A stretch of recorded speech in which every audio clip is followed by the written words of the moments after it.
All right. Welcome. We are here. Episode 315, I think. I'm Randall Thor, 19 man with a million. Jez Corden, Windows Central. He is here. He is back from vacation. And a new episode of Xbox 2. How's everybody doing? It's been a low-key week. Not a lot going on in the world of video games, especially in the world of Xbox. So I'm not really sure what we're going to be talking about today. We might just kind of shoot the breeze, have a nice chat about some games and some of that stuff. But oh my god, oh my god, oh my god, dude, am I cursed? You are cursed. You're absolutely am I 100% cursed.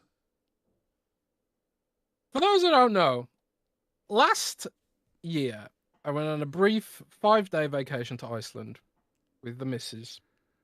And on the first day I landed, the FTC, or whoever it was, Microsoft via the FTC, leaked all their next-gen plans, a bunch of games, and a whole load of stuff. It was a huge drama bomb. Right as I got to vacationing. And now, they're doing exactly the same thing. I went to Greece for a little vacation with the missus. And boom! Microsoft once again. Throwing in a huge drama bomb in my lap. So I think we've got to the point where we have to accept, Rand, that I can't go on vacation ever again. You cannot go on vacation. Absolutely. Dude, it's wild because we talked about it last week and I said something's going to happen with you going on vacation. And it literally did, like the first day. You wake up on Tuesday and you see the news and it's just like, my first thought when I saw it, I was like, fucking Jez.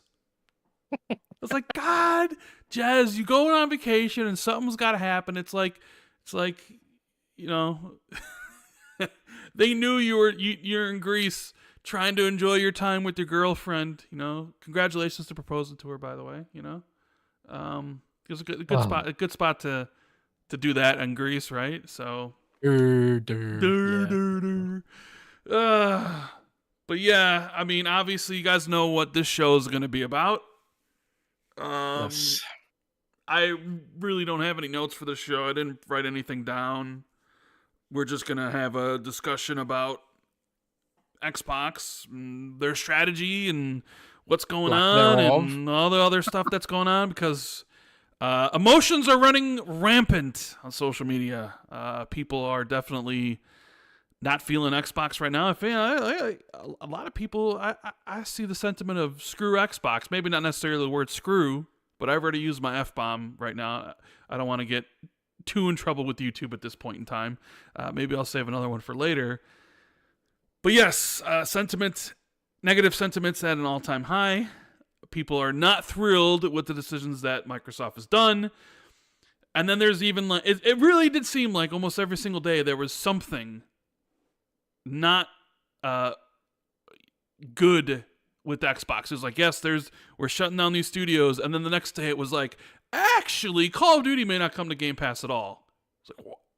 And the next day it's like, you know, like whatever else, like Sarah Bond basically engaging ChatGPT for an answer about why they shut down Tango Gameworks.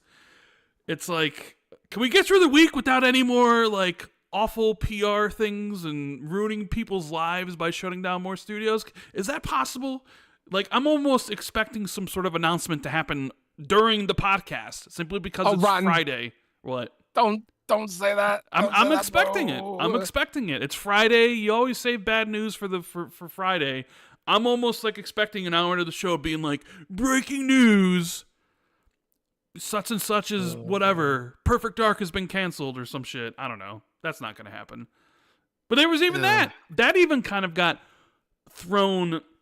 That sort of news that Jeff Grubb came out that Perfect Dark is kind of like not in really good shape was, I think he said that the day of all this information, and that kind of like was just, now I wouldn't say swept under the rug, but everybody was really focused on you know, the bigger news that people really didn't even have time to discuss, the whole Perfect Dark situation, which we will see in June. I'm pretty sure about that, right? I would bet money on it, buddy. I would absolutely bet money on seeing Perfect. And I think I even said on Friday, I bet you that game opens the show just like Fable opened it last year, right? Oh man, Rand with these amazing predictions, not predictions, once more. Well, I mean, I don't know anything about the showcase, but I figured, you know what a game would be nice to have on screen today, one last time, HiFi Rush. So I got HiFi Rush playing because it's one of the best games Xbox has put out, and the last generation won them a bunch of prestige and awards, but apparently it's not enough, even though they want more. I guess, I don't know. We do have a lot to talk about, and yeah, so thank you guys so much for joining us. Make sure you hit the like button, please, and subscribe if you haven't already.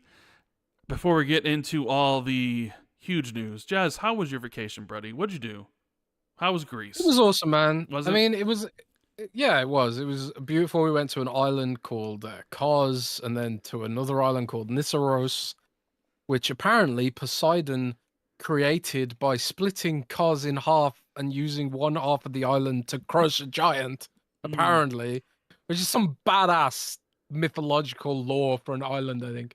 But yeah, it was really nice. You know, it was when, you know, when I was avoiding work, it was nice. But yeah, it was really tough to switch off last week. But it's sort of it's no big deal. I mean, I didn't lose my job. It's not, you know. It's just I couldn't really relax because of everything going on. And it's fine. But I'm just sort of I was collecting my thoughts, like, because I knew like we were gonna aim to do a podcast today. Even though I've been traveling since 7 in the morning. I did sleep a lot on the plane though, so I felt up to podcasting. Sometimes when I've been traveling, I don't feel up to it, and I'm like, oh god, I'm so tired, I'm wiped out. But I actually slept quite a lot on the plane, so I feel good.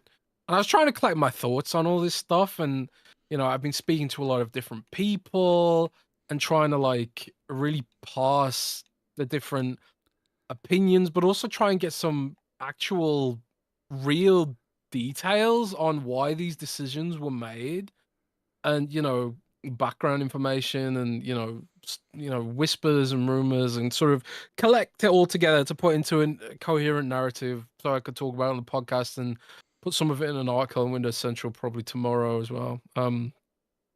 Yeah, it's devastating. You know, Microsoft has been just non-stop shooting itself in the foot for months, and you know, if you are a core Xbox fan and you know, someone who's invested in the platform beyond just logging on every now and then to play Fortnite, it's kind of tough. It's kind of tough watching them go through these I don't know what you call it. You know those scenes in The Simpsons with Sideshow Bob stepping on the rake? Stepping on the rakes. Stepping on the rakes. Yeah, every single time. Turn around, step over on and another over rake. again. The rakes that are clearly seen in the path that you constantly are stepping on. Yeah, that's definitely something that people have talked. It's funny because I was talking to Colt the other day, and he said the same thing. He's like, when will they just stop stepping on these rakes? I'm just like, maybe they can't see these things. Yeah, I mean, it's tough, but there is a lot of context that I think people are missing or downplaying. I want to say, I think there's a lot of people that are just twisting the knife and just celebrating Xbox fucking up again. Frankly, when you look at some of the outlets and the takes and the YouTube videos, and it's just like, did you actually ever care about these devs, or are you just enjoying all the drama? You know, some of the like Xbox needs to be shut down. It's like, dude, did you forget that there's still 20,000 devs working at Xbox right now? It's like, get some perspective, or just admit that you just want Xbox to die. I think some people. I don't think anybody really wants Xbox to shut down. I think some people, at least from what I can tell, I've seen those tweets literally. Yeah, I don't take those tweets seriously. I have seen a lot of people basically at their limit of essentially like Phil's vision and all the sort of things that I've seen a lot of people say it's time for new leadership at Xbox, that Phil needs to go. Sarah Bond needs to go. Matt Booty needs to go. Their vision and their strategy isn't working anymore, and it's time for new blood with like a new processes, new plans to come. I've seen that sentiment probably more than a sentiment of like Xbox just needs to go away and 30,000 people need to lose their job or whatever it would be, right? It's basically more like fairness. Sarah's only been in the position like a few months. Well, I think I see a lot of people like lumping Sarah into this, but I really don't think Sarah had a huge amount to do with any of these decisions. But I think like criticizing definitely like Phil and Matt, because Matt obviously organizes the games stuff, and then Phil obviously would be approving some of that stuff. I mean, I don't know exactly, because there's also Jill Braff who runs the ZeniMax portion of the business. So I'm sure she might have been also involved in some of these decisions.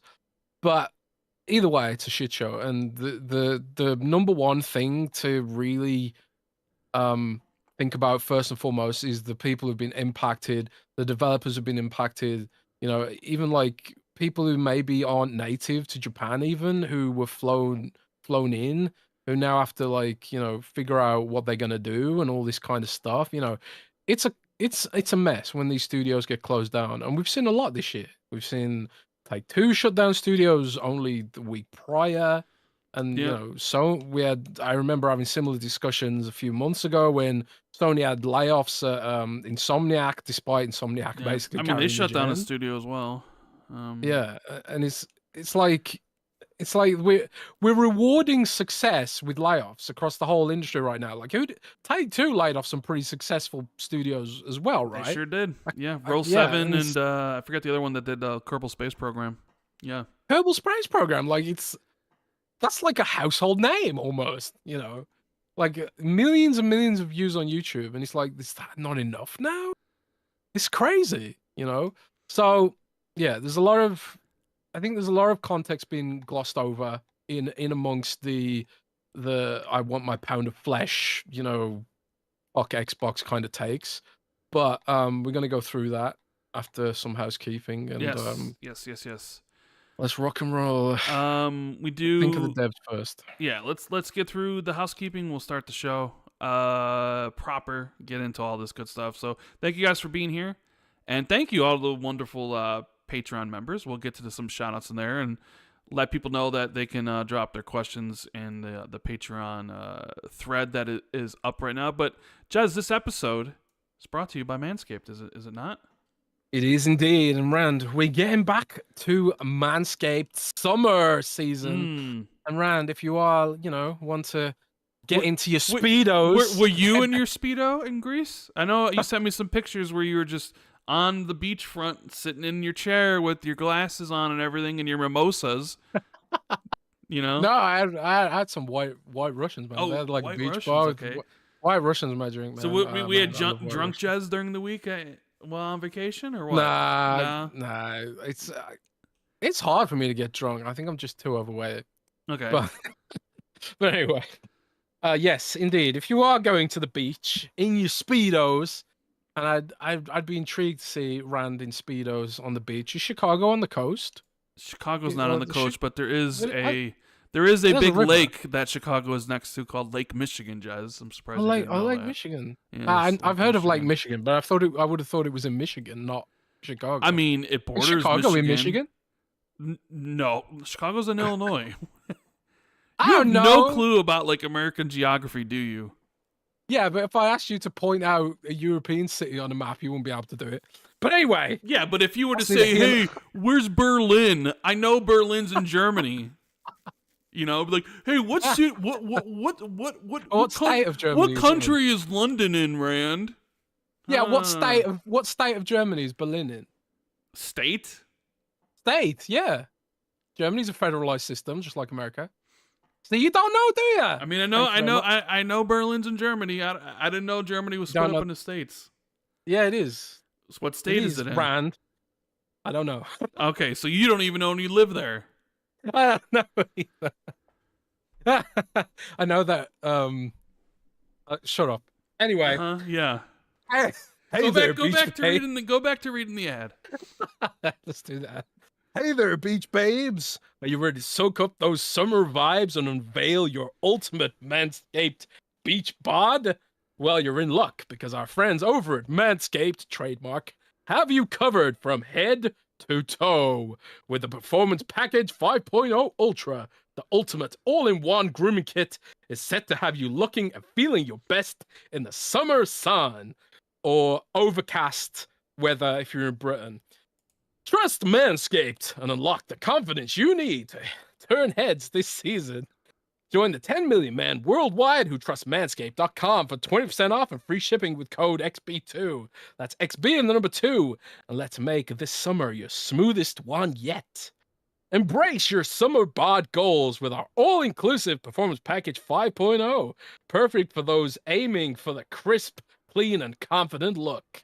The updated Lawnmower 5.0 Ultra Groin and Body Hair Trimmer got a summer makeover. It's waterproof, designed for splashy pool parties and beach hangouts. Although, I don't know why you'd be trimming your nads at a pool party. like you're at a pool party and you're just like, hey guys, I'm just gonna do a bit of grooming. Yeah, let me just. But, hey, you do you. Uh-huh. Keep your ears and nose as tidy as your hedges next door with our Weed Whacker 2.0 ear and nose hair trimmer. Pesky hair, be gone. Get 20% off and free shipping with the code XB2 at manscaped.com. That's 20% off, free shipping with the code XB2 at manscaped.com. The summer sun is here to stay, so trust Manscaped to keep your boys prim and trim. Yeah, Rand, I have to say, Manscaped did come in pretty clutch when I was going to Greece, I have to say. But they don't just do trimmers, Rand. They do shampoos, they do deodorants, they do all kinds of stuff now. You can, your entire bedroom, I don't think they do toothpaste, but your entire bathroom, your entire morning routine is basically covered by Manscaped. Maybe they need to start doing toothpaste. Maybe that's the next step, But yeah, Manscaped's been awesome to us. They've been supporting us for years now. And if you guys want to support us and get yourselves some cool, cut price swag from manscaped.com, Father's Day is coming up as well. You can rock over at manscaped.com, drop the code XB2 in the checkout, and yeah. Thanks for supporting us, and thanks for supporting Manscaped at the same time. Yeah. We also have the wonderful people at patreon.com. Jez, do we have a Xbox 2 Ultimate or Xbox 2 Plus 1 show this upcoming week, I believe, right? We potentially do, yeah. I have been speaking to a number of people who are interested in guesting, and we're trying to work out the schedule and who can line up. So yeah, this Tuesday, we should have an XB2 Plus 1 and getting some alternative perspectives on this whole debacle, probably, and all that kind of stuff. But as far as next Friday, you may not be able to do the show, so I might have to do the show with other people, essentially. That's true, yeah. And so this upcoming Friday, I'm going to be at a studio visit that I can't talk about yet. Yeah. So actually, I think I can talk about it, but I'll check that. Yeah, so next week, hopefully I'll be doing Xbox 2 next week, but maybe I'll have other people on because Jez won't be around. But either way, let's get to some shout-outs for the Patreon members. We have Xbox Dave, Just James 93, Jay Peltier, Christian The Password, Book and Beard, Holy Dark Death, Steve Stompy, James Wiseau, Trickster for Trey, Battered Haddock, Armor Dude 52C, Ryan Kipple, For an Object, Mythic Marty, Moronic Donkey 99, Randall Thor 19, Silas, Eric Gregory, James Moore, Fantasticals, Halo is the Goat, Katriox, Bright Tundra 1, Discarded Caboose, Justin Duel, Frank Mariano, PB Broking, Asa T and Madison, Governor Grimm, GZ Huffin, Achievement, The Scarecrow 121, Darren Trophy, Prof JJJ, Ghostface Killer, and Wolfgang KPC. Thank you guys so much for your continued support. I know everybody's kind of down on Xbox and they may not want to watch content from people that are really all about Xbox and that space and stuff. So it does mean the world to us that you're still tuning into the podcast or supporting us on Patreon and things of that nature. So thank you guys so much. Make sure you get your questions in. Jez wanted this show to be 3 hours max, and we really don't have any other topics outside of essentially the main one, the one that's been going on all week, because there's a whole bunch of connecting tissue, I guess, that goes along with everything with this stuff. You know, That's an interesting metaphor. You should be a writer. yeah, I don't think I should be a writer.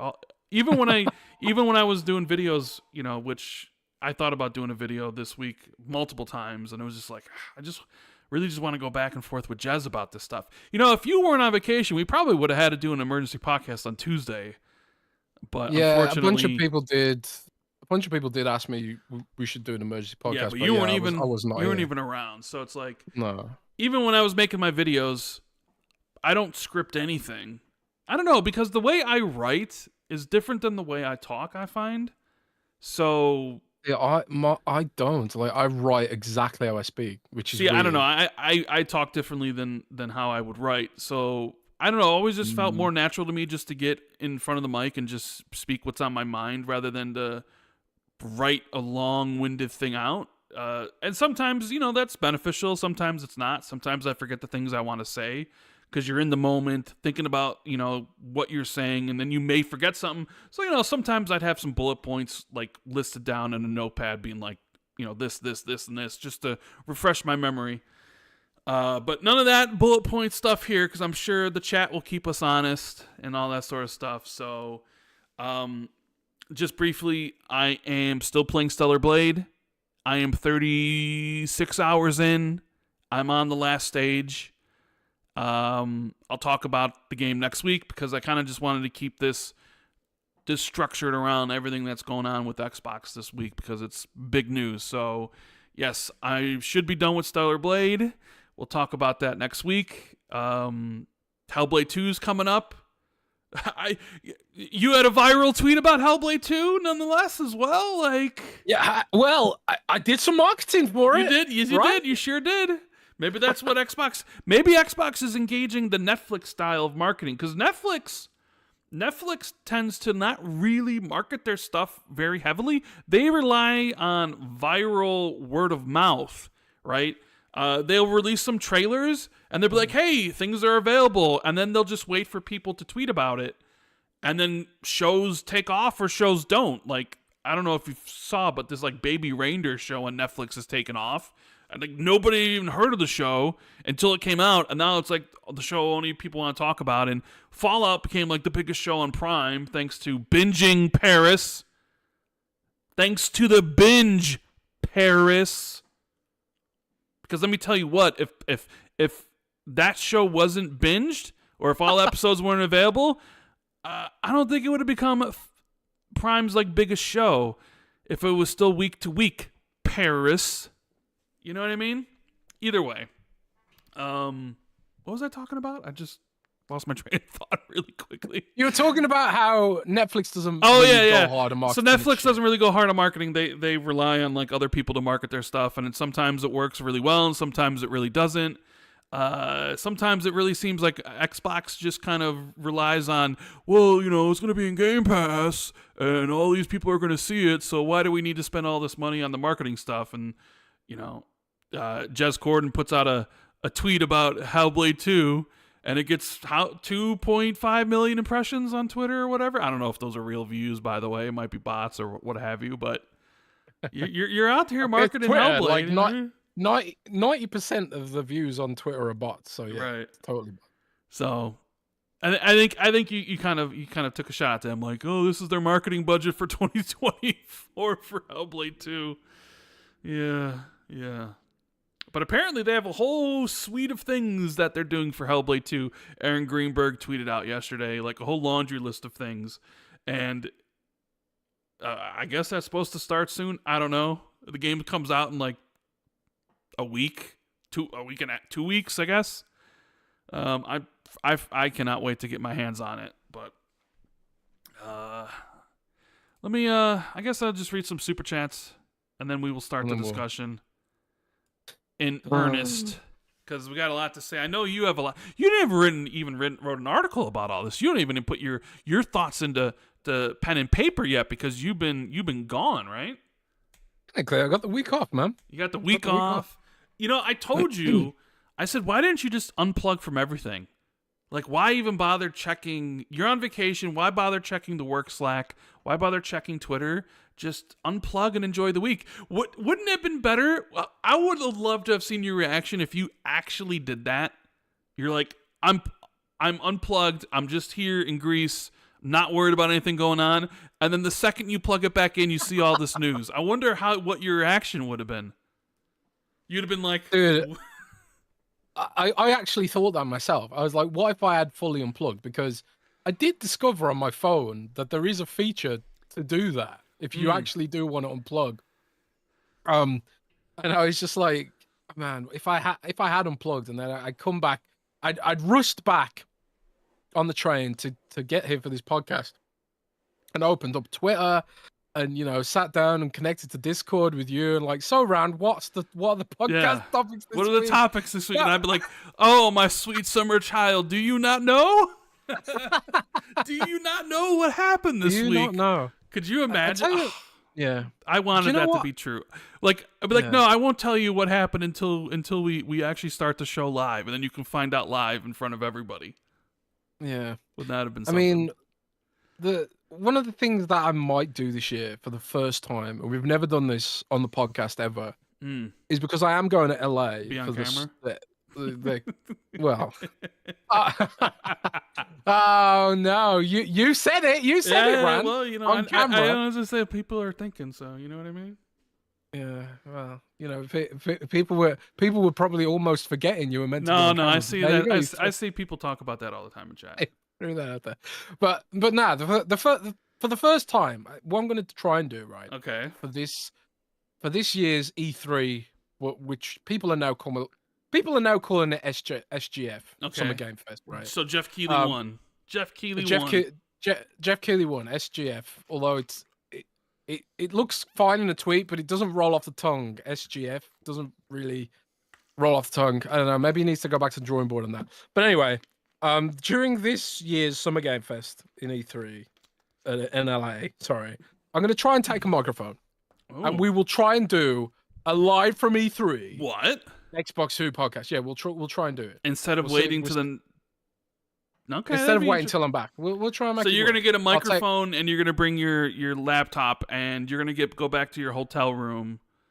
Yes. I'm gonna take my laptop. I'll get a mic, and we'll try and do that. We'll do a podcast that Sunday right after the show, a couple hours after or something. Yes, we'll do it that way. Yeah. I mean, I will have to do some writing and stuff, but we'll figure it out, and we'll do it. What live from the place. What a time to have a showcase. Yeah. What a time to have a fan fest. Yeah, it's gonna be fun. I'll also try and record some footage so you guys can, see some.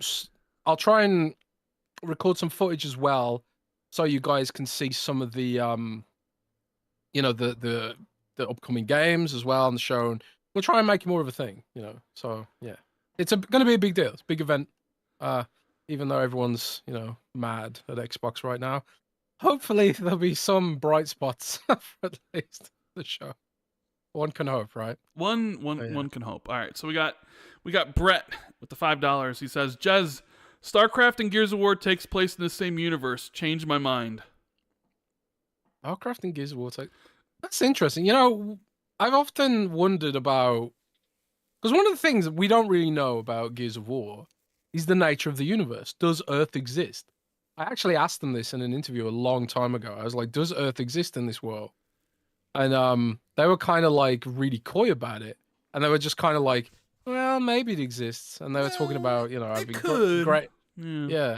And like, I'm like, did these people, fly here from Earth? Was Earth destroyed? And, like the whole Battlestar Galactica thing. I probably just spoiled the whole show for people, but yeah, like, so I mean, yeah, why not? Like, why not do it like that? Yeah. Speaking of Battlestar Galactica, I hear all seasons are coming to Amazon Prime, which I love. Battlestar Galactica. It's one of my favorite shows ever. Show. If you haven't seen that, make sure you should binge it on Prime when it comes out. We got a $1 from Bruno and also a $5 that says, "Do you think Microsoft Gaming is just Activision taking over Xbox?" Interesting. I mean, it's probably something we'll discuss in more depth in a bit, but I think there are elements of truth to that. Well, I don't know if it's necessarily ABK taking over Microsoft or ABK taking over Xbox more so than like corporate Microsoft getting more heavily involved in everything. Yeah, right. I mean, I've got takes on this. Well, and you know, We'll and honestly, like the whole Microsoft gaming thing. I know Ryan McCaffrey wrote a very interesting article over on IGN, and he had some choice quotes from two Xbox employees, longtime Xbox employees, that were talking about this sort of stuff. My initial thought was, okay, one of them is Mike Ybarra, and the other's Major Nelson, right? Mike Ybarra came out on Twitter and basically had this long post about what he thinks how Xbox can succeed as like a publisher or as a hardware maker, and he still believes they can. And he says like I'm not anonymous, so he kind of like shot down the whole idea of him being like one of the two sources in Ryan McCaffrey's article. So I sort of wonder who the two were. But what's interesting is the whole Microsoft gaming thing is Phil's title is CEO of Microsoft Gaming, right? Yeah. And I have friends who will send me, maybe I shouldn't say this, but I'll say it anyways. I have friends who will send me the audio or video transcripts of the town halls that happen, so I can hear them talk about stuff. And obviously, I'm not supposed to. I mean, should I even be talking about this, Jez? Probably not. Probably not. But you've done it now. But they constantly talk about Microsoft Gaming, or mention like as part of Microsoft Gaming. So I don't necessarily think it's, I don't know. You know what I mean? Like it's part of Phil's title. Like Sarah Bond's the president of Xbox, but Phil is like, CEO of Microsoft Gaming, which, is like the whole kit and caboodle. So it's like, it's everything, I guess. I don't know. It's organizationally probably important to have that distinction. I know like people have sort of taken it like, oh God, Xbox is doomed because Xbox isn't the overarching brand now. But I don't think it's as big of a deal as people really. I think it's more just like people are just disappointed that spunky go get attitude of Xbox. The what do they used to call it? The like punk band in the corner of the $1 billion corporation that kind of did its own thing and spit in the eye of authority. Like that's gone and is more replaced by just, the corporate rigor of, all that stuff. And it's not like the heart of Xbox is becoming more and more, essentially, corporate. Yeah. I don't even know the right word for it, but becoming essentially more and more corporate. Like the money man is essentially inserting and influencing their decisions more and more and more. And it's becoming less about like the creative visions of developers and all that stuff, and more like, no, you need to make games that make money, and those are the only things that matter. And if you're not, you're cut. Kind of, thoughts. Phil did once describe Xbox as a well-funded startup. Yeah. A long time ago. I'm sure that was Phil. I hope I'm not making that up, but I'm sure Phil once. Or maybe that was like Seamus Blackley or something like that, right? Yeah, maybe. I'm not sure off the top of my head, but I wouldn't have called it a well-funded startup without someone saying it. I'm not that smart, but someone did at some point described it that way, and I really like that. I was like, because I used to work at a startup. Windows Central was a startup, and those were the good times. Yeah. And then we got acquired by a corporation. Yes. And it has been tough to adjust. And I've got thoughts about what it's like being a corporation. And I'm sure a lot of people in chat who've worked for a smaller company and then worked for a corporation have all kinds of experiences with working on the corporation. But we'll talk more about that in depth when we get into the topic. We got one with the $5. It says, can we all agree that Jez is a secret Microsoft executive and he goes on vacation to make, quote, hard decisions? Yes. Man, if I was a Microsoft executive, you'd see Heroes of the Storm have a that is true. Massively, and Windows Phone would be back as well. Yeah, I'd first of all 343 would be 343 getting shut down instead of Tango. Oh, for one Jez, thing. don't say that. Come on. And then the budget would be placed into building a new phone instead of Halo. A new phone instead of Halo. Yeah, new phone. Yeah, boom. We got Rabbit on Crack with the $5. Says, you guys asked for the Activision purchase and didn't look at it as a poison pill. Are you still happy with the purchase since Xbox is now just Activision 2.0? Well, I personally think that's hyperbole. I don't think we've really seen. Is it though? No, I think it is. I don't think. Is it really hyperbole? Yeah, as someone who's been following is it Activision, an exaggeration a little bit? I think it is. As someone who's been following Blizzard for this long, it's too early to say like how Microsoft's going to impact World of Warcraft, and I will be able to tell. I will be able to tell if that game has seen a squeezed budget. It'll be obvious, you know. So I think it's too early to tell if it's a poison pill, you know, as a Blizzard fan.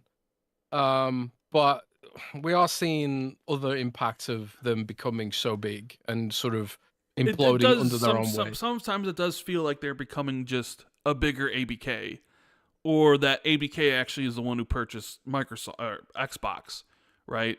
I know Jez wanted it to happen because he's a big fan of Blizzard, and he wanted Blizzard out from the clutches of Bobby Kotick, right? He's talked about that endlessly on the show and in his articles. And if you recall what I've said about the Activision purchase, was that personally I didn't care about it, because the only thing I really cared about out of Activision was the Call of Duty games, and I only play them for single player. I always looked at the Activision purchase as like, okay, does it make sense for Microsoft? Does it make sense for Xbox? And it was one of those things that was like, yeah, it kind of checks all the boxes, right? Call of Duty, Blizzard for the PC stuff, you know, King for the mobile stuff. It seemed to be like the perfect purchase for Xbox and the goals that they were striving to attain. It just sort of also, I guess when you talk about this, you have to think about like the time and place, right?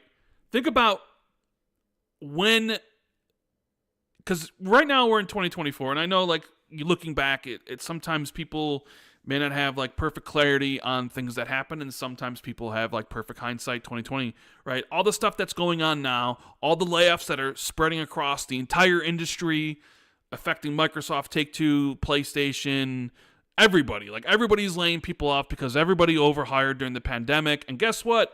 All those new gamers that happened during the pandemic, all those new people and all the people that were playing more and more games and spending more and more money, guess what? As soon as the pandemic was over and they could do whatever else that they normally could do, they stopped playing games and they stopped spending their money. So the industry kind of went back down, and all the companies all hired up during the pandemic because they're like, oh, we got to hire more people because we got to serve these new customers, and we got to create these new products, and we got to create these new skins. But now it's like, oh, well, our profits aren't as high as they used to be. Our shareholders are demanding certain things from us. So everybody is just basically taking their turns laying everybody off or shutting down studios that aren't working for them anymore, right? And so you can say, okay, that's what's happening in 2024. Microsoft spent $70 billion of Satya's money, and Satya's probably looking at the stuff being like, okay, well, and Amy Hood being like, I want a return on this stuff, right? You spent our money, you promised certain things. But you remember when this deal was first thought about and first executed and Microsoft made the announcement, like when they first were discussing this, it was November of 2021. We were still in the pandemic. And even at that time, if you recall, the Xbox consoles were selling out. They couldn't keep those things in stock. And at that point in time, they were selling even more than PlayStation. Granted, PlayStation was also supply constrained, but during like November 2021 and December of 2021 and January of 2022, when the deal was announced, Xbox hardware was flying off the shelves. It was the fastest selling hardware that Xbox ever created. And not only that, but Xbox Game Pass was thriving. It was blowing up. So like when you look at, okay, what's next for Xbox, And you see the opportunity open up of, oh my God, Activision Blizzard might be available because of the horrible culture that Bobby Kotick enabled at that company. We could actually go in there and purchase this and look at all these things that'd be great for our business. And then you project, oh man, we get this. If things keep on, it's kind of like the Simpsons meme of like, if the disco keeps on trending in the direction, the sales of disco going off all the way up and up. That's the kind of thought. So like when they decided to do this, Xbox they were like, oh man, this is going to keep on going. The hardware's flying off the shelves. We need stuff for Game Pass. Call of Duty is going to take us to the next level. All these sort of things. And then what happened, right? Xbox hardware started to decline really fast. Game Pass started to stagnate to the point it wasn't growing anymore. They even had to kind of change Xbox Live Gold and fold it into Game Pass to make it even seem like the numbers were really good, by including the former Xbox Live Gold members. The deal itself took longer to come together. They probably spent more money on it, and now they're losing money with the integration and stuff. And it's probably like the numbers don't match anymore, right? We thought Game Pass would be at, 50 million subscribers by this point, not 35 million or whatever it's at. We thought Xbox console hardware would be at 40 to 45 million by now, not almost 30 million or whatever it's at. And with those realities, it's like, well, you still spent $70 billion. Now there comes a reckoning. Right now it's like, well, the deed's done. So now we're going to have to go through and we're going to have to make changes elsewhere. I'm assuming, because obviously I'm not in the company. I don't have their P&L sheets in front of me. I don't know what money's being spent versus what's money's being brought in. But you can tell there was like, when they decided to buy Activision Blizzard, things were great. And they thought things would continue that way for a while. And clearly the bottom fell out of it, and maybe you're paying for that now, right? Yeah. I mean, that's pretty much the long and short of it. The sort of, I was reading on LinkedIn, on my phone, because I'm a businessman, so I read things on LinkedIn, Yeah. And of course. And the thing that man of culture. The thing that came up, man of culture, on LinkedIn, which Microsoft owns, by the way. The thing that popped up right away was it was something about the effect the pandemic has had on stocks that boomed during the pandemic. So stocks like Zoom, and remember Zoom? Everyone was on Zoom instead of Skype, and Discord, and Zoom blew up and all this kind of stuff. And then Microsoft was rushing to get Microsoft Teams with Zoom features and all this kind of stuff, remember, during the pandemic? Well, all those kind of stocks which really boomed during the pandemic have seen their value decrease by $1.5 trillion since 2021. Or was it 2022? But basically, the point is that they've lost $1.5 trillion of market cap since the pandemic, like all the pandemic stocks. So like stuff like Zoom, stuff like, I don't know, whatever else was benefiting from everyone being stuck at home, right? So all the gamers now and have gone out and started touching grass, which means playtime hours are down anywhere between 20 and 30%. Depending on which analyst you look at. Sakana's got some data on this, and I've seen Newzoo put some data out on this as well.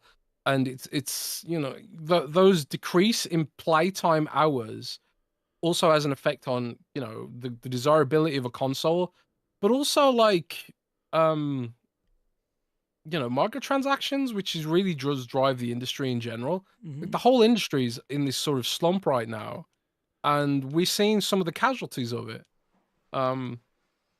across the board. Like if you look outside of gaming, there's all kinds of turmoil going on left, right, and center in every sort of industry. And I'm not saying that's an excuse. When you look at Microsoft, which has tens of billions of quarterly profits, and even more tens of billions of annual profits, and what's their market cap now? $3 trillion or something? Something like that, yeah. Yeah, it's kind of hard to look at that and be sympathetic and be like, "Oh, poor Yeah. Microsoft, they've got it tough." It's really hard I to know. do that unless you're completely insane. So, Well, that's why yeah. a lot of the anger's there too, because it's like you have these people who are just humans like the rest of us doing their job, and you have the Monolith Corporation who just posted what, I don't know, $20 billion in profit last quarter or whatever it was, whatever the number is. It's like they have the money. This isn't like they're in the red. They're making money hand over fist. Their stocks are like somewhat at the highest point they've ever been or whatever it is. And Microsoft is one of if not like the biggest companies in the world. And it's like, you do this? Like, and I understand like, oh, well, not obviously like not every division has like unlimited budgets, and it's like everybody's got to work within their confines, but nobody wants to basically go to bat for the corporation, because the corporations don't give a shit about me and you. They don't give a shit about anybody in this chat. They don't give a shit about anybody on Twitter. All they care about is their bottom line and their shareholders and their stakeholders. They don't care. Individual people at the company may care, for sure, absolutely. But the corporation itself, it exists to, make money, and that's it. And if they got to trample over the little people, then they'll trample over the little people every day, all the time, to get what they want. So it's like, you look at it and you're like, why did you do this when you're still as profitable as you've ever been? And it's like, but we could be more profitable. And you're just like, God, man, really? Is that really what it comes down to? We just need to make more money for our shareholders, and that's essentially what it is, right? Like, nobody wants to be the devil's advocate and be like, actually, these layoffs and these closures are a good thing. Is anybody thinking about this from the perspective of Microsoft? It's like, nobody cares about the perspective of Microsoft from this. They have plenty of money to do this stuff. So it's like, nobody cares. Even if you say, well, the budgets and whatever, it's like nobody wants to hear that shit. Not when it's like real people, and not when like we'll get to this a little bit, because I think I think the stuff with Tango is like almost unforgivable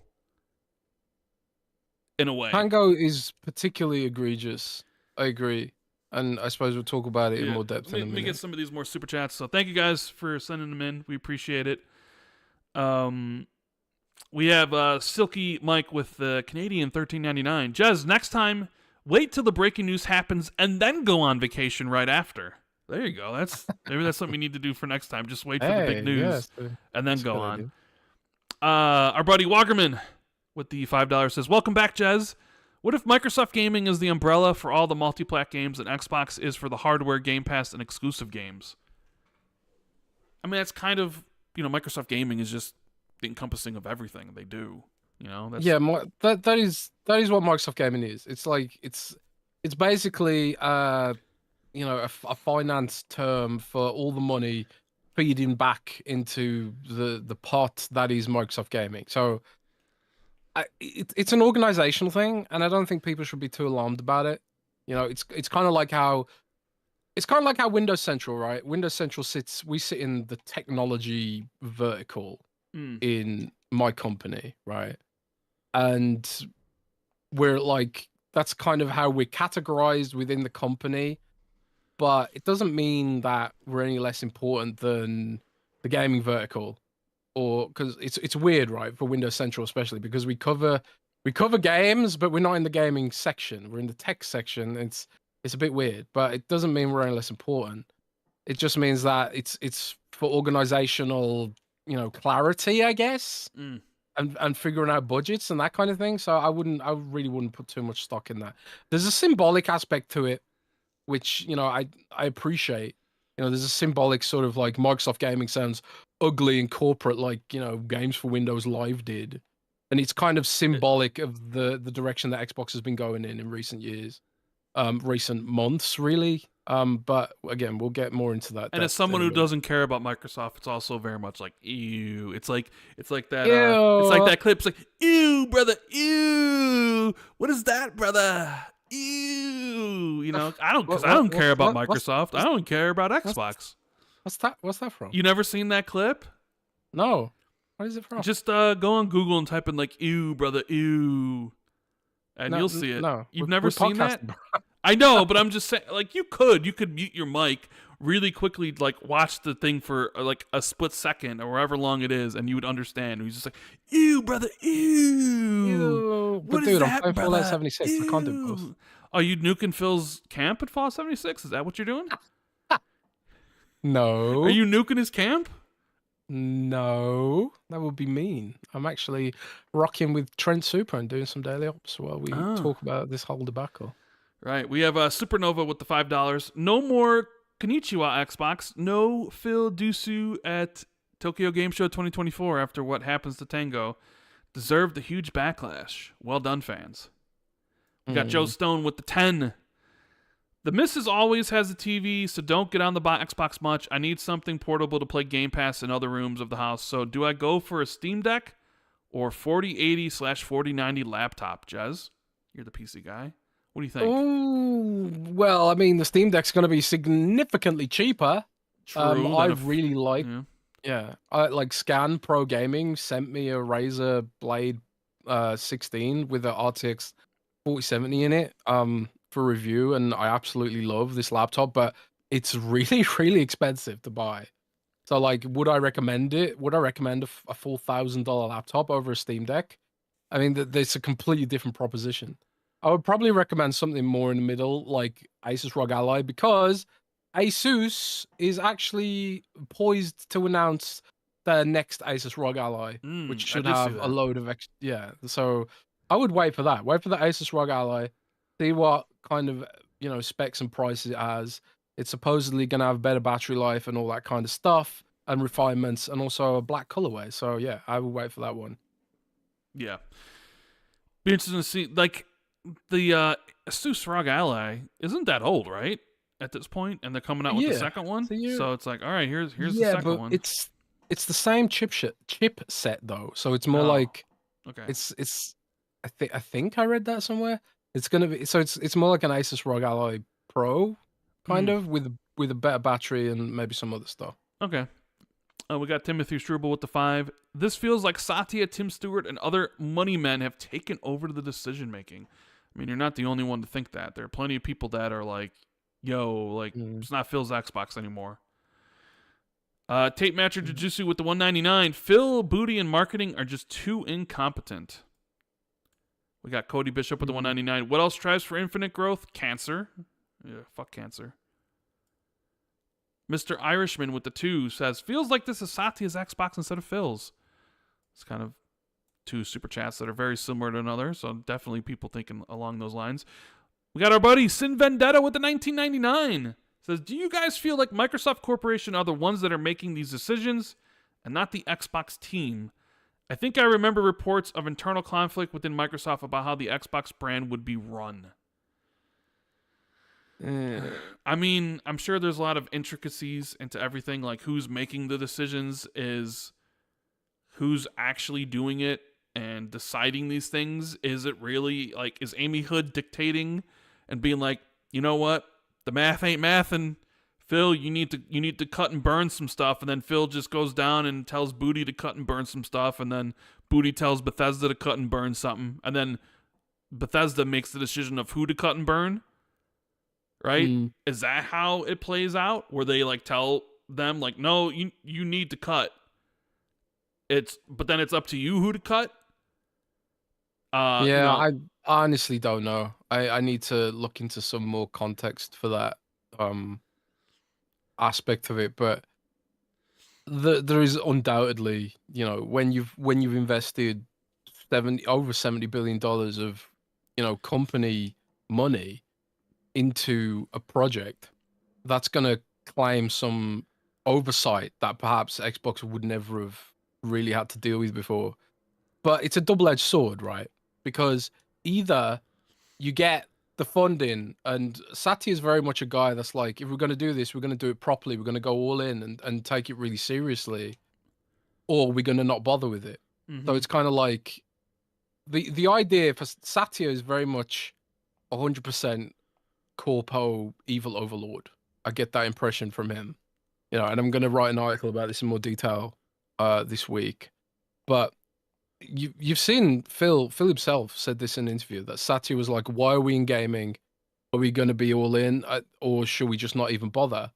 Because that's the size that Microsoft is. Microsoft's like a bit like Voltec in the Fallout TV show.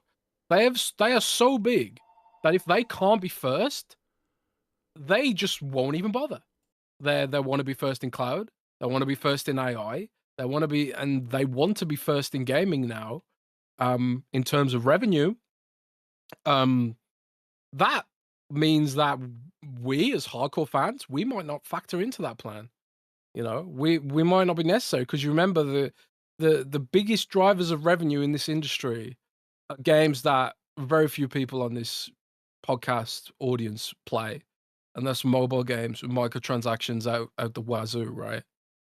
And that's the sort of we've said this on the show like years ago. Microsoft sees Tencent as its competition, and the big platform models like Apple and Google, and they're going for their throats. That's why they're coming out with their mobile phone game store, which I personally think is a doomed endeavor anyway. But that's a completely different discussion. But I think that whole thing's going to languish in side-loading hell where no one even bothers with it. So, but that's the thing. It's a double-edged sword. You either get Satya's full-blown support, which includes the poison pill of his looking over your shoulder, or he cuts the whole thing. And I think you're going to see like Surface gone in the next 2 or 3 years, because Surface was never a business where it was like we're in it to win it, and Satya's not interested in those kind of businesses. Like you've seen over the years all the businesses at Microsoft that were interesting, small and quirky, and maybe like had fans, but they weren't first. Windows Phone being one obvious one. And then you've got like, stuff like the Microsoft Band, which was an awesome fitness watch, which they killed, and stuff like Microsoft Health, which I bet most people here don't even know exists. And a bunch of other stuff, and Microsoft just killed over the years. Mixer, for example, where the second they realized they would never beat Twitch, they killed Mixer. So it's kind of like, what do you do? What's your what? Which side do you take? Do you be like, well, we want Satya not to be involved, and then have Microsoft be this sort of scrappy upstart forever? Which ain't gonna work because Satya doesn't like that. He wants everything to be the first, biggest, and best. But that involves 60 billion, 70 billion, 75 billion dollars of investment. You know, um, yeah, I don't know.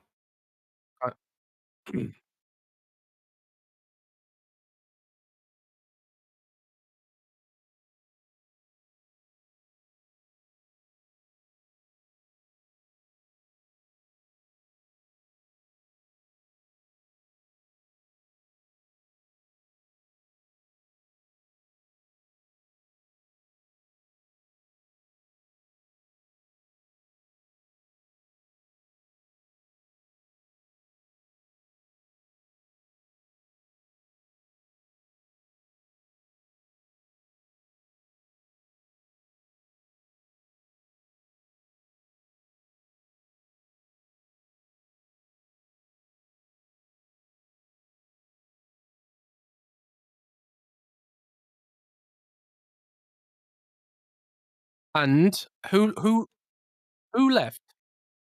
Who recently left Microsoft? Big famous, someone else. Big, not in Xbox. A big famous Microsoft guy, not in Xbox. Well, okay, you don't care. But Panos Panay left, and he was in charge of Windows and Surface, and he left because he was not in charge of anything he was doing. And now he's taken all his expertise to Amazon. And who else left? Ralph Groen. I probably pronounced his name wrong, but he was the chief Surface architect. You know, and I'm telling you, Surface is done. It's dead. It's going to be shut down in the next couple of years, and they're pretty much only using it for reference devices, to test Windows on ARM or whatever. It's done. And so like, um Oh, you're random muted at the moment, I think. Oh, was Am it? I muted? No. I guess yeah. So I was You're muted. no? I was Random muted. So Okay, well, let me I know he didn't really say anything interesting. Don't worry, guys. Oh, I didn't say anything. No, what I said was sorry for being muted. Live show. It happens. What I said was essentially that I've seen a lot of people talk about who's at fault, who knew what when, who's the Grim Reaper, whose decision was this, right? I've seen people absolve Phil, like, oh, Phil had nothing to do with it. He's off in the corner playing twiddly winks or whatever, just in his office. Winks? Oh, he's basically in his office, just like twiddling his thumbs while everybody else makes the decisions, right? Because there are definitely people out there trying to absolve Phil from any of the blame from what's going on. They're trying to make it seem like, well, it's Satya, it's Amy Hood. Again. No, I'm not muted anymore. People trolling me. They're probably trolling. I mean, I can see on OBS. I was muted before. Maybe the stream's dead. I haven't got any notifications about it. Oh man, I mean, people are trolling. Are they still trolling? Now we can hear you. Thank you, Raw Flush. I think it's probably less latency there. Well, actually, I reduced. Let's just do this whole fucking section again. I reduced the latency of the show, so it should be more real. It should be more real time than the 20-second delay that it's on. Or it used to be on. We upgraded the podcast. Yeah, it should be closer to real time than the 20-second delay we had it on. But what I was saying is that a lot of people are debating about who knew what when, and those sort of things, and who's at fault, whose decision was it, right? Who made the choice? And some people are trying to absolve Phil, being like, he didn't know anything, he was in his office, they did these things, he's whatever, or all these sort of things. And I'm saying, he's like coming up to Phil and he's like, all right, Phil, where's my fucking money? And he's got a crowbar and he's about to take out Phil's legs. Then Phil should probably leave. If he doesn't have my money? If he doesn't have any power to do any of that stuff, to make any of these decisions, and is being made he's the CEO, for Christ's sake. He's on the executive leadership team. Like, you know what I mean? So if it's being work around him and he's not responsible for this stuff, he probably should go because he's not in charge. You know what I mean? So I don't know what's worse. Like if he's like didn't have any part of the decisions that some people try to say he is, or that he wasn't part of it, or that he was. It's like those people just like, what, people still can't hear us?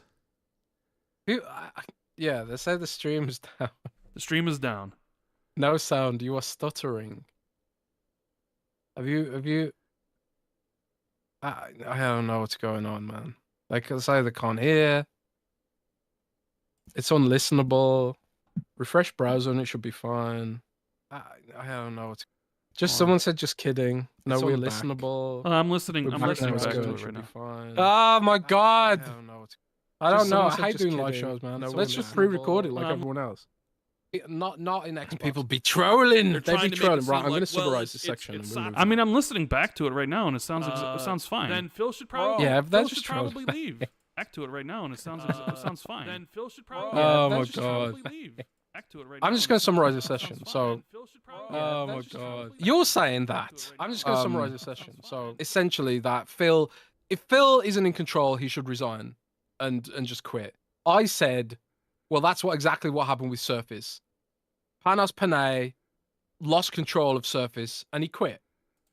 And he lost control of Windows and he quit. Panay, because why bother staying? Of Surface and I honestly think the people saying that Phil had no hand in these decisions, they're barking up the wrong tree. Honestly. I think there are aspects of like the priorities have changed, but I don't think Phil's the kind of guy who would just be like, yeah, I'm just going to let Satya and Amy Hood run this, Phil's a businessman. He's a businessman at the end of the day. And, for all the criticism that gets leveraged at Xbox, he's made it bigger than ever. It's never been this big at Microsoft ever. It's never been taken incredibly seriously within the org. It's always been this weird little side project. But Satya just doesn't do side projects. He doesn't do weird little side projects. Satya's all about cutthroat, brutal, I'm going to win or I'm going to quit. So he's going to win. Apparently. So yeah. I don't know. Yeah, I'm just reading all the comments, and I'm actually getting text messages from people being like, the stream is shit. So I don't know if, whatever's going on. I know there was a little bit of reverb because I wasn't thinking, and I actually was listening to the show, and I totally forgot. Oh yeah, people will be able to hear that. Be able to hear that. Because I unmuted it, but now, yeah, I don't know. Like now, some people are telling me it's good. Some people are saying it's shit. I don't know. People are saying it's fine now. Let's just keep going. Yes. Professional podcasting. Indeed. Next. Someone's saying Tim Dog DDoS attack. Hey, don't be attacking my dude PSN Tim Dog. Do you see Tim change his name? PSN Tim Dog. Yeah. I spoke to Tim earlier. He's doing good, man. Yeah, I talked to Tim. I talked to Tim on what day was that? Wednesday or Thursday? I talked to Tim. We had a nice chat about stuff. Yeah, I spoke to him earlier. He's all right. Yeah, you know what? I'm gonna get to all these super chats in a bit. Let's talk about the main reason we're here, right? So thank you for everybody who's sending super chats. We will get to them. Let's talk about this stuff, Jez. Because I feel it's time. I mean, we've been talking about this. I know, but I mean, like, I kind of. You said you have thoughts you need to get into, and I have thoughts I need to get into, right? Yeah. Well, let's summarize. Okay. Well, so when did this all go down? Was Tuesday. It Tuesday? It was Tuesday. Tuesday. On Tuesday, Bloomberg shared Matt Booty's internal email. I believe it was Bloomberg sharing Matt Booty's internal email. It was Jason Schreier and Bloomberg. Yep. Yeah. So I'm a little bit out of the loop on how all this went down because of course I was trying to have a vacation, and he shared that Tango, Alpha Dog, Roundhouse, and Arkane Austion, who made Prey, which, as people who listen to the show for a long time know, is one of my personal favorite games of all time, probably, has been pulled, shut down, and dissolved. In that email, Matt Booty kind of emphasized that the idea was shifting resources around, right? Which I kind of took a little bit of issue with the wording of that, because I don't know if I'd call human beings resources like that. But anyway, the hint was that this was about growing some of their other teams, potentially. I want to hazard a guess, Bethesda. But anyways, we'll talk about that in more depth in a minute. And obviously the internet blew up. A lot of anger, outrage. In particular, the outrage, I feel, focused on Tango. Because Tango put out a game in the last year. It was very critically acclaimed. It was unique. It was fun. It won awards. I think we gave it an award. We wrote a bunch of articles about it. All that kind of stuff. And it just sort of... It ran counter to what Microsoft has said in the past about how they think about these smaller kind of games. And then, to make matters worse, we got a bunch of reports sort of being thrown out on top of this at the same time. One of them was from Jeff Grubb, Perfect Dark is a mess. And we also had one from Tom Warren, who said that Microsoft is fiercely debating internally whether or not... I don't know if he used the word fiercely, though. I think he just said, like, there's the debate about whether or not to put Call of Duty in Game Pass on day one. I'm paraphrasing. Okay, paraphrasing, yes. And not putting words in Tom Warren's mouth. What are you talking about? Yeah, he put out a report that there's a debate about whether or not to put Call of Duty in Game Pass in the first place. Sarah Bond sort of addressed that later on in a Bloomberg interview, which was awkward in parts, but if you actually watch the whole thing, I thought it was quite insightful. Except for the part when she was asked about Tango. Yeah, and except for the part where she asked about activated. Yeah, that was the awkward part. And then I came back from Greece, and then we started podcasting. So that basically brings everyone up to speed on what the week has been about thus far. Right. And me and you, Rand, we haven't really talked about it in any depth. Nope. And because I was in Greece, and also, I want to hear your thoughts live on the podcast, because that's exactly what the podcast is for. Indeed. So you want to hear my thoughts? Yeah, Rand. Tell me, Rand, first of all, because obviously I can't remember exactly where I was when this news dropped. I think I actually saw it on Discord first. I think on the Xbox 2 Discord, which you guys can join, discord.gg/XB2. I started getting a bunch of ats, and people in our community were like, Jez, check the news. Oh my God, this is all going crazy. And then lo and behold, I checked the news, and yeah, indeed, it was all going crazy. Where were you when this news dropped, and what was your immediate reaction? I woke up. I think I woke up. It was like 9:30 a.m. because I have my phone on mute, right? But I have it like right next to me on my dresser. So I woke up because I started hearing it go off, and I looked and I had a whole bunch of notifications. And I opened up Twitter, and it was one of the notifications was what the F, dude? What are they doing, dude? Right, for one of my friends, and I'm like, what is this? And I click and it's like IGN breaking. Microsoft has shut down Tango, Arkane Austion, Roundhouse, and Alpha Dog games, and I'm just like, yeah, of course. I was like, fucking goddamn it, right?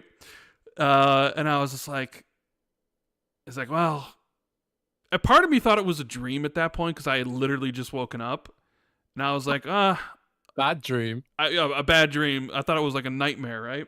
So I'm like, I'm gonna go back to bed because I was still tired because, I think I had went to bed at like 5 a.m. because I'm reading this like great series I started, The Faithful and the Fallen, John Gwynne, Malice, book 1. I think I finished book 2 yesterday, Valor. So I was like really into it. I know. So when I woke back up like a couple hours later, we had a really really bad storm here in Chicago. Like, I woke up because like hail, I could hear the hail hitting the roof, and like there was like tornado warnings and stuff. It was really bad. We lost power and everything, so I wasn't able to like. I know someone who was struck by a tornado in Iowa. So that kind of sucks.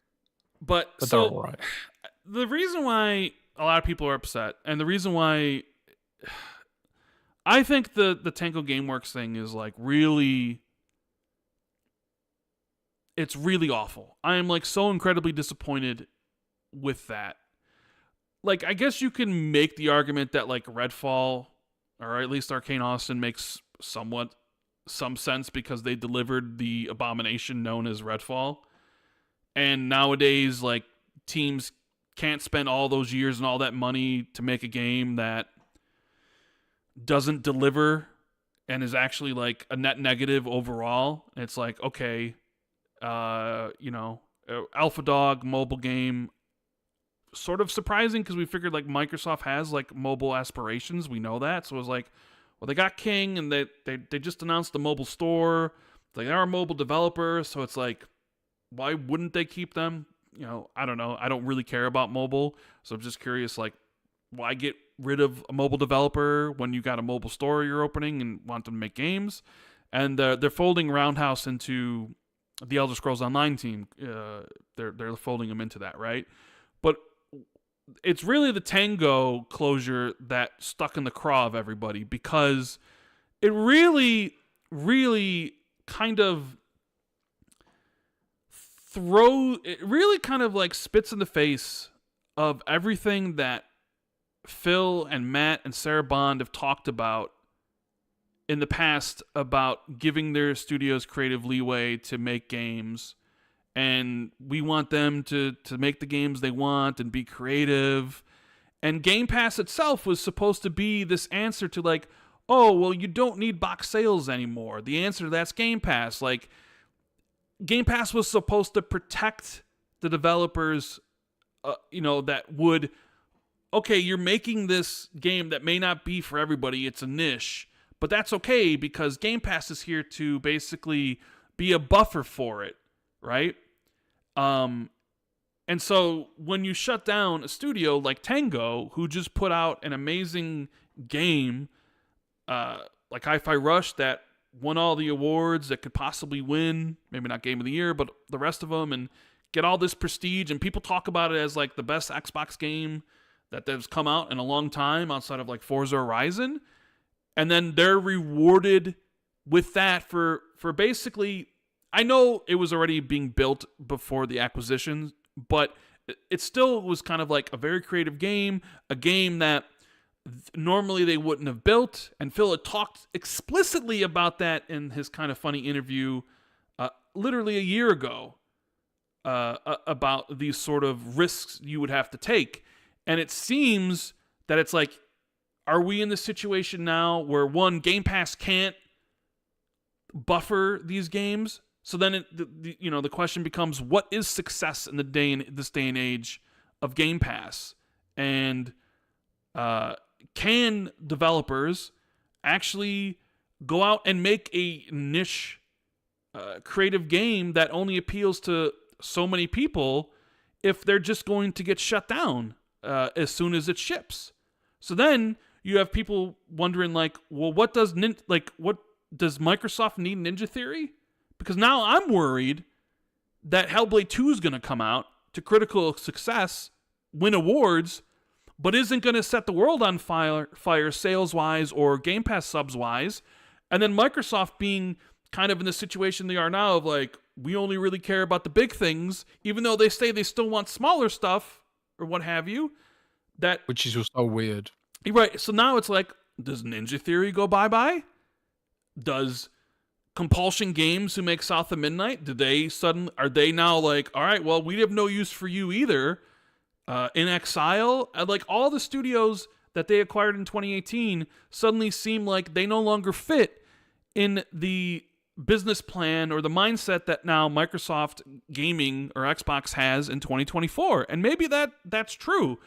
Maybe the Xbox that exists now in 2024 that owns Bethesda and owns ABK and all these other studios, like their plan and their vision, they're no longer like the same. Like the Microsoft that bought all those studios in 2018 was like, okay, we're doing Game Pass, but we need more studios. And so we need to go buy some. So you buy these studios that are available, right? Smaller ones that don't really break the bank because the Xbox One generation wasn't doing so hot. So you pick up Ninja Theory, you pick up Compulsion, you pick up Undead Labs, you pick up Obsidian and then Exile, you pick up Playground because Horizon's doing really well. Okay, but then it's like everything seems to progress more. You buy Bethesda, and now you get ABK, and it's like, does the Xbox of 2018 doesn't have the same vision that Xbox in 2024 has now? So like the pickups that they did before, do they even fit into what Xbox is trying to do now? Especially if you're just being like, hey, Tango, you did great. We love what you did for this. In fact, you had come out after a Jeff Grubb report that HiFi Rush didn't meet its targets, sales, and Aaron Greenberg's like, no, it met all of our expectations, and it far exceeded all of our metrics. It's like, okay, so you take them at face value of what they're saying about the game being a success, about creativity within Xbox, and all these sort of things. But by shutting down the studio, it makes you question if you can believe anything they say. Are they just saying things to say things? Is it true then, but not true now? Were they lying then? Like, was HiFi Rush a success? Did it actually meet all those metrics? So you worried that creativity within Microsoft is going to go by the wayside, and that they will become basically a bigger ABK, essentially, that is only really focused on the biggest franchises with the most return on investment, right? That's one of the things people didn't really like about ABK anymore, outside of the horrible culture they were building was they were sacrificing everything to the altar of Call of Duty, right? Even Blizzard was suffering from what they used to be.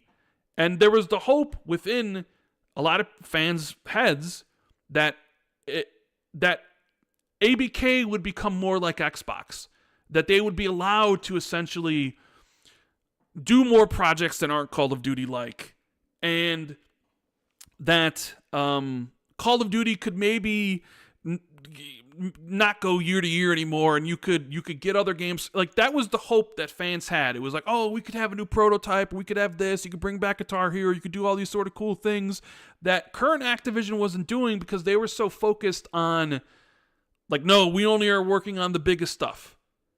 But now with this, it sort of seems like Microsoft may be moving in that direction where it's like, we only care about the biggest stuff. And then you read the reasons, right?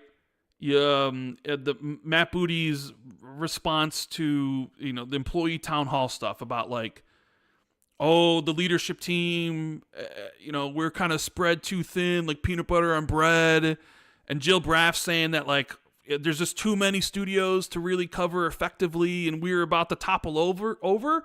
Like, are you implying that this was a leadership issue? And that, like, it almost kind of comes across as like, oh, we shut the studios down because we're just bad at our jobs. Because, like, even people are bringing up the documentary from a couple years ago of The Power of X or whatever it was, where they talked about shutting down not Playground, but Lionhead, and like, oh, we a couple years ago we went and we looked, and what did we learn from shutting down Playground? And they had a Phil quote about, like, you buy a studio to help them do what they do better, not help them, do whatever you want for your bottom line. And it's like, what is going on here? Like, did you not learn from all this? Are we back to square root again? And it just really, yeah, whatever. Like, I don't know exactly what I was trying to. Yeah, but it just read, the whole Matt Booty thing just read like, it's like, oh, well, we're spread too thin. We don't have enough people in the positions, and would you rather move resources to other franchises and other things? And it's just like, but dude, isn't that your job? Wasn't this, like, if you can't do your job, then maybe you shouldn't have the job. I don't know. Like, granted, I don't know anything that's going on, but I'm just judging it based off what he said. And it made it sound like one of the reasons they had to shut down these particular studios was because they had to shift resources and priorities and, like, leadership teams to cover other stuff, which makes it seem like they weren't prepared to run Bethesda. And then even Bethesda themselves was at their limits running all these studios, which then says to me, it's like, well, why didn't you account for this when you were acquiring them? Like, shouldn't you have hired more people or trained more people? Because we don't know if the reason, like, I know, like, Jason Schreier came out and said Bethesda, ZeniMax made the choice of, like, we need to cut, and it just, we're going to cut the studios that are pitching because they're years away, and, like, HiFi Rush 2 would have still been 4 or 5 years away, so it's better to cut them than, somebody that's, a game that's coming sooner. But really, getting rid of Tango just makes me question everything Phil and Sarah and Matt have said about the priorities. To be honest, doesn't it make you question basically everything? Essentially. Because I think Microsoft probably a victim of talking too much sometimes. How many times have I said that they should stop doing interviews, that Phil shouldn't be talking to anybody, and that they should roll more like PlayStation and Nintendo? How many times have I said this? I mean, the transparency is great, but the problem is, it's so easy to just go back, not a few months, and look at them saying things that are completely irrelevant now, and seem like they fly really hard in the face of everything they said previously. Because it is true, to play devil's advocate, what was true about the industry a year ago is no longer true now. Mm-hmm. Talking about COVID stocks, $1.5 trillion wiped off any stock that benefited from the pandemic, and gaming is undoubtedly part of that. I saw Christopher Dring from GameIndustry.biz did a report on the UK games landscape at the moment. Fallout doing very well. Yes, number 3 one in Europe. games Yep. All number 4. 1 in Europe. Mm-hmm. 3 games in the top 10 in the UK, which is insane. And also Xbox and PlayStation sales both down roughly 25%. Yep. And then you've got Nintendo Switch down 38%. Mm-hmm. You know, and I think, you know, at least with regards to Switch, you can say, well, the Switch has been out for a million years, and also there's loads of rumors swirling about the Switch too. So, if I was a prospective Switch buyer right now, I probably wouldn't buy one, you know, because there's a new Switch coming Well, I out mean, they very even soon. came out on Twitter and said that they will be That there's a making new a new announcement about Switch sometime this fiscal year, which ends in like March of next year. So, Sure, but they did say they they- wouldn't talk about it at their June Yeah. showcase, though. So, But shouldn't Xbox and PlayStation really be sort of hitting their stride right now? Shouldn't we? I feel like we shouldn't be seeing these kind of large sales drop offs. And it's Sony's financials are going to be really interesting to see, because, you know, the narrative so far has been like, oh, Xbox is dead, Xbox is dying. Look at Xbox's console sales. But what will people talk about if PlayStation's seeing the same kind of drop off? You know, um, that speaks to an industry-wide problem, you know, that people are playing less, people are touching grass, and, you know, whatever other reason you want to sort of throw out there as to why these studio closures are happening and layoffs left, right, and center, and all this kind of stuff. But that's the thing, you know, you go back and you look at the things Phil and other Microsoft people have said previously, like the Lionhead comments, like the Lionhead stuff. We made a mistake. We told Lionhead to make something that they, you know, potentially wasn't in their wheelhouse, the live service game, and we learned mistakes from Lionhead and whatnot. We've learned, we'll move forward. But this is like, I think to be completely fair about that criticism though, it's not a completely 100% one-to-one comparison, because, you know, being completely real, you know, Tango is a different kettle of fish to Lionhead. They weren't forced to make a service game. They made, you know, a single player game, which, you know, is in their wheelhouse potentially, and, you know, ultimately a very good game. Whereas Lionhead was just basically utilized really poorly and got into a position where it was just like, to get any value out of this would take years and years and years and a bunch of extra investment. But that's the thing about cultural anything, really. I kind of feel like there's too much of this cut and run mentality when it comes to anything even vaguely related to capitalism. And this is sort of, it touches on a wider sort of discussion about sticking it out for the long haul, or, you know, benefiting from a fad and then running away.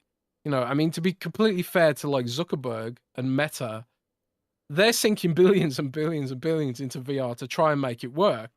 Whereas, like, you know, I could never see Microsoft do that in a million years. I could never see Microsoft, you know, really try and make something work, because Microsoft's corporate mentality, and this is something I'm going to criticize them for the weekend in my article, is if we can't make it work straight away, we're just going to quit, you know. And I think like there's a lot of things about that mentality which has hurt them in the past, and it's hilarious because Satya Nadella himself has said that he regrets killing Windows Phone. And Windows Phone like would be really beneficial to them right now while they're building a mobile gaming store, while they're trying to make an AI platform which Apple and Google are going to block. Apple and Google are going to block everything that Microsoft does in AI. They're just going to be like, nah, we're gonna use our AI as the default, blah blah blah. Microsoft has no mobile platform, and the reason they don't have a mobile platform is because they were short fucking sighted. And they were like, you know, we should, even though we're third place, we should keep limping along with this until, you know, we do have a unique selling point. And Microsoft was the first to AI and this ChatGPT stuff, and they could have been the first to really make it worthwhile having on a phone, you know. And right now it's kind of garbage, to be honest, but that doesn't mean it will always be garbage. And when Google figures it out and puts it on Android and makes it amazing and makes Google AI the best, it'll be Microsoft who fucked up because Satya was too short-sighted to think, oh shit, we might actually need a phone platform in the future. I know like the Windows Phone metaphor is really tired, but you're seeing the same mistakes play out right now with Xbox. You're seeing the same mistakes play out right now, and they're like, oh, we're not doing super great in hardware, so let's put our multiplats on other platforms, and we don't need hardware, we don't need our own platform. Bro, Satya, mate, buddy, pal, you literally said in an interview not like 5 minutes ago that you lament not having a mobile phone platform because the industry changed. The industry changed and you weren't there to meet the change because you got out of the game. Now the current trend is that consoles are going down, they're trending down. But they don't have a crystal ball. They don't know what's going to happen tomorrow. Maybe some indie dev comes out with a console game exclusive that just blows the fuck up. Maybe Grand Theft Auto 6 is so good that it completely revitalizes console sales because remember, GTA is not coming to PC first. It's coming to consoles first. Maybe it's so good that it revitalizes the whole industry and reintroduces a whole generation to console gaming and gets them back into it. Now, if Satya Nadella had his fucking way, GTA 6 wouldn't be launching on Xbox at all because he would have killed Xbox. It's only through the fucking the diligence of people like Phil and other people who've been like, look, Satya, let's stick this out. Let's keep sticking it out, okay? And see what happens. But it seems like these patterns are just repeating. And then Satya comes out and says like, Satya comes out and says all this like, oh, we learn from our mistakes, or I regret this, I regret that. It's just bullshit. It's bullshit lip service because really the only thing they care about is moving money around because Microsoft has gotten so big and so absorbed so much stuff that nothing really matters to them. Any part of their business can die and they'll be fine. Maybe not the cloud bit, but like Windows itself could die and Microsoft would be fine. That's so weird to think about, Mm-hmm. And it's the whole sort of throwaway mentality that depicts Satya's edition of Microsoft that is hurting Xbox. And it hurts pretty much everything else they do too. They are so short-sighted and it makes me really mad. And this is it goes back to Tango. Tango could have been something more with investment, If any of their studios they closed down the line, you could have been like, this Tango should have been the tip of the spear for Microsoft's growth in Japan. They could have hired people, and again, I want to admit that I don't have the full picture, the full details, but we don't know what they are, so we have to sort of work with the best guesses right now. But it's like they could have been the tip of the spear for Microsoft efforts in Japan if they still even care about this stuff. Maybe they don't. Maybe it's another case of Satya-itis, where it's like, if we can't be number one in Japan, let's just exit the market. But, Tango could have done so much cool stuff. HiFi Rush 2 could have been, super awesome. And it could have been, maybe it launches after everyone, gets done with GTA 6 and the console market's revitalized again, and the little kids who ignored the 18 rating to play GTA 6 think, oh, actually console game is cool. Because Rand, how many of us here in this sort of podcast, and how many of you guys listen to this, GTA was like one of the first real games for you, It was certainly like GTA 1 and GTA 2 on the PS1 were certainly games that I felt captured my imagination as a kid. And it was just like, oh, wow, I can be a criminal. That's awesome. I can do anything in console games. And I feel like GTA sort of has this ability to cut through that in a way that few other games do. And I do wonder, like, if GTA will have that effect on the Fortnite generation as well. Because Fortnite and Roblox and all this kind of stuff is sapping up all the game time hours from the younger generation, and GTA might be able to cut through that. But maybe GTA will make it worse though by having like such an addictive online service that no one wants to play anything else. But it's just the point is that the industry changes, and if Xbox exits, they won't be there to capitalize when it changes back in their favor. Like they're seeing now with mobile. Yeah, And I mean Tango could have fit into that vision. That's the word, short-sighted, right? The move seems short-sighted. Like, they talked about their aspirations for Japan, but they shut down their own Japanese studio. Make it make sense. So, do they have any more plans in Japan? Why would any Japanese developer or publisher, if Xbox does try to court them, why would any of them be like, yeah, this is definitely a place that we want to be, right? Or like, why would anybody now, after all this and all these layoffs that are happening, which supposedly aren't even done yet, right? There's talks of even more layoffs. I don't know if there's going to be any more studio closures, but like if you take Tango and you shut them down, and let's say you go to other Japanese publishers or devs, like why would they even give you the time of day outside of the fact that, oh, we want money, just from their leaders? Like there'd be no faith in that, right? Like you would just be like, they're not really all in. Because I think that was the other thing you said. Like, remember Satya is like, oh, we're all in on gaming, and it's like, are you still? I'm like, I know you spent $70 billion and that's a lot of money, and you have Activision Blizzard, and I guess you can make the argument, if you wanted to play devil's advocate, as some of my friends have wanted to make to me recently, is that like, is HiFi Rush a game, or HiFi Rush 2 a game that's going to move the needle in any significantly way in the future, right? It's like, does it matter if they get shut down? Because, in that sense, like maybe only what matters is like the biggest stuff. And if that's the case, it's like, I don't even know if I want to live in that world where creativity like HiFi Rush is ignored and essentially then put on the chopping block simply because it didn't do enough or didn't make us enough money. Not that it wasn't successful, but it didn't make us X amount of money, right? Because like, when you go to developers and you tell them, hey, make the game that you want to make with your creative aspirations and do these things, and talk about like the industry at large, how it's going through these problems, but like you think it can come through and all these sort of things. So like these developers make their games. Are they going to be punished for making a creatively niche game, right? That's also the worry like that I have. It's like, if you're has everything shifted now? Because before, if you're saying, oh, well, yeah, go ahead, make a South of Midnight Compulsion, we need that. But by the time it comes out, is that what Xbox even wants anymore? Should all the people who work at those smaller studios Xbox bought in 2018 should they all update their LinkedIn and start looking for another job?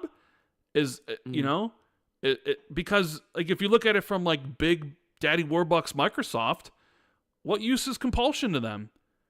Daddy Warbucks, right? Like no, seriously. Like if you take the position of Microsoft, Satya, Amy Hood, and it's just strictly Excel sheets and P&L, and you look at like what studio brings in and whatever. Like, what good is a studio like Compulsion? What good is a studio like In Exile, unless In Exile is working on Fallout? It takes the creativity that people have and turns them into numbers, and it's like, well, you're not bringing enough benefits back to us, so you don't matter in this future. But that's the future that Phil and them have talked extensively about, which is why this one just hurts so bad, because it's like, it makes it seem like all the things that they promised and that they had extolled upon the virtues of Game Pass and all these sort of things, like it just kind of all just seems like it's withered on the vine, without any further explanation about why things were done the way they done. Like, we don't know. Even when Sarah Bond was asked specifically about why they shut down Tango Gameworks yesterday, she seemed uncomfortable. She seemed like a deer in headlights. She didn't know what to say. Like, let me read you what she said, right? And some people will be like, well, why isn't Phil the one out here? He should be the one essentially answering for this. Like, why is Sarah Bond, who's in her position, who hasn't been in that position, you know, out here, like, why is she the one who has to answer for this? Like, this is what she said. Let me see if I can find it. She was asked about this, and where's the quote? She said, "Someone to Central somewhere." Yeah, I have it. She says, "You know, one of the things I really love about gaming, one of the things I really love about the gaming industry is that a creative art form, and it means that the situation and what success for each game in the studio is also really unique. There's no one size fits all for us, and so we look at each studio and each game team, and we look at the whole variety of factors when we're faced with making decisions and trade-offs like that. But it all comes back to our long-term commitment to the games we create, the devices we build, the services, and ensuring that we're setting ourselves up to be able to deliver on those promises." Like, what a whole load of nothing. Of just an empty PR. Is it actually nothing, though? I mean, it's the way it's... It does sound like a lot of corporate stuff, right? It is. She also sounded unprepared for the question. And yeah, I mean... You don't always get to prepare for interviews, as God I know. I mean, what, did they not think that she was going to be asked this? Was that why she was uncomfortable? This is the thing, you see. I don't know. Like, this is the... Let me speak. Okay, go ahead. One of the weird things that I've sort of encountered while trying to investigate this is that no one can give me a straight answer for why HiFI, right? And I can't help but feel like there's a sort of... Someone's being protected, I think. And I can't help but feel like maybe they're trying not to throw someone under the bus or something like that, or sort of, I don't know. They're clearly not giving a clear answer for a reason. And I would honestly give them the benefit of the doubt that it's not a no reason, you know. And, you know, some people in chat are even playing devil's advocate, like, you know, did HiFi Rush 1 even move the needle, you know? And clearly, I mean, if it was a big sales success, the studio wouldn't have been shut down. But then should they be blamed for the way... And then, you know, the debate sort of becomes, should they be blamed for the way that game was shadow dropped with no marketing? You know, nobody even knew it was coming out. Should they be blamed for the way it was, you know... it probably might have done better if it had launched on Nintendo Switch as well, you know, or something like that, where they one hand tied behind their back. Also, like, how does Microsoft factor in Game Pass to this? Because when you do a shadow drop like this, Game Pass is obviously going to be where most people play it, because, like, I don't even know if I want this, so I'm going to play it on Game Pass and not even buy the money, which, you know, has sort of been the tip of the spear for a lot of the sort of debate around, again, is Game Pass viable? Is Game Pass to blame for the whole Tango debacle? Because Microsoft was like, well, this game didn't sell X amount of units, and therefore Tango is killed off. But I can't help but wonder, there must be something a little bit more nuanced to this. And, you know, if you take what Sarah said and combine it with what Matt Boot said in his email, which was similarly corporate and similarly vague, Matt talked about how they're shifting resources around, and I really take issue with the way he said that, because human beings are not resources. I'm sorry, they're not. That's just a weird thing to say and dehumanizing, and I really didn't like that. But if we just take that at what he actually means by that, he's talking about essentially, I believe, the Fallout TV show. I don't think Microsoft was prepared for just how much the Fallout TV show was going to blow up Fallout. And you've had pretty much... And again, this shows Microsoft's staggering lack of foresight. Because I swear to God, Rand, we've been talking on the show for years, since the Bethesda acquisition was announced. We've been saying, what's the fucking plan for Fallout? We've been saying this for a long time. And pretty much everyone here has been saying, what's the plan for Fallout? You're really going to let Fallout go this long without a follow-up? Is Fallout 76, which, you know, has become a great game in its own right, is Fallout 4 and Fallout 76 it for the next decade? Like, we've joked about it on the show, because Fallout is one of my personal favorite franchises, and you always troll me about the fact that I'm not getting one until I'm in my 50s. Until you're 2035, bro. So I can't help but feel like when when Matt starts talking about like shifting of resources, and then and then we get the sort of the leaked audio from was it Bloomberg again, I believe, talking about the town hall. When Microsoft did a town hall internally with its studios, Matt Booty was again. He was talking about like how, and we'll talk about Matt Booty's controversial comments about we need more small award-winning games right after shutting what down the heck Tango. is that all about? Yeah, we'll talk about that in a sec. Are they really that fucking tone deaf? Or we need context? I said we'll talk about it in a sec. Okay. Calm your manscaped balls, Rand. But he also said, with regards to moving resources around, he sort of reiterated that sort of thing. So when you combine that with what he said there and what he said in the email, and then with Sarah talking about, every game has its every studio has different merits and stuff like that. And he was talking about like spreading the studios too thin and not having enough sort of resources to staff this stuff. I kind of feel like the Fallout TV show had a role to play here, because this whole episode felt so as out of the blue as the Fallout TV show did. I remember when the first leaks of the Fallout TV show happened. People were like, oh, actually, hey, that looks pretty good. They pretty much nailed that. And then they showed the Predwin, key art, and I'm like, oh my god, that actually looks really awesome. And then people started speculating about the lore. It's like, oh, well, that makes one of the Fallout 4 endings canon, and all this back and forth, and I was always intrigued by it. But I had the Halo TV show in the back of my mind, Rand, and I was just like, well, I ain't ready to be, like the Halo fans who are all disappointed about their favorite franchise being, thrown to the wolves and all that. And sort of, and also like, Amazon just hasn't always been the best at delivering TV shows based on existing IP. Like the Lord of the Rings TV show. I don't know if a lot of people, I don't know how chat feels about the Lord of the Rings TV show. I haven't watched it myself, but I've heard very mixed opinions on it.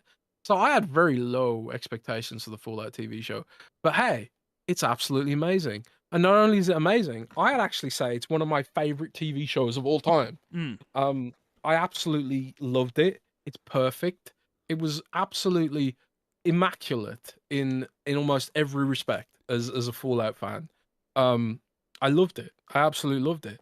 And it seems that everyone else loved it. And I've been like all over Reddit, and there's so many threads on Reddit. It's like, oh, I haven't even heard of Fallout, but I love the TV show, and now I'm addicted to Fallout 76.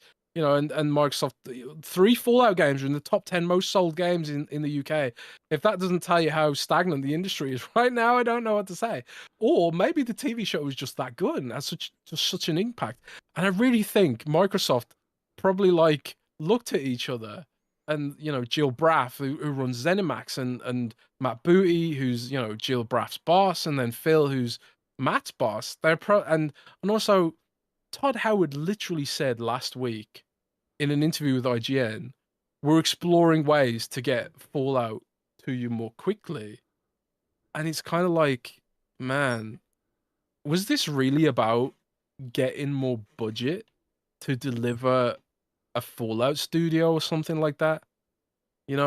Because, but again, this sort of, it kind of goes back to the short-sightedness of Microsoft and the pain of capitalism in general. Microsoft can afford HiFi Rush 2 and investing in a goddamn Fallout studio. We've been asking them for years to explore expanding a Fallout studio. And I dare say that some of the, if my hypothesis is true, that is, I dare say some of the, staff from Arkane Austin will find themselves in Bethesda's Bethesda's Austin studio in the future, and you have to sort of combine these elements together. But would it have been? It wouldn't have been very, I don't know. Just work with me around. Imagine this is all true. No, I'm thinking of that. I'm thinking of the, and you know what that still says to me? No, wait. Let me just finish. Okay. Just do this hypothetical with me, Rand, for the sake of argument. Imagine this is all true, that the Tango was sacrificed on a pyre for Fallout? For Fallout. Oh, Jesus. Yeah. Do you think that makes sense, given what's happened with the TV show and everything blowing up and all that stuff? Do I think it makes sense that you would sacrifice 4 studios and all those jobs strictly to move resources and budgets to get a Fallout out faster? No. You want to know what that is? Because if that's the case, like, assuming it's true, and maybe there is some merit to some of it, that also still seems like poor planning and poor leadership. That you would have to sacrifice 4 other studios that you just acquired 3 years ago, right? And then in those 3 years, you didn't have any plans for any sort of Fallout related stuff, and that you only decided, oh shit, maybe we should do something when the TV show comes out and is a huge success and blows the other games up, and then you're like, well, geez, I guess maybe we should have thought about this, and you have to shut down 4 studios, and it just coincidentally happens that the 2 that you shut down just also the ones that are most recently shipped games, so it seems like a case of wrong time, wrong place for them. To me, that's even more of an indictment on management. Like, what are you thinking? Did you not think that Fallout was important enough? Isn't Fallout one of the reasons you bought the fucking goddamn Bethesda in the fucking first place? And you didn't have a plan for it whatsoever? You didn't think that any of this shit through? I don't know. But dude, it would be an indictment. It would be an indictment of management. It would. I agree completely there. But hindsight's 2020. So, like, if you are Microsoft right now, and you have sort of realized that you've got that Fallout's a lot more potent as a franchise than perhaps you appreciated previously, what do you do? Now, for me, I'm just going to put it out right now. For me, Microsoft can fucking afford both. They can have their cake and eat it. They should be able to grow a Fallout studio, which people have been calling for years and years and years and years and years. They should be able to incubate that and grow that and make that a thing quite easily, I would have thought. They've got a ton of studios. There's a ton of game devs out there who need jobs, and high quality game devs too. And also the investment has dried up for like a lot of these startup game devs. I saw Lightforge Studios, who was founded by ex-Blizzard employees, that just closed because they couldn't get any investment. And those devs need jobs. Like, so presumably that there is not a shortage of personnel to spin up a Fallout studio. But like, if we're just going along with this sort of track of hypotheticals that this is Fallout related in some capacity, why couldn't they afford to do both? Now, maybe it's just the case, and this is where Satya comes in. Maybe Satya's just like, look, we're not giving you any more fucking money. Yeah. You've had millions and millions of billions and trillions of infinity quillions of dollars from us, and now you're coming back to us and saying, look, you've just now realized, like, imagine you're Satya and Nadella, and these guys have just come to you and said, oh, by the way, we actually probably should consider making a studio to capitalize on this TV show. Satya and Nadella probably watched the TV show himself and was like, hang on a sec, we own this, and you guys don't have a game ready? You're gonna make a game for this franchise, but we're not giving you any more money because you've had $1 bajillion of investment already. So I think it does sort of come back to, well, the fiscal year is also coming to a close soon too, and there is that, right? Yeah, so it does sort of come back to this sort of idea that A, it's bad planning. B, Satya's probably not giving them any more money, and C, well, there isn't a C because the A and B are so great. Right. It'd be interesting if maybe we can find out more about it. But then Matt Booty had the, as some would say, audacity to the very next day have a town hall and say that we need smaller games that give us prestige and awards. And people were just like, is this guy serious? And John Johannes, the creative director or game director of HiFi Rush, just posting like an image from the game, being like just a disappointed one. Like, people couldn't believe that Matt had said that. It's like, well, you just shut down the studio that made you one of those games. And I saw that and I'm like, it is just one sentence. I would like to know the full context. What was said before that and what was said after it? Like, was he asked a question and he said that sort of stuff? Because then there is some debate about whether or not this game is actually a small game. I saw MVG, his thread on Twitter, where he says this game's not a small game, it was in development for 5 years or whatever it was. Is it possible that Matt Booty's not talking specifically about this game? Even though it is a game that won all the prestige and all the awards. I don't know what Matt's talking about. I sort of get the sense like maybe he meant cheaper.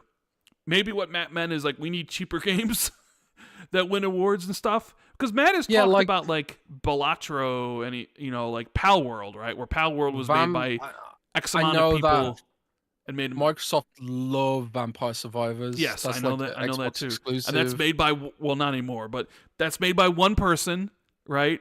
I don't know if it's one of the awards, but it was definitely a game that was talked about. We gave it an award. So I guess my Central Game Awards. So I guess my question, or I don't know if this would be my worry, is like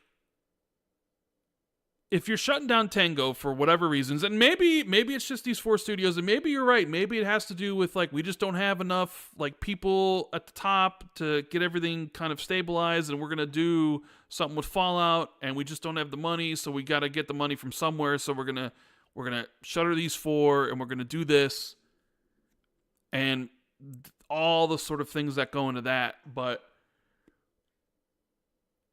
when you look at compulsion, right? Because at least from what Jason Schreier was saying, it was like, hey, HiFi Rush or Tango Gameworks was like pitching the idea of HiFi Rush 2, but it hasn't been greenlit yet, or not greenlit, and obviously that's going to take X amount of years, and they need to hire from that, and maybe it would be too expensive, and there's no cash flow to the studio. What do you do to a studio like Ninja Theory after they ship Hellblade 2? Because that's got no microtransactions. I mean, sure, you could put it on other platforms later, but is it going to move the needle? Because it didn't seem like HiFi Rush did. Same thing with something like South of Midnight. So what if like the play is, okay, so for Xbox, we're going to have these mega franchises that we have from these our studios, where it's Halo, Gears, and Forza, Fable, and then on the Bethesda side, we got, Indiana Jones and Doom and Elder Scrolls and, Fallout. And then on the ABK side, we got whatever Blizzard's doing, like World of Warcraft and Overwatch and StarCraft and Call of Duty. But then any of the smaller studios that Microsoft owns, they're just like, you know what, Ninja Theory? We don't really need one game from you that takes 4 or 5 years. We don't need that because it doesn't do anything for us. It doesn't do anything for our bottom line. However, we want you to stick around. We want your creative talents. So what if you pitched us 15 games?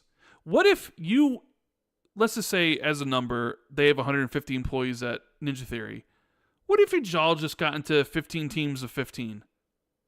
And just like a high school project, like a they do these sort of things at Microsoft. I forget what they're called. Game Jam or whatever. Where it's the idea of like, why don't you make us something smaller that doesn't take 5 years to make, that we can build out in 2 to 3 years, and is very creative, and potentially could be a viral sensation down the road, like Balatro or Pal World or one of these other things that just blows up out of nowhere. So instead of getting one chance at a game that takes 5 years, almost an entire generation, now you can have a whole bunch of different projects, and maybe that's a way a studio like Ninja Theory or Compulsion could work within Microsoft. Well, this is I think this is another reason why it's sort of become a really. I mean, we've touched on this a couple of times in the show, but this is one of the other big problems with this whole thing with Tango is why not Compulsion? Why not In Exile? And why not Ninja Theory? Because these studios as well seem to be similar on the surface to Tango. On the surface, they do seem to be similar, right? Mm-hmm. But there is a key difference here. And that's that Tango was in Japan, by itself. like in a completely separate by itself. And there's one thing that I know that Microsoft does heavily, and also Activision actually, for that matter. And it's this idea that they work together on games. Like while Machine Games was incubating parts of Indiana Jones, the team that couldn't work on that aspect of the game, they were working on Starfield because they weren't ready to be full production of Indiana Jones yet. You know, stuff was being written and stuff was being concept arted out. So what do you do in that situation? You put those devs on another game. Now, and that's like how a lot of these big publishers work, and that's certainly how Activision works. Where like one part of the studio is working on this part of the game, the rest of the studio maybe they're pitching on Call of Duty, maybe they're pitching on this. And we've all heard about how the Coalition, like while they've been incubating Gears 6, they've been working on State of Decay 3. They've been pitching in on Hellblade, you know, and so on and so forth. Now, when all the studios are in America and when they're in the UK, I kind of feel like it's probably easier to sort of collaborate as a team to sort of work and get the value out of it here and there in different directions, right? But when you got Tango, who's, you know, regrettably in a separate country, away from all the rest of the studios, it's really sort of like, I can imagine how difficult it is to integrate them into the sort of wider sort of org that might be working on different games and pitching in and, you know, collaborating, you know, and stuff like that. And this is just me playing devil's advocate. But the problem is with all this is it focuses way too much on paper value, I kind of feel like. And that might seem like a naive sort of take where it's like, well, you know, of course there's got to be on paper value because at the end of the day these are companies and they've got to make money. But and this is something I feel like really Microsoft struggles with and just is an issue with capitalism in general, is that there's value to be had that isn't strictly financial, right? And I think Sony discovered this very, very well this past week, is that, you know, trust can be hard to build up. Really, really hard to be built up. And you can lose it in an instant, right? You can lose it in seconds. It can be absolutely wiped out. And the outrage at Sony for the PSN stuff with Helldivers and removing it from the store, that's still ongoing, you know, because the game has not been restored for sale in a lot of those countries. And now we're seeing like similar sort of Ghost of Tsushima. You know, Ghost of Tsushima. Ghost of Tsushima is also not for sale in some of these PSN you know, blocked regions and stuff. And I'm not here to debate the whole stuff with PSN because obviously, you know, Xbox and Blizzard do the same thing, and you know, where you have to log in and play and, you know, to actually access stuff, you know, so it's kind of like it's besides the point. But the point I was making is that the trust was built up and then smashed down with one bad decision. Now, like with Tango, the value that you get out of Tango, yeah, like they took 5 years to make this game, whatever, and it didn't sell because they shadow dropped it and they didn't hype it up and they didn't really market it very well and all this kind of stuff. The damage it's done reputationally has to be, you know, quantifiable in some way, and that's like that can translate into money. If you're someone who like, now I'm kind of like, I don't trust Microsoft anymore because, you know, they my favorite franchise is The Evil Within, and I trusted them with this acquisition, and they sort of threw it away, and now I don't trust them anymore, you know. And again, this might be a naive thing because which there are lots of studios that aren't trusted. I think EA is the least won awards for being disliked, and EA still makes money hand over fist. And what the dude just said today or yesterday, that they can't wait to put ads in their games or whatever it is. Yeah, and is anyone going to stop playing Apex Legends over it? Probably not. And also, like, there's also Activision. Activision probably had the worst PR cycle I've ever seen in gaming history. And also, Overwatch 2 is the most low-reviewed game on Steam right now, I think, in history as well. Or at least it was. But they make money hand over fist. So it's like you have to wonder, like how much of the noise that's being made here actually does translate into real world harm. But I have to believe that it does, because when word of mouth is a powerful thing, and we were literally talking on the show earlier about how Netflix doesn't really advertise its shit. They rely on word of mouth a lot of the time, and hype and all, and people discussing it on socials and stuff. And that kind of like example really flies in the face of the idea that these kind of decisions can't have a negative impact monetarily. And that's why I think there's a lot of worry from the Xbox community in this, because it's kind of like, well, the reputational damage doesn't necessarily fall on any of the games. Like, people aren't going to stop playing Call of Duty because Tango got shut down. People aren't going to stop playing Fallout 76 because Tango got shut down. People certainly aren't going to stop playing Candy Crush or World of Warcraft because Tango got shut down. What suffers is Xbox as a platform, you know? And part of me wonders is like, and I think that's the fear from a lot of people, myself included, is maybe Microsoft just doesn't care about the reputational damage to Xbox, because the narrative with the whole sort of the reputational damage they seem to be self-inflicting, and then also going multi-platform, which I think does dovetail into this, at least psychologically in some degree. Would you agree with me there, Rand? That the whole Yep. multi-platform debate dovetails into this a little bit. The trust has been eroded. The trust has like really gone down. And Microsoft was, Xbox was an entity that thrived on community and community trust and community building. They worked really hard to sort of build all that up, and they've sort of pissed it away really, really quickly. And you have to wonder, like, is that incompetence, or is it like acceptable brand damage to them because they don't really care about Xbox as a brand anymore? And that's the fear, right? That's the big fear. Is that they And don't they don't they don't care about us, and they don't care about the brand that much. As long as people are still playing Call of Duty and Fallout and Halo and yeah, it's all Gears, then microtransactions. who cares if Well, who cares if people on not Twitter even are, Gears. Well, right? that's the thing. It's not. It's like, it makes you worry. It's like, it's not even like everything has to be Call of Duty sized, or they just don't bother. Right. Everything needs to be like, um, and you got Matt Booty out here talking about small games that win them prestige, and it's like, well, we can debate back and forth what he means by that. What constitutes a small game? Maybe in context it makes more sense, but what? Why would you even bother with small games that give you prestige if you don't care about reputational brand damage? And that's why, like, I kind of it's couldn't you have made Tango into one of these small studios that gives you prestige?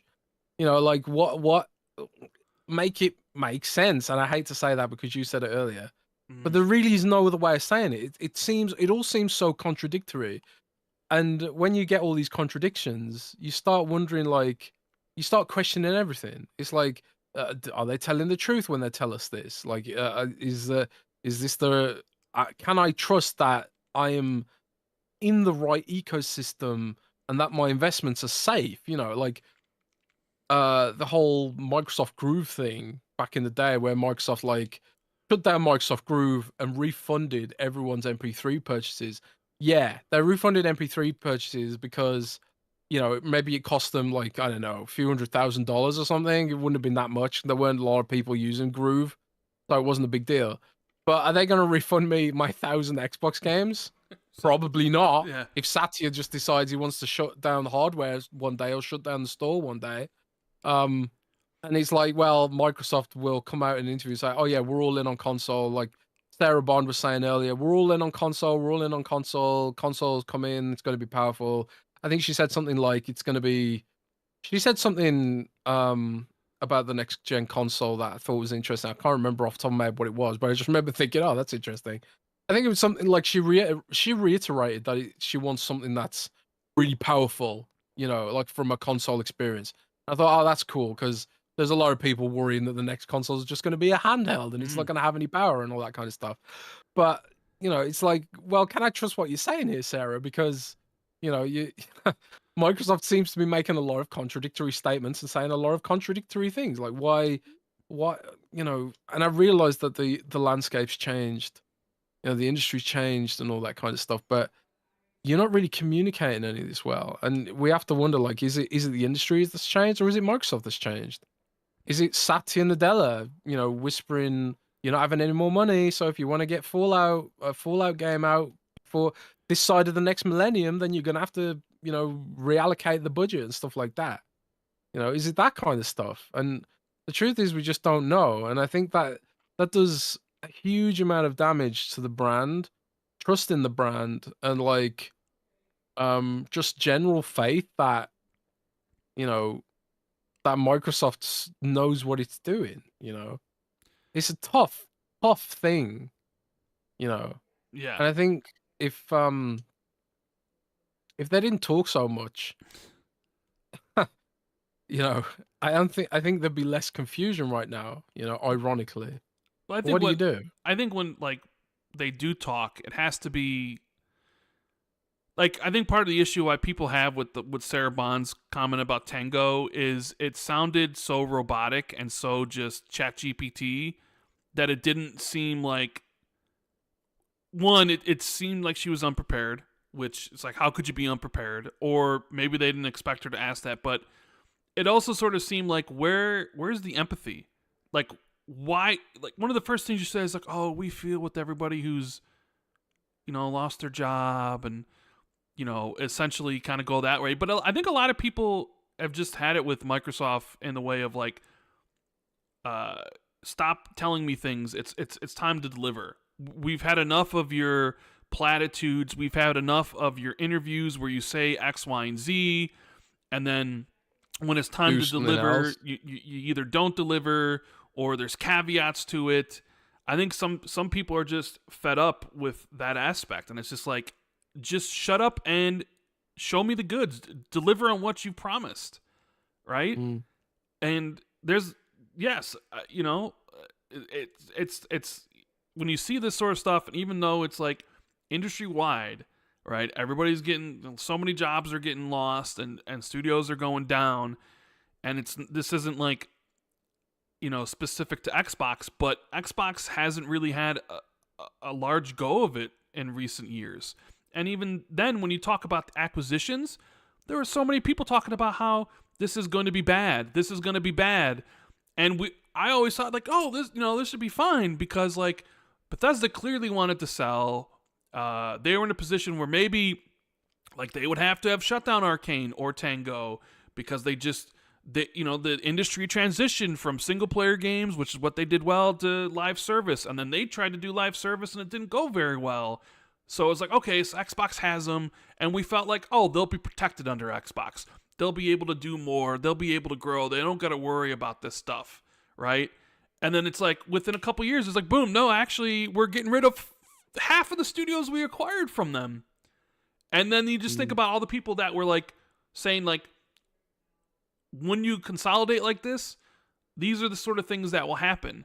So it's like, damn, those people were right along this stuff. And it's like, what are they going to be right about ABK? Is ABK going to even have their own sort of reckoning moment? Because as part of this, like Tom Warren had put out there that there were debates about whether or not to put Call of Duty in Game Pass.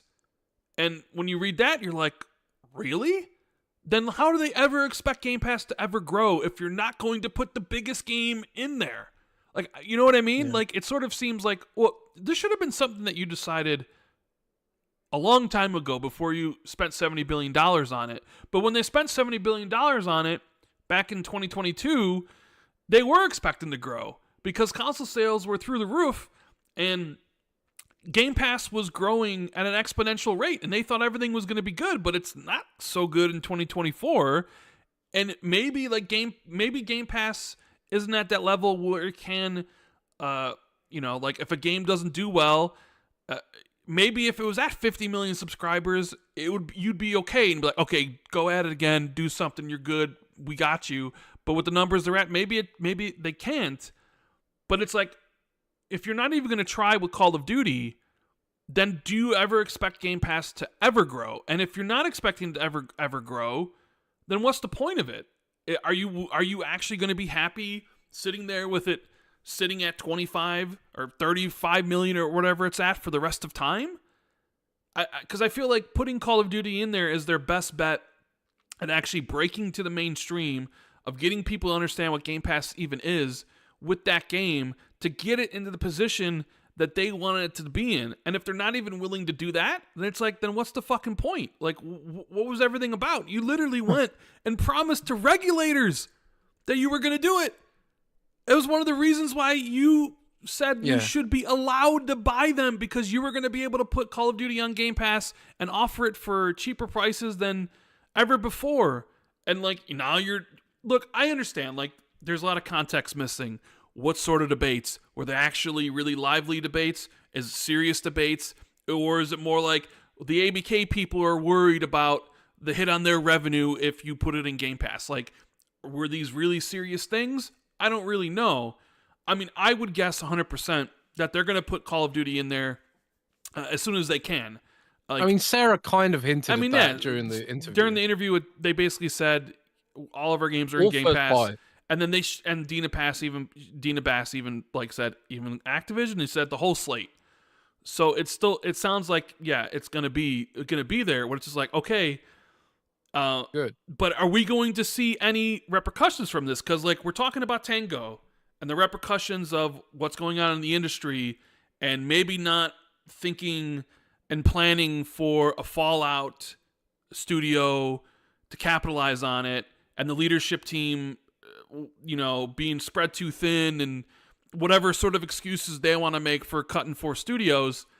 But is there going to be repercussions for putting Call of Duty in Game Pass and losing however money in upfront sales, even at the expense of getting subscriptions to Game Pass? Is there going to become a reckoning a year from now or 2 years from now where they're like, we can't afford X, Y, and Z, so shut down Sledgehammer Games?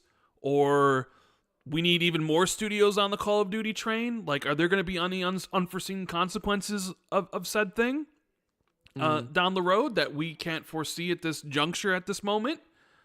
I don't know, but I sort of feel like if you're not going to put Call of Duty in there, then Game Pass is a lame duck program.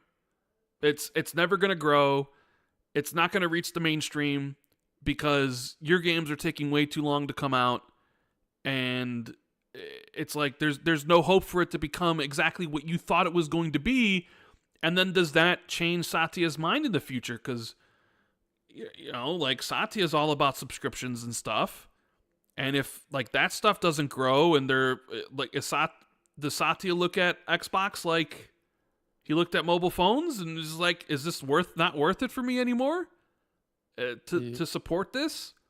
Right? I know that's a lot of, like, whoa, hold on here a second. You went from one thing to the next, but these are sort of things that are clunking around in my mind. Like, I don't think that's the case, at all. But it is something that it's like, if you didn't foresee some of this stuff with other things, like what are going to be the ramifications of putting Call of Duty in Game Pass? Are there going to be anything negative, that you'll see? Like, is all that revenue really that important? Where you have like the money people at Microsoft being like, maybe we shouldn't do this, or maybe they do it 1 year and they're like, no, we can't continue to do this. We need to sell it. I would love to be the fly on the wall for those conversations. But I think you think Call of Duty is going to be in Game Pass 100% regardless, right? They're going to at least try and see what it is. You pretty much know. Yeah, I pretty much know it is. Call of Duty is going to be in Game Pass. I just don't know, like, the deets, if indeed there is deets to be had. Yeah, I mean, wasn't there something about, like, they couldn't do it until 2025? Remember, sort of. There was that aspect too, like when, and also, a lot of people also question the whole logic because it's like, oh, well, they'll lose sales, and it's just like, yeah, but you gotta remember that Call of Duty's revenue is like 80% post-sale monetization. So, there's certainly an argument to be made that putting it in Game Pass could actually boost the revenue if people don't have to spend $70 on the game. Maybe they'll spend more on the microtransactions, you know? Because like multiplayer games are the ones that tend to do well in Game Pass, the ones that have microtransactions and stuff like that. It's a single player games where Game Pass becomes a little bit more murky. So I think like I don't think the retail aspect of Call of Duty hitting Game Pass is an issue, because if it was, then someone better tell Fortnite to stop giving away Fortnite for free, because they certainly didn't get the memo. But disregarding that argument or that debate, about it, there is that sort of like, are they even allowed to yet? Like, is there not a Sony thing? Maybe did they buy Sony out of the clause? I mean, Sony needs money too, right? How much did that cost? If they did do that, there's just a lot of unknowns and all that kind of stuff with regards to Call of Duty. Yeah. But it will be in there eventually, some shape or form or the other. I suppose like but I completely agree with you. Like, it shouldn't even be a debate. I think if Game Pass is ever gonna hit the mainstream, and right now nobody knows what Game Pass is, nobody knows what it is. If it is gonna hit the mainstream, you have to make these bold moves. You have to put Call of Duty in there. You have to see what happens. And if Call of Duty does blow up, if Game Pass becomes a real genuine reason that a lot of more casual people pick up, the console and enter into the ecosystem, we can update that meme where it's like Xbox is back, Xbox is dead, Xbox is back, Xbox is dead. Well, usually something happens where Xbox is back after something Xbox is dead. So maybe Hellblade 2 will review very well, and then people will be like, Xbox is back, baby, right? Well, there's the showcase coming up as well, and I've heard some really sexy things about the showcase. Here we go with the hype of the showcase. Yeah. I'm hyping the showcase. I've heard some really good things about the showcase. It's weird because I was talking to my buddies last night, and they were asking my thoughts about this, and I was like, I'm incredibly disappointed about the situation. Like, it sucks that Arkane Austin's not going to be able to make a Dishonored 3, and it fucking really sucks that... Dishonored? Give us Prey. That's more important. Or that. And it really, really hurts that Tango isn't going to, be able to continue the HiFi Rush franchise or whatever else they were going to do there. Like, it makes me kind of look side-eye at the management, and it's like, Matt Booty and Phil and Sarah, and it's just like, come on, guys, really? What the fuck is going on here, right? At the same time, I'm also, I fucking love games. So I'm also excited to really play Hellblade 2 and to take a look at the showcase and to see all the stuff that they have planned. I know for a lot of people, it's like one emotional thought or another. Like, it's like, fuck Xbox or this or the other, and they don't care about any other stuff. Like, yeah, I know sometimes it's a little difficult to hold two conflicting thoughts in your head at a time. So it's like, I am as disappointed as you could possibly be. And like, I use that gif from the Green Mile where he's like, I'm tired, boss. It's like, come on, It's like, really? I'm tired of the roller coaster. Microsoft has had us on a roller coaster since they decided to buy Activision Blizzard. And they certainly have. And it was like, the debate over whether it was even ethically okay. And, and the FTC court case, 1 minute it's dead, 1 minute it's back on. And then the fight this whole with Sony, sort of, right? Yeah, and you had people talking about like, oh, well, if this deal doesn't go through, Xbox is done, Xbox is dead, it's over, and there was all that kind of drama, and people saying like, this is Xbox's Hail Mary, and and then you had people, the whole thing of like, Xbox is dead, Xbox is back, and Xbox is dead, but it's also a monopoly, Schrodinger's Xbox and all this, it was such a roller coaster, that whole ABKB. It's so exhausting to cover. And we finally got it through, and now it's just looking like, a lot of people are questioning like, was this actually a poison pill? Because it's the death of Microsoft competing on the game industry's terms, and then increasingly going off and just doing its own sort of thing in a sort of very Activision way, which is just like pure revenue over everything. You had Toys for Bob working on Call of Duty, for God's sake. That was another thing I wanted to ask you, right? During the ABK thing, the merger closed, Toys for Bob went independent. Why weren't Tango or any of these studios offered to go independent, or even to sell them? Like, why wouldn't it be like, we're gonna put Tango Gameworks up for sale? Is it just immediate, like, we need this off the books immediately, instead of being like, well, no, we'd have to find a buyer, which means we'd have to keep the employees paid, all that sort of stuff. Well, I think there is that aspect of it. Like, Toys for Bob is a very, very old studio, and small, and the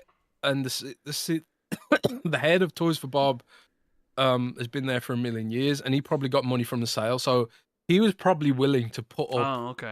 Put up the. I mean, I imagine the leader of Toys for Bob was probably willing to put up cash to flow that thing, whereas like with Tango, which had no money in it as an entity. Well, Mikami might have had money in it, maybe not, but he's gone, right? So yeah, well, Shinji Mikami left, and yeah, you know, and not to be harsh, but Shinji Mikami was the reason Bethesda bought the studio in the first place.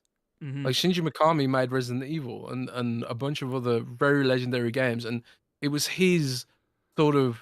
It was the prestige of Shinji Mikami that made them buy the studio in the first place. But then he left, and you're essentially left with a very young, inexperienced dev team that sort of struggled to find its identity in a way, you know. And it looked like they were turning a corner with HiFi Rush, and you know, I know a lot of people do like The Evil Within 2, but for me, The Evil Within 2 was a step backwards from The Evil Within 1. And I think that, again, that's symptomatic of, like, you know, trying to chase a trend and go open world. And it's going to be interesting, Rand, because the rumor is that Resident Evil 9 is open world. Yeah. Going to be interesting to see if survival horror works in open world again. The worst parts about Stellar Blade are the open world parts. You know? Yeah, I mean, the Evil Within wasn't truly open world, but it went really wide, linear, and I think it really hurt the game's pacing, for me at least. And I know there's some debate about that, but it's besides the point. The point is that I think it's a different situation here. I don't think there was anyone willing to pay those. Well, then I got another question for you. Go on. Does Tango Gameworks and these closures happen if Microsoft doesn't buy ABK? That's a really good question. Because so like the point I'm trying to make is, obviously, is ABK at the root of this, right? Like, we can talk about, like, Matt Booty's leadership team not having the resources available, but did they not have them available because they can't go and get more money because they went and they spent $70 billion on Activision Blizzard? So in a way, are these studios shut down because of Activision Blizzard and the $70 billion spent on that company? Well, I believe in my heart that this is Fallout related. This whole thing is them shifting around budgets so they can start growing a Fallout team with Todd Howard doing executive producer oversight things, right? But it's a lot of uphill there, because you've got, like, you know, Starfield ain't finished yet, you know, and they've got the Elder Scrolls as well in production now. So there's already two sizable teams working on that stuff. And then you want to capitalize on Fallout. Presumably they want to have a mainline Fallout game, I mean, ready for season 3 of the show, maybe? Like, when will season 2 come out? I mean, if they take 2 years in between, so season 2 would probably be 2026. Season 3 would be 2028. Assuming they do, it's every 2 years. That's what it seems like big shows take these days, is about that time, 2 years. Yeah, so, you know, you envision that they want to get a Fallout release lined up for the TV show, because I can't see this TV show slowing down. I've heard that they've got several seasons of content written for this show already. They just need Amazon's approval, basically, which is amazing to think about. If they're all as high quality as season 1, right, we're going to be eating good. But even if it is Fallout related, I was getting to that. Even if it is Fallout related, without ABK, maybe Microsoft could have been like, Amy, Satya, we want to capitalize on this. Give us some money. Maybe they would have been more willing. So yeah, maybe Tango doesn't get shut down in that scenario, in that imaginary scenario, which might not even be true. But maybe it's another one of them. Maybe it's just like they're just like, well, it's hard to find a good way to use Tango if they are sort of too external to the brand and the whole ecosystem that they're building. You know, the coalition working with the different teams and stuff like that. I think time zones would be an issue and all that kind of stuff. I don't know, but I sort of feel like it is. I sort of feel like you spend that and type also of... you have to remember the COVID thing. The COVID slump would be happening too. So True. there's that sort of cost saving aspect to it as well, to some degree. I think it does have a bearing on all this. Absolutely. Because I think it's like you can't go to upper management and being like, we need more leeway or we need more cash. And it's like, yo, we just gave you everything in the world, so no. And it's like, in fact, you know, if you want to do this, you need to cut. And it's like, oh, all right, well, we got to figure out who we're getting rid of. So, yeah. I mean, it's been an awful week. You know, and I even looking at it like, you know, the last 3 Mays have been awful for Xbox. I don't know if you've realized that. You go back to 2022, so I'm pretty sure, or maybe it was April, but I think in May of... Call it the quarter. I think it was May of 2022, they delayed Starfield and Redfall. Or it was like late April. And then last year, Redfall came out and was a disaster and had Phil on Kind of Funny talking about all the things that he mentioned last year. And then, you know, fast forward to this week and you're shutting down studios. You're talking about more layoffs when you already laid off 1,900 people earlier in the year, right? You're talking about debating about whether to put COD in Game Pass and all these sort of things. It's just like, man, you know, can you actually have some positive momentum for a change? Maybe that begins with Hellblade 2 coming out in a couple weeks and continues with the showcase and stuff. But I sort of feel like, judging from when I get online and look at people's reactions to this feels different. This feels like, with 2013, Xbox was seen as a joke, but it still had a lot of goodwill from the 360 generation, right? It sort of feels like any sort of goodwill people had for Xbox right now is sort of out the window, and now it's just, fuck you, you need to die. How could you do this? And there's no, like, people like legitimately want to see blood. They want to see new management. They're tired of, like, you know, the platitudes, and it's all about like, hey, it's time to deliver. I feel like the vibes are completely different in these two cases. Like, people have had enough. Like, this is the straw that's broken the camel's back, so to speak. That if you can't nurture a studio like Tango, that basically, you know, is a poster child of what the new Xbox was supposed to be under Phil with Game Pass, and even they go under, then what is safe? Like, it feels like punching down. That's what it feels like. Like, I talk about Tango being a small studio, and you know, and being sort of a scrappy upstart, and even the game like HiFi Rush, like the character sort of depicts Tango in a way, which is a weird thing to say, but it's like, you know, young and brash and but up and coming and meaning well, and there's something there, you know. Mm-hmm. And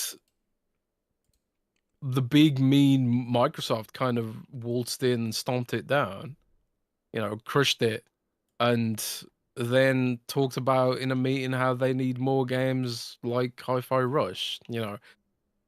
It does feel different. I agree. It does feel different. But at the same time, does any of it matter? You know, we talked about earlier how, like, nobody stopped playing any of Activision's games because of all that stuff. and Well, you I mean, increasingly you just wonder. they stopped Increasingly, you have to playing. wonder like, do any of our opinions matter? Do any of They the did they core? did stop playing some of the Call of Duty games because they were awful. Not necessarily because of what was going It on in wasn't. It the was nothing to culture. do with the drama. It No, was it was always nothing to do about. with It drama. always comes back to the quality of the games. Yes. Nobody cares about the drama. No one cares how the sausage is made. We're podcast and the podcasting scene and content creators scene, like all of that is like niche. It's all niche, niche within a niche, you know, and people aren't. Most gamers who are active and spending money in this ecosystem, they probably don't even know Tango exists, and that's like horrible to think about. But that's because the industry's just changed so much, and the way that it's gaming has transitioned from being like a hobby for hardcore people, and the game has gone mainstream now. And the attention on the corpse has increasingly moved in the direction of, let's go where the money is. Let's not go where the art and the creativity is, you know?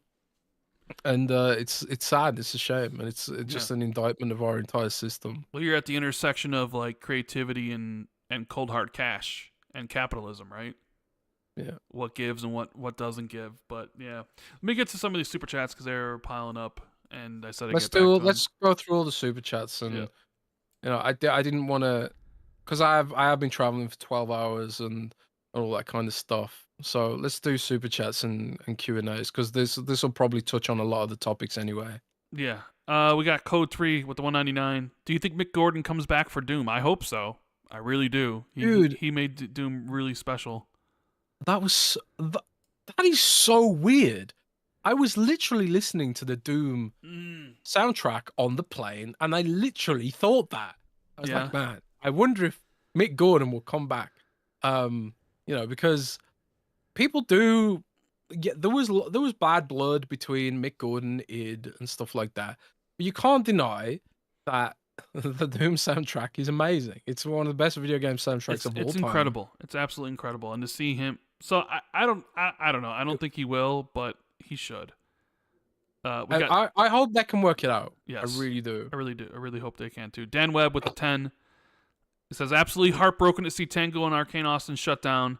Do you think Microsoft will be able to get people excited again with the showcase, or are they going to buckle with difficult days ahead?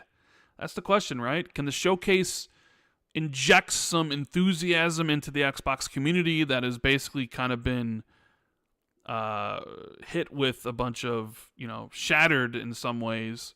I mean,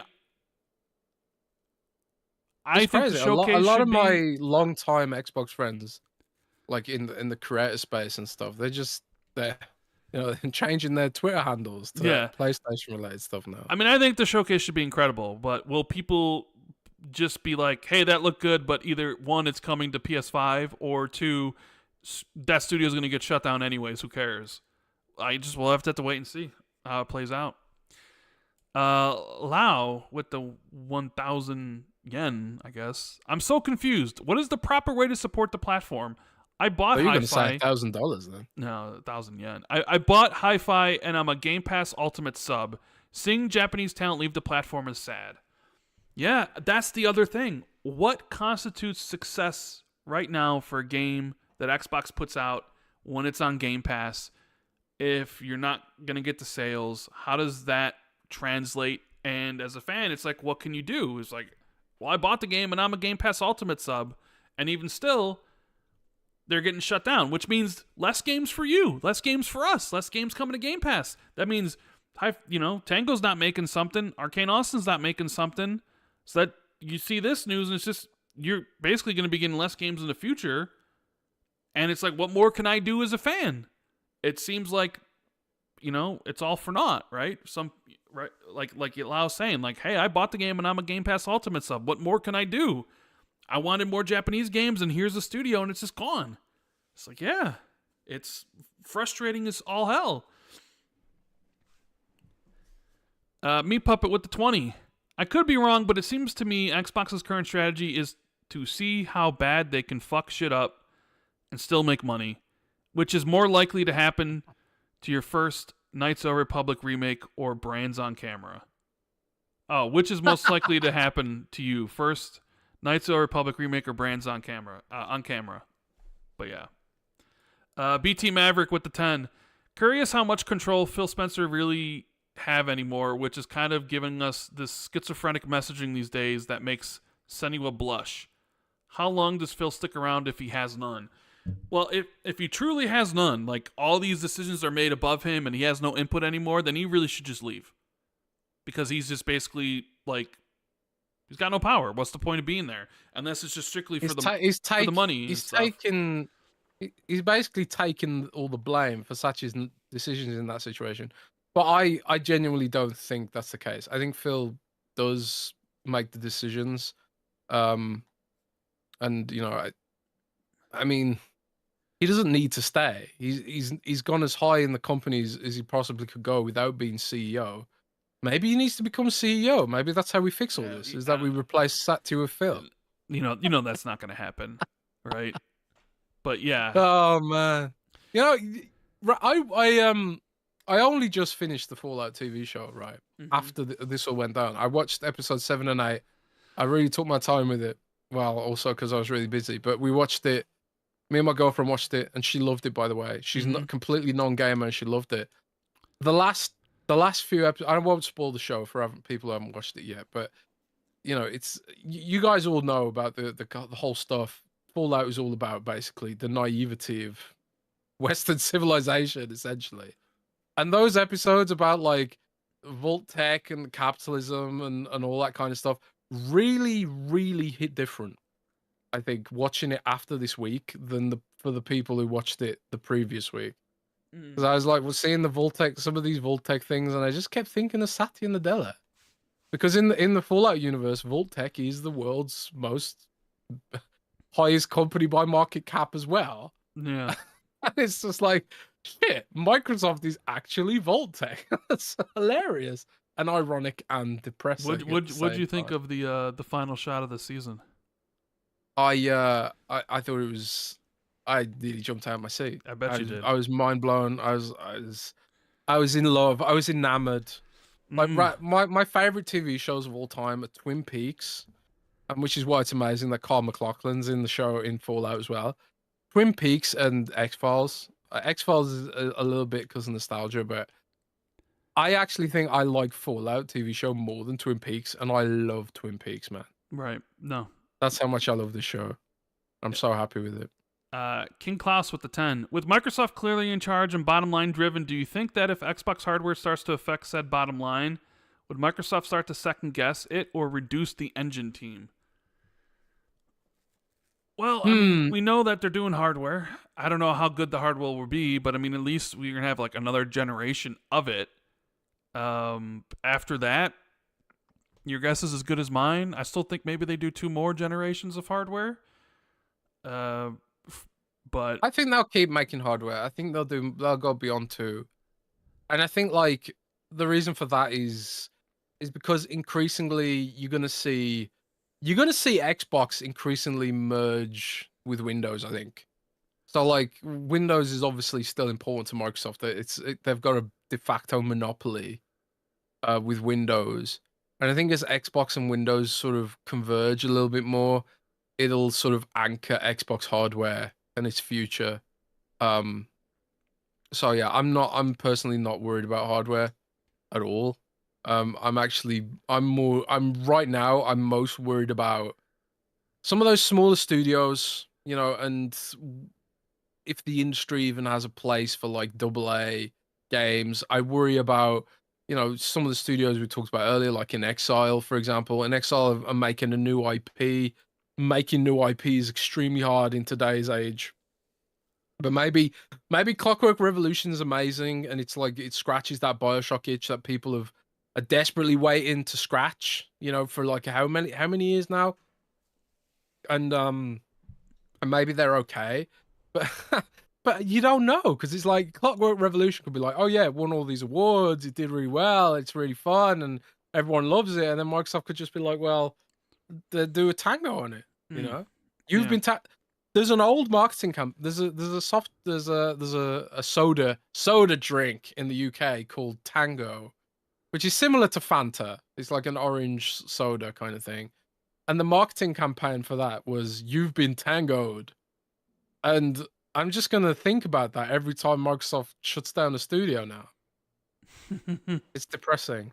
It's really depressing. Do you think I saw somebody say this in chat earlier, but are we also forgetting that Tango made Ghostwire Tokyo? Maybe Ghostwire Tokyo was the problem and not HiFi. I don't think HiFi was the problem. I really don't. And I don't think HiFi was the issue. I think Fallout's the issue, man. I'm telling you. I really think Fallout's the issue. So let's ask chat. So chat, if let's say hypothetically Jez is right and it's something to do with Fallout related and they had to move resources around and it just so happens that these are the casualties of it, is shutting down Tango and Arkane Austin and the other two studios worth it for you to get a new Fallout before 2030? Is that an acceptable trade-off? Sound off in chat. Jez, is that an acceptable trade-off to you? The shuttering of those studios to get you a Fallout Chicago by 2029, 2028? Did the ends justify the means on this one? I don't think so. No. Okay. I mean, I love Fallout, man. It's one of my favorite franchises of all time. I think I've got more hours in Fallout than any game, any franchise this side of Monster Hunter and World of Warcraft. But like Fallout's probably my number 3. I've got like 400 hours of Fallout 3, a bunch of hours in New Vegas, not as many, and then like 300 hours in Fallout 4. God knows how many hours in 76 at this point. But I don't think it's worth the trade-off. Yeah, most people in chat are saying the same thing. Microsoft can afford to do both. And that's what people are saying. They can make both work. They can have their cake and eat it. And we can have our cake and eat it as well. And I think Tango is a studio that had incredible promise and delivered value beyond the monetary and should have been incubated longer. I don't think it's fair. You just can't. It's just not fair. There's just no universe where this is fair, where you reward success with this.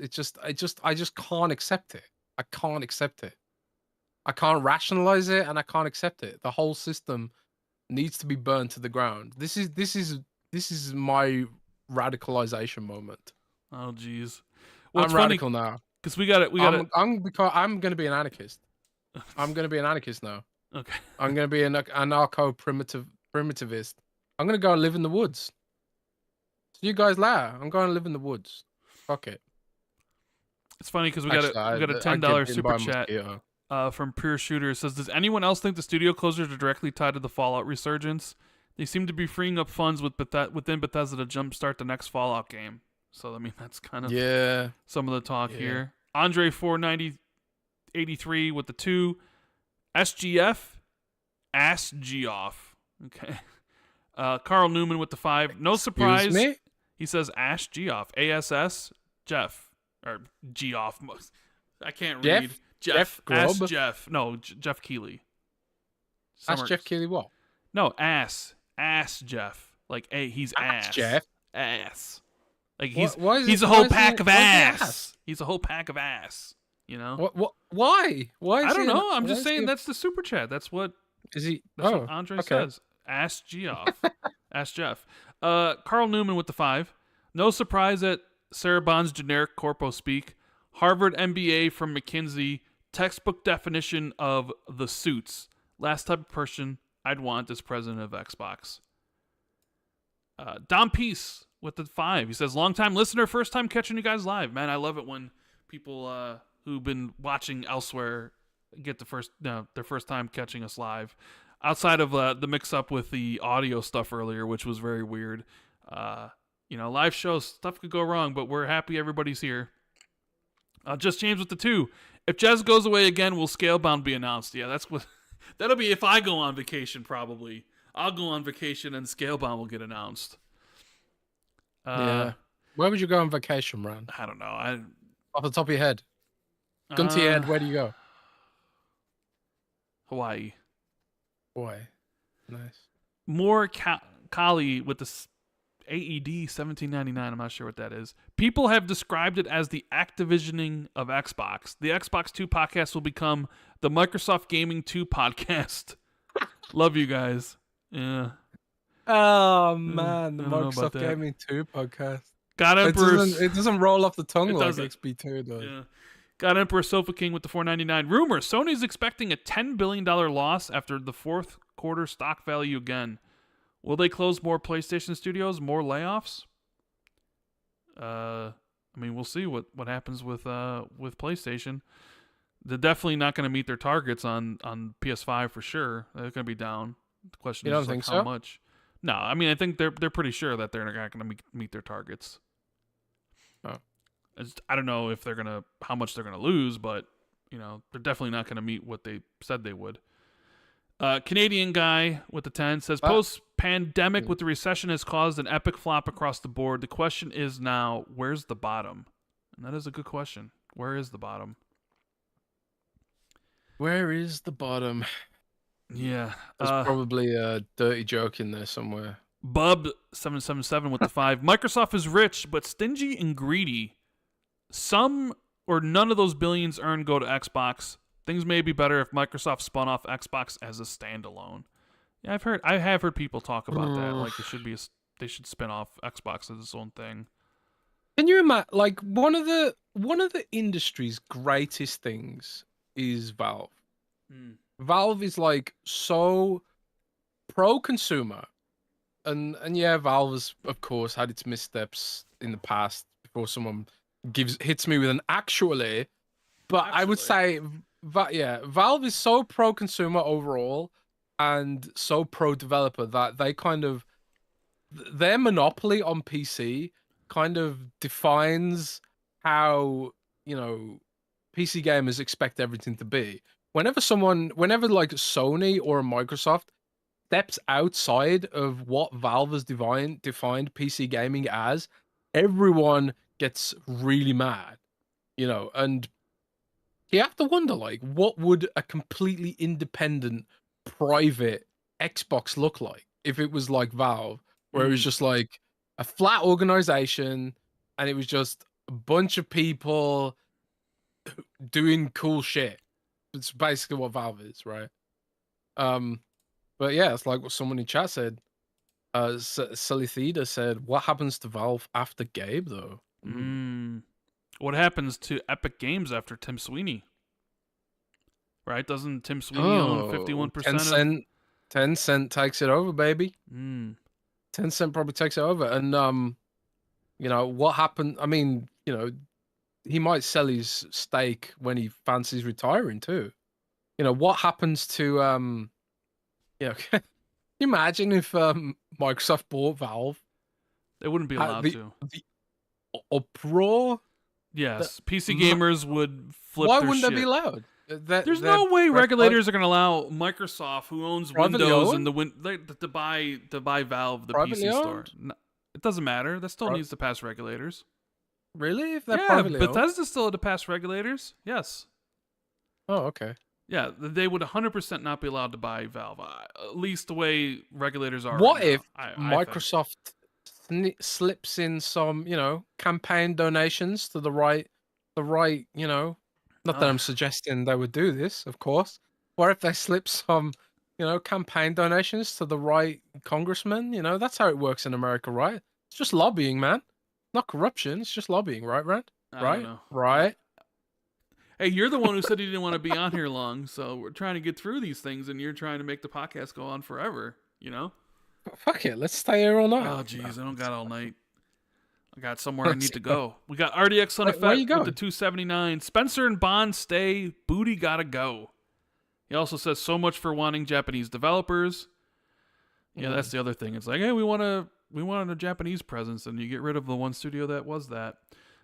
Gray Fox with the 2. Marketing in Europe sucks. Greetings from Amsterdam. Hello. Gray Fox in Amsterdam. Marketing is always a weird topic for Xbox. It's like Hellblade 2's coming. Where's the marketing? Like, I don't know. Scott says, fire Satya. He is not good for business. Well, I think the shareholders who own Microsoft stock would say differently about that. Do you own Microsoft stock, Rand? No, I should own. Do you own Microsoft stock? No, I don't own. I don't. If we did, we'd have to be like, by the way, we own Microsoft stock. Like. Yeah. I don't own a stock in any company, but before I was a journalist, I almost did buy Microsoft stock when it was $20 a share. It's like 400 something now. Yeah. I know you should have. No. Brett with the 5 says, choose a lane, Jez. You said Satya doesn't want to lose potential advancement by dropping out of a market like the Windows Phone. Which one is it? Wait, what? I don't know. That's all it says. That's just choose a lane, Jez. You said Satya doesn't want to lose potential advancement by dropping out of a market like Windows Phone. Which one is it? I don't know. I'm assuming. No, but you only said one. You only said one thing. I know. So I can't compare. I can't compare the two. Have you said? But if I'm gonna guess what you mean, it's like, I think you might have misunderstood me. Maybe. What I was saying was, Satya himself said that he regrets quitting Windows Phone because now he has to answer to the whims of Apple and Google.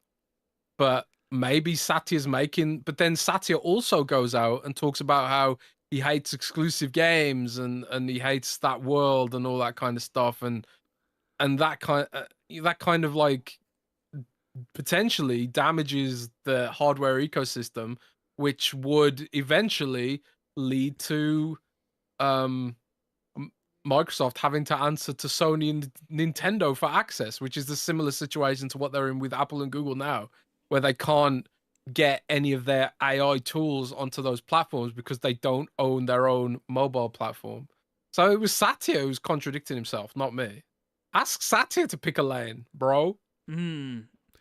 Leonardo Silva with the 5. If they want quick games for money, not years-long hi-fi projects, don't ports sound like the answer? 1 year to bring games to new markets starting older? Ports aren't always the answer because usually the audience, when you put a game on another platform years later, it doesn't get the amount of sales. Like, sales decrease significantly, which is why, it always sucks to wait for a game. And it's like, if that's the whole reason why they do it, is because they get people like, oh, I used to play this game, I need to get this system to play this game. It's on there for a year. Most games with late ports don't sell well. Although Sea of Thieves is bucking that trend, because Sea of Thieves is doing incredibly well on PlayStation. But I think that's more best-selling. Yeah, I think that's a very unique example though, or at least it has unique reasons why. I mean, it's 6 years late, but it's also already an incredibly popular game where there isn't another game like it on PlayStation. I'm really happy for Rare. I really am. They're turning, like, if you go back and look at Rare's like first prototype for Sea of Thieves, playing it with Phil and stuff, it looks like this. It looks hilariously awful, but now they're growing it into this like really big phenomenon that's just like on everything. When's the Sea of Thieves mobile game version gonna come out, do you think? But yeah, it's cool. I'm happy for Rare. Like they're kind of local to me, so it's just cool to see a British company hit that hard, I suppose. Yeah, Faisal 007 to 1999. I don't understand the people saying that it was not Phil. Don't you thinking if that decision was against everything Phil stood for, he would step down to make a statement? It is not like he will be homeless. Yeah, I don't think Phil was out of control here. I really don't. Yeah. GT Bato with the 999. Mike Ybarra going from taking shots at Xbox after his layoff to being defensive of Phil just tells me it's most likely not what he wanted and more of what Phil's bosses wanted. Still no excuse. Yeah, Mike put out a very interesting tweet defending Phil the day of the layoffs, which a lot of people didn't like, which I get because it's like Phil, is incredibly well off and still has his job. So it sort of felt like, Mike, come on, read the room, dude. Maybe you can make this tweet a few days later, but not on the day of. Like, don't while you're thinking about this, don't forget the executive that laid everybody off type thinking, right? Yeah, Mike's kind of notorious for not being able to read the room. And then today he had a very interesting post about Xbox on Twitter, which I was shocked that Mike came out to defend Phil. And I know like they've known each other for a long time or whatever, but like it's one of those things where I sort of felt like they didn't really get along after what happened with Xbox, and Mike getting leaving after the Blizzard thing when they got acquired. So I was like, that's interesting that Mike would defend Phil that way. Yeah, I didn't expect that, but then Mike also basically put in a manifesto for how we'd run Xbox. So maybe Mike's gunning for Phil's job, man. We got Heartless Bear Azonia with the $4.99. To play devil's advocate, can this lead to more quality and faster production with a narrower focus? This all sucks, though. I don't see how it could lead to quality and faster production. But that's just me. Maybe I don't know. Maybe it can. I mean, like I think he's touching on the point that Matt Booty was saying, that they were spread too thin, and that the teams wanted to grow and they wanted more people, but they couldn't get the budget for it without moving the budget from other places. Maybe he's touching on that point. It just sucks because Microsoft can afford it. They can afford to do both. Microsoft's spending all kinds of money, on Bing, and which no one's ever going to use. Microsoft. So how about this? Shut down fucking Bing instead. And put that money into Xbox. Like, why isn't Satya shut down Bing? Bing is like the lamest duck in history. Why not just shut down Bing and move all that effort over to Xbox? And then we could have Tango and we could have a Fallout studio at the same time. You know? We got FM with 10. Xbox mobile store is potentially a game changer. Gaming's new audience is on mobile. Familiarizing Xbox through console is futile, but there's great potential with mobile. Console for boomers. Thoughts? What's a console for boomers? He says the console for boomers is like mobile. I mean, mobile's important for sure. And I mean, but they're going to be at the mercy of Apple and Google, right? With their policies on their stores and everything. So we'll see how that goes. I know Sarah talked about it that interview yesterday, and I think more information has come out about it. I think it's going to be web-based to start. And they're going to start with their own games and then add partner games later on. So we'll see how it goes. There's another web-based mobile game store out there, and it's called Netflix. Because you can actually get games in your Netflix app. I don't think anyone actually does this, but yeah, Microsoft's gonna try at least. I'm not confident about that chances of this one, Rand. But a lot of people are upset at me for saying they should shut down Bing. Because of the reward points. But yeah, I don't know. They shouldn't have to shut down anything, to be honest. They can afford to do both. They could have nurtured Tango into something more, even within 3, HiFi Rush 2, whatever. Yeah. Wow, just annoys me, man. Chris R with the 5. Do you think the core Xbox team, Phil, Sarah, and Matt, are aware of how bad people see Xbox right now? Is it all because Satya has more power? I mean, I'm sure they're aware of how they are very perceive Xbox at this point. But I mean, Satya's got all the power in the world. He's the CEO of the whole company. But I also kind of heard he's not like that hands-on with the stuff. He more like empowers the people and teams and stuff. So I don't know if it's definitely like the situation of like Satya told Phil, you better do this shit or else. I think it's literally just Amy Hood saying no. You can't have more money. Look how much money we've given you. No. I think that's basically what it is. So then find the money within the organization essentially. Or find the money that's already there, reallocate the budgets, because these studios are expected to deliver a certain amount of growth, And if you're cutting into that income by investing more, then you've got to revise, what you expect to make. I really just think they should have prepared for Fallout, man. It's wild, but maybe Todd was like, "No, Fallout's my baby. We can wait 10 years," Uh, and maybe Microsoft was like, "Look, Todd, we're not waiting 10 years for another Fallout. We've got to figure this out." It's like you've got to listen to what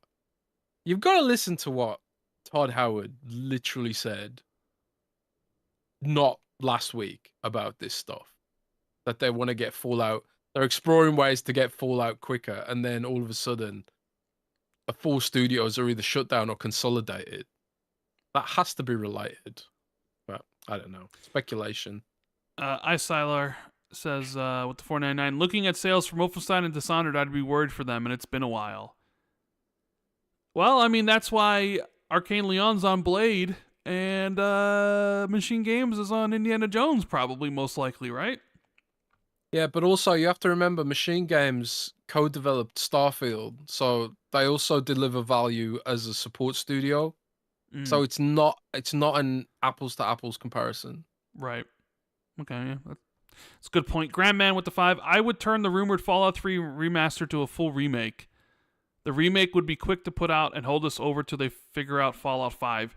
I'm not sure a remake would be quick to put out. I mean, you're talking about full-on remake? That probably is going to take a lot of time. A remaster, probably quick and dirty. A full-on remake probably is a lot of effort and a lot of time and a lot of money. Right? But I don't know. Maybe it's not. I don't know. I'm not a game developer. But I'm assuming a remake is a lot more intensive and costs a lot more money than a remaster. You're not a game developer? I'm not a game dev. I don't know. All this time. Information. All this time. I thought you were a game developer. Bub77 with the 2. Super small or super big? No middle. Ninja Theory. Yeah, that's true. Supernova with the 2. How bad is the Initiative Studio? Are they next? I mean, who knows who's next? Who knows what any of these studios fit into Microsoft's vision anymore? I mean, if it's kind of like what Jez said, if it's strictly just like we need to find resources for other things, Fallout related or whatever, and it's just within Bethesda and it's like this is it, then maybe all the other studios are fine. They just maybe get some layoffs here and there, which isn't great at all, obviously. Or maybe it's like, maybe it's like, Ninja Theory, you shipped Hellblade 2. What do you want to work on next? Oh, Hellblade 3? Oh, how long is that going to take? 5 years and you're going to need to hire people? Yeah, no, you're closed, Right. I don't know. I don't think that's going to be the case. I hope that's not going to be the case. It better not be the case. It better not be the fucking case. Years of lurking with the 2. Ported games, then closed studios. Hashtag treated like hoes. Yikes. Andrew13 with the 499. I feel like backlash would be much less if they announced Vault-Tec Studios and a Fallout game in development. Yeah, maybe people would have... I'm sure people would have been happy with that. But even still, even the chat, when I said, hey, would you be okay with the studio shutting down for a new Fallout? Everybody pretty much said no, that the trade-off is not... That's not good, because we know Xbox can do both. So... Yeah. Andrew Norris says, imagine getting into gaming after ABK was announced. It's been a wild ride, but Xbox is still my preferred platform, and I'm optimistic. I mean, there are plenty of reasons to be optimistic about what Xbox is doing when you zoom out, when you think about things like the games that are on the horizon, and stuff like if they do execute on some of the stuff that we've been waiting a million years for, like State of Decay 3, which I've heard is coming along very nicely. And I know Jeff Grubb put out there that I heard Jeff Grubb put out there that Perfect Dark isn't doing that well. Well, I'll put out there that I've heard State of Decay is doing very, very well and looks very, very, very good. And obviously I'm a State of Decay fan, so I'm eager to hear that. I'm eager to see that. But when you move away from the games and the teams, you have to look at the strategy and just think, Microsoft, what are you doing? What are you doing? Yeah. And hopefully that can bring some clarity to proceedings sooner rather than later. Dan Webb with the 5. How about getting NXL to remake Fallout 1 and 2 and bring Obsidian in to get Tim Kaine working on it too? Would that be a good stopover fix? They'd have to remake Fallout 1 and 2 in the vein of the Fallout 3 and 4, and not what Fallout 1 was. Nobody wants to play Fallout 1 the way Fallout... That's a lie. Yes. I want to play Fallout 1. No, the mainstream audience doesn't want to play Fallout 1 the way it is. Tactics-based, whatever it is. Rand. I was told that Game Pass is a safe haven for creative games. Well, maybe not anymore, though. Maybe not anymore. Oh, shoot. Maybe not anymore. I mean, maybe NXL could do a Fallout game. Maybe that's where their value would be after they ship Clockwork Revolution, and they need to justify their existence to their corporate overlords at Microsoft. What about Double Fine? Are they going to have to make, like, Fallout Psychonauts or something? Fallout Psychonauts? I don't know. Brett with the 2. Do you guys see any of the big 3 resigning? I would. I mean, Phil's not going to be there forever, and he's closer to leaving than he is, obviously, the beginning. I don't really see Matt Booty resigning. And even Sarah, like, I think either Matt or Sarah are probably primed to be the ones to replace Phil. Even if I'm not sure either of them are the right person to replace Phil. But then again, I don't know who would be. Honestly. Would it be someone outside the company? Would it be somebody within ABK? Is it, would it be... Me. You? Oh, God. It'd be me. I'd close up shop then. What? Excuse me? Jez is like, every studio's only working on World of Warcraft stuff. Thank you.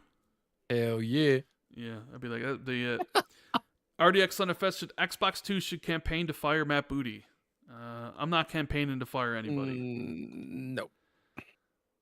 They know who's doing what, and I like seeing some of the quotes from like the reasons why they did this sort of stuff. It's like, yeah, it makes you sort of question and be like, are these the right people in the positions? And it's like, I don't know. To me, it's just not a really good optics. But then again, we weren't supposed to know that this was like a town hall thing. Like, oh, we're stretched too thin. Well, it's like, isn't that your fucking job? Like, hire more people or get better at your job. Like, you've had years to prepare for this shit. It's like, is it really like where it's essentially, shutting down the studios just because it's like there's too much to cover, too many teams. Like, what the, like, really? Is that what we're going to go with now? Come on. Ugh. Anyways, thank you for all the super chats. We got the questions from the Patreon now, Jez. Shall we? Sweet. We'll get through these. We got Sierra 11 Kevin.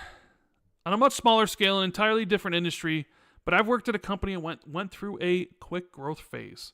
Everything seems great at a time of acquisition, buying these historically successful companies. But afterwards is when the hard work really starts.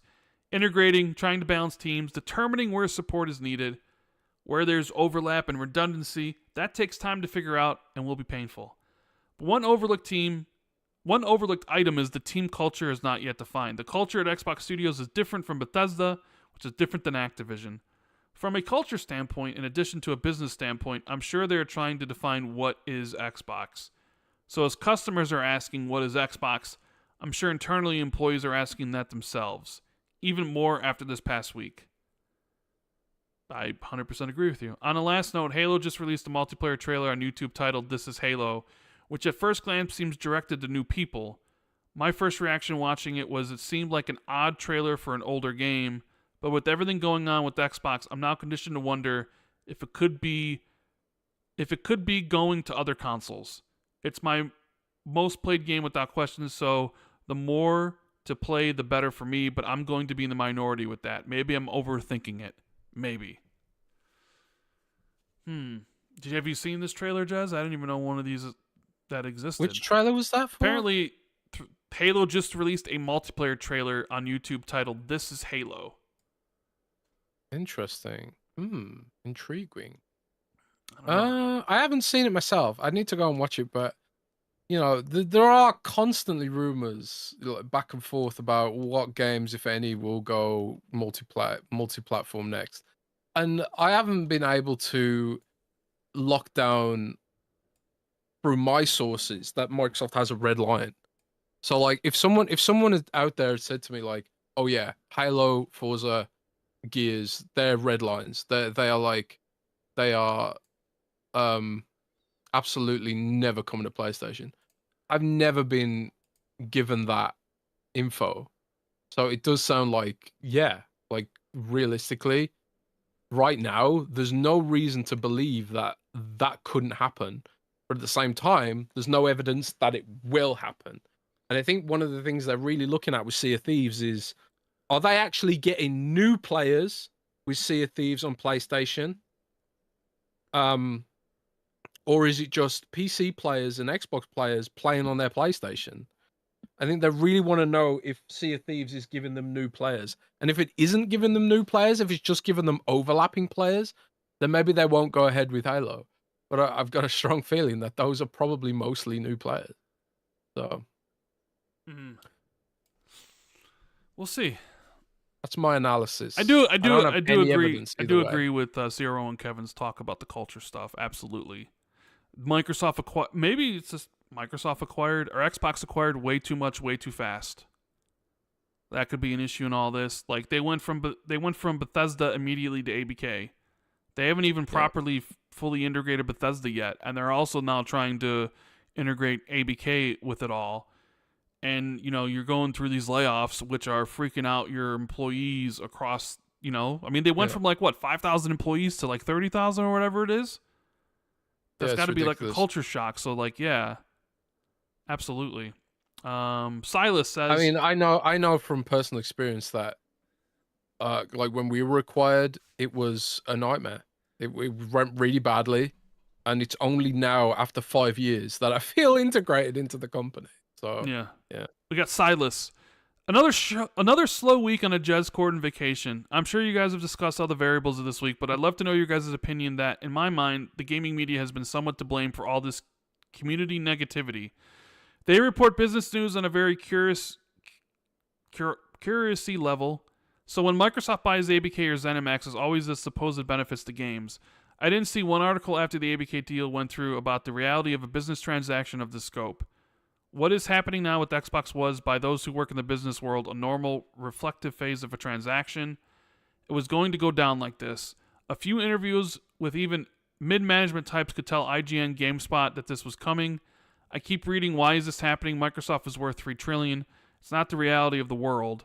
Maybe if influencer sites had taken a few hours to take a light drive into economics, they could have explained to the masses that in an easy-to-understand language, you spend $70 billion, you better show a way for predictive growth. Am I off base? You're not off base, but then nobody wants to really read articles about how this is going to happen, and guess what? People are going to lose their jobs and all these sort of things, and because it almost sounds like you're essentially arguing, apologizing for it. Yeah, you're apologizing for it, and you're arguing on the behalf of the corporation, right?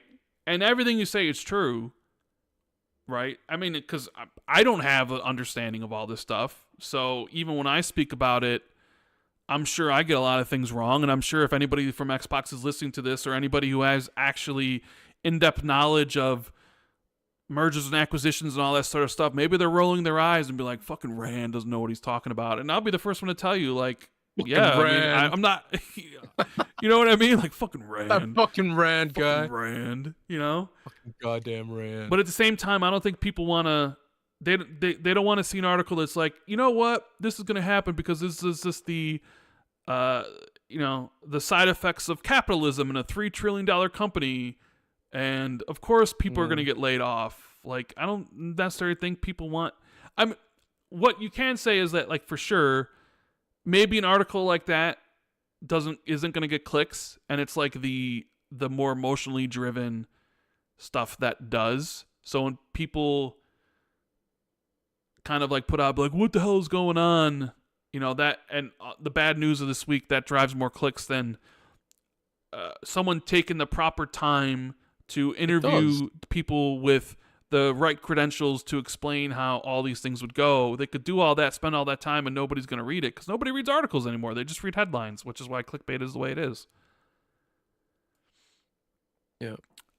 Monkey. It's a race to the bottom. I mean, like we talk about how nobody wants to play like AA or indie games or whatever, certain games or whatever. But it's like it's a similar situation with the media where it's like, you know, if I was to try and write high quality stuff, you know, and I do try and write high quality stuff, but if I was like, if I'm a media outlet that's sort of like they benefit from clickbait, and then I tried to pivot from clickbait to, you know, long research stuff, and I do write long research stuff, but no one clicks on it. They want to click on the negative stuff, you know. So if I was just trying to be like, you know, high impact and arty and make like, you know, games that were really, you know, of a certain proclivity, I'd be losing all my clicks to Fortnite, you know, or all my sales to Fortnite. Not that I'm saying Fortnite's a bad game, but you get where I'm coming from.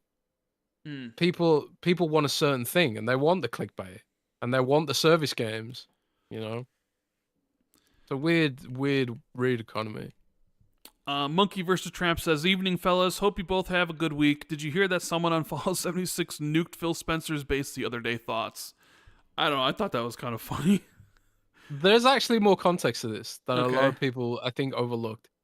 The guy actually tweeted back in early April that he wanted to nuke Phil's base. And it was kind of like, and he gave an interview to Kotaku where he's like, I didn't nuke Phil's base in revenge for Tango. It was just something I wanted to do. So there is a bit of context there, but, you know, people tried to say it was in revenge for the layoffs and stuff like that, but it actually was just that guy trolling, I think. Yeah. Diego says, "Sup guys, if people are saying this is above Phil and company couldn't stop this, then Phil and company should stop spreading false hope. Not only Xbox fans, but to the developers as well.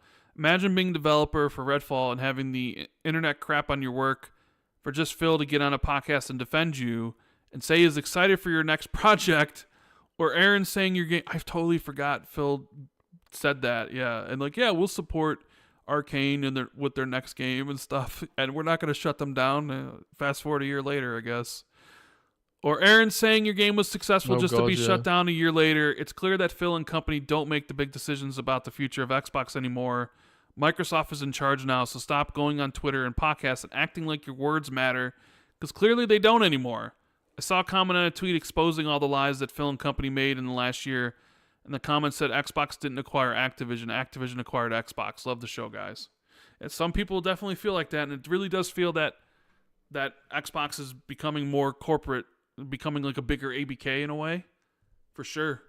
And that's one of the reasons why I said Phil and company needs not say anything, because all their quotes from all these things that they said a year or two ago, they don't hold true anymore because maybe business realities change. So when you say, hey, we'll support Arkane Austin and we want people to be creative, and we're not going to shut them down only to shut them down a year later, or say that HiFI Rush is successful and then shut them down, people are going to go through all your stuff and be like, well, you're lying, right? Yeah. So it's like, maybe they need to move more like PlayStation and Nintendo, where you only say something if you absolutely have something to say, and otherwise you're just quiet like a mouse and you let your actions speak for you. And that's one of the things I sort of think Xbox hasn't done a lot of, is they do speak a lot because like the games they're putting out aren't doing the talking, right? Yeah, like what Sony doesn't have to say anything. And it's funny, like when Jim Ryan had spoken, he often put his sure did. Absolutely. So it's like don't even speak, mate. Yeah, just let the games release some bangers. Just let the games and everything speak for itself. Like, you don't constantly just got to be in front of a camera. And I know Phil's gonna do the interview with Ryan after the showcase, and I'm sure Ryan's not gonna throw any softballs at Phil, especially not after this.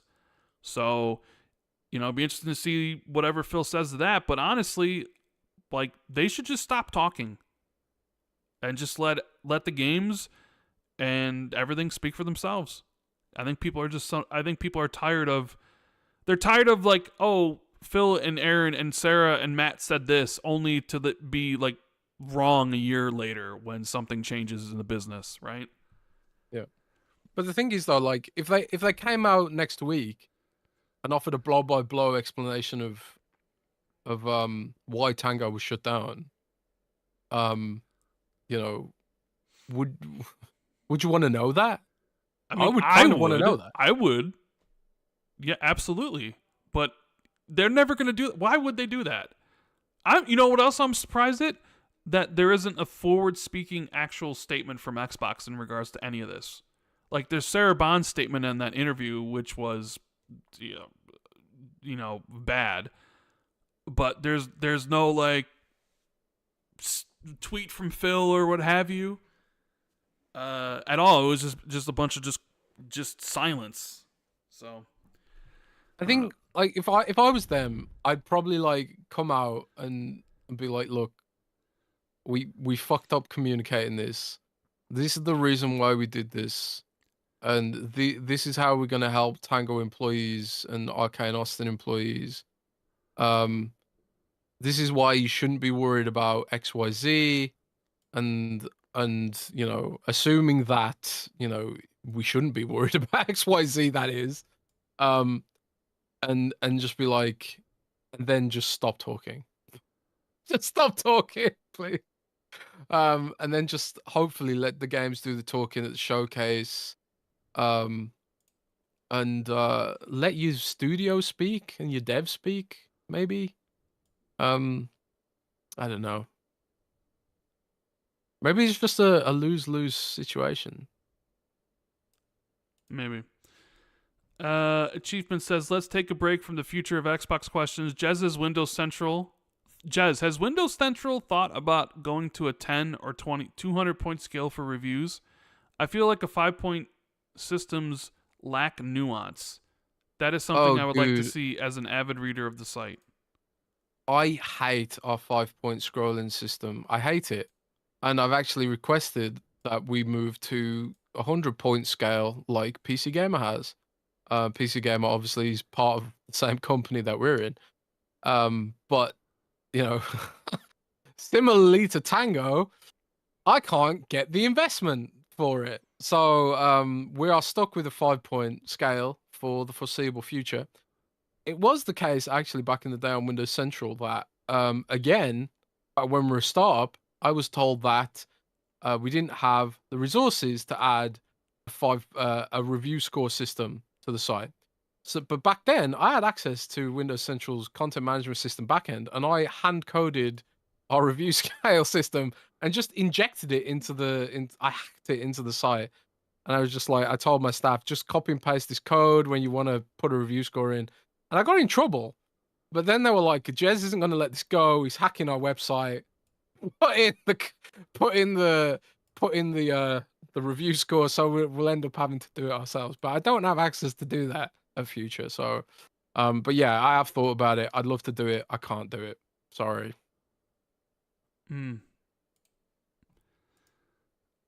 We have Sick and Tired with Men. He says, men, I am just lost for words what's happening at Microsoft and Xbox. It's like watching a car crash in slow motion and we know it ain't finished yet. The future as I see it. 1, Microsoft is going full multi-plat, maybe with a few timed exclusives here and there. 2, they will absolutely scale back their hardware plans, and I think when we see what they bring forward the next generation, it won't be what any of us were expecting or hoping for. 3, COD will not be on Game Pass Ultimate unless there's an extra tier that costs money, more money. They have been showing this by the fact no COD on Game Pass yet, even after all this time. Phil and company are busy writing their next podcast speeches when they let you know you were suckered again. 4, if you had have asked me a few years ago what would shut down first, NeoGAF or Xbox console, I wouldn't have said Xbox. Now I'm not so sure. For me, I won't be buying another Xbox. I'm getting a PS5 Pro this Christmas, and I will play out this gen on both my Xbox and the Pro, and then move on to PS5 after that. Hey, you do what's right for you, bro. Do what's best Yeah, I mean, best it's for fair. you at the end of the day, right? I will say though, I think the ABK backlog will start hitting Game Pass in June with the showcase. And I think they will drip feed that throughout the rest of the year, and then I think that will be when COD start going on Game Pass. Me and Jez both do believe the new COD will hit Game Pass on day one, unless there's a contractual reason not to. So, will COD only be on Game Pass Ultimate and not on regular Game Pass? I mean, that could be an interesting discussion, forcing people into the higher tier or what have you. Yeah, because I think Tom was reporting that there are price hikes coming for Game Pass, and I believe him, and I think that's actually is happening. Yeah, I've even heard. I mean, I've even heard there's a new tier of Game Pass coming. New tier of Game Pass. Yes, I've heard there's a new tier of Game Pass coming, but I have no idea what is involved and what it would be or what it is. I just pretty sure it's happening. Don't know anything about it though. Well, they have previously talked about wanting to introduce an ad-based tier in Game Pass, similarly to how I watched Fallout on Amazon Prime with ads, and it was fine. Watch an ad before watching an episode, completely reasonable, I think. But could it be the ad-based tier, the cheaper ad-based tier for Game Pass? I think that Maybe. could be. Or could it be an uber-duper tier for subscriptions? Like, do I get, not only do I get Game Pass everything, but I also get Fallout First, World of Warcraft subscription, and all this other stuff? Like a tier beyond Ultimate that includes all the things, but it's also $25 a month or something. What costs, what word is beyond Ultimate? I don't know. That's the thing. Ultimate Plus? Actually, we have Ultimate Plus on the Patreon. Ultimate Plus, yeah. Oh man, I should probably redo our Patreon. Ultimate. Yeah, I don't know. We'll see. We'll see what happens. Yeah. Trickstar for Trey says, just gotta say, death to Chadley in Final Fantasy VII and his companion. Just finished Final Fantasy VII Rebirth. Holy crap. Also, I feel like I'm the only one who doesn't care about achievements. I'm still Team Xbox. Can't change my mind till they shut it down. But it seems too much meddling from top brass. Bring on the showcase.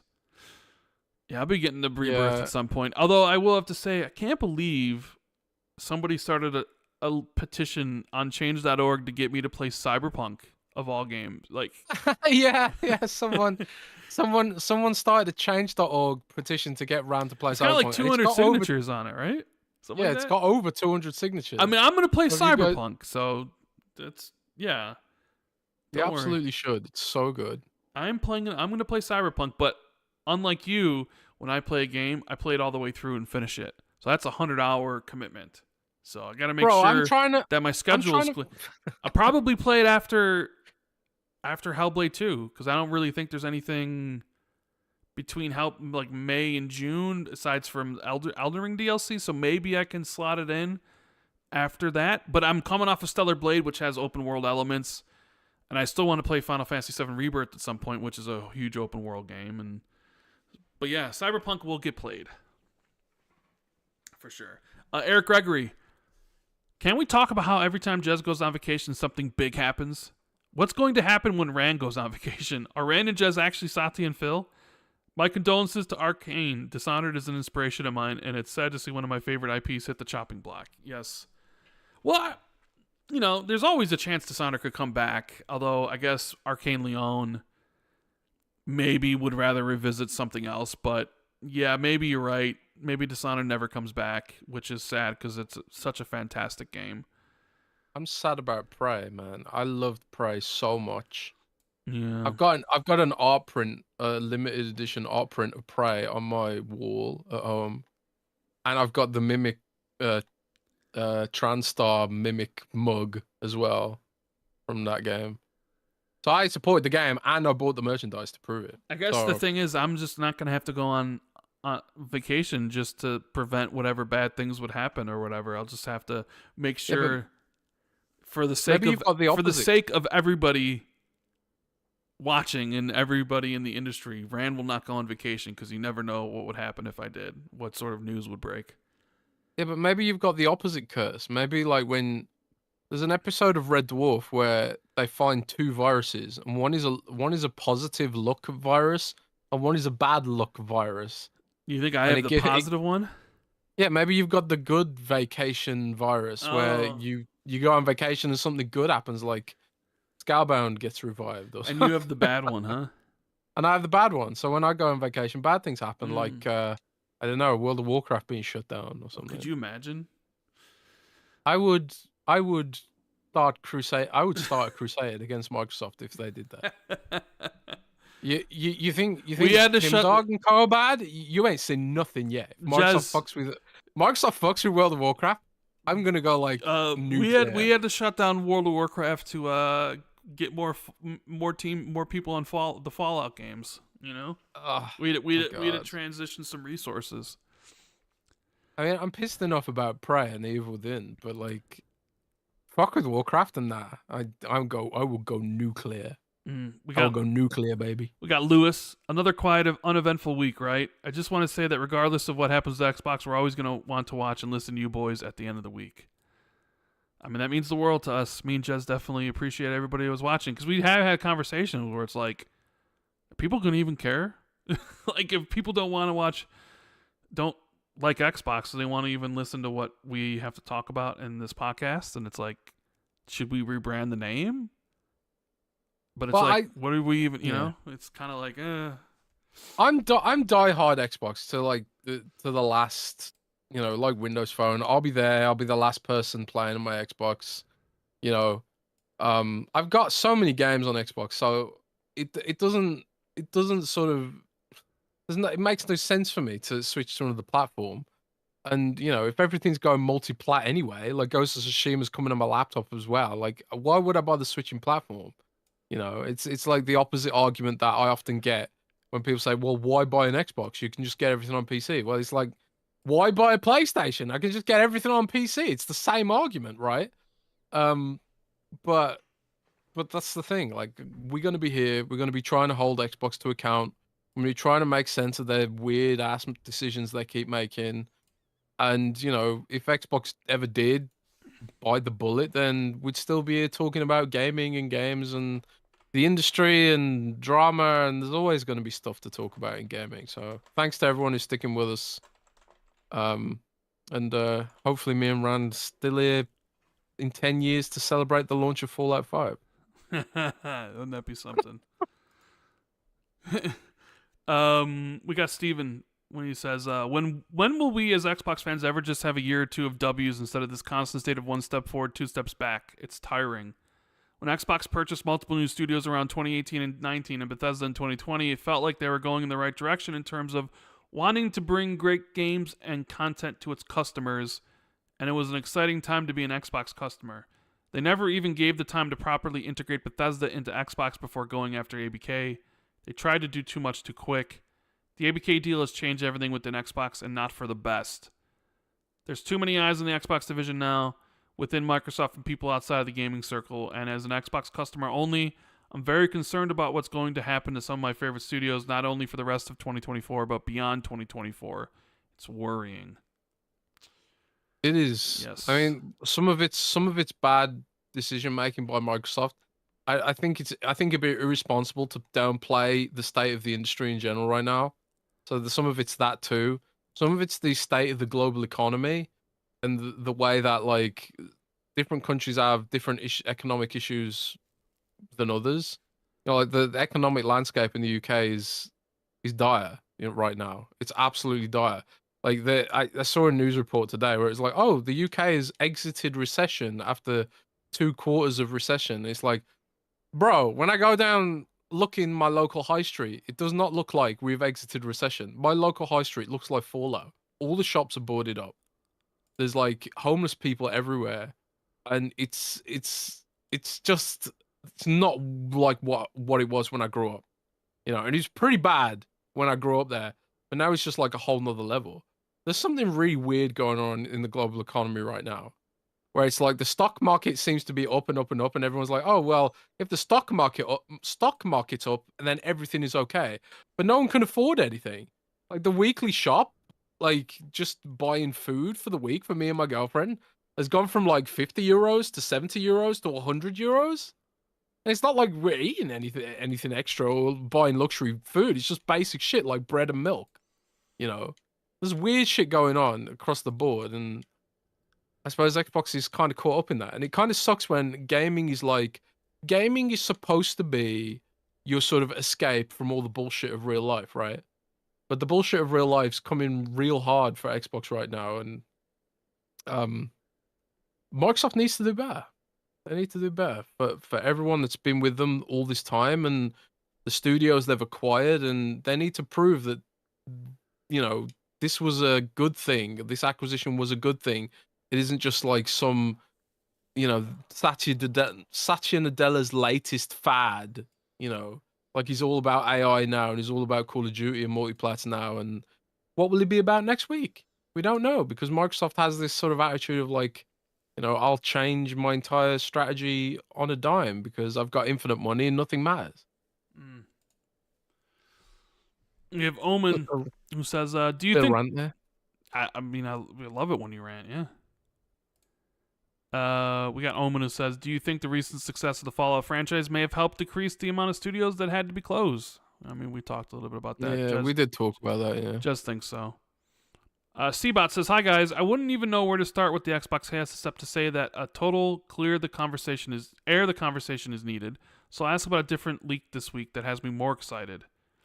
Midori, who is the top Sega leaker these days, has said that Sega intends to annualize Sonic, Persona, and Like a Dragon through new titles, remakes, and remasters, DLC expansions, and other media. Presumably the other media is TV, mobile tie-ins, the Sonic movies, etc. While this is par for the course with Like a Dragon, incredibly, they've released 13 Yakuza titles on Xbox so far. This is new ground for Sonic and Persona. Persona has always released spin-offs, but the last mainline entry was 7 years ago.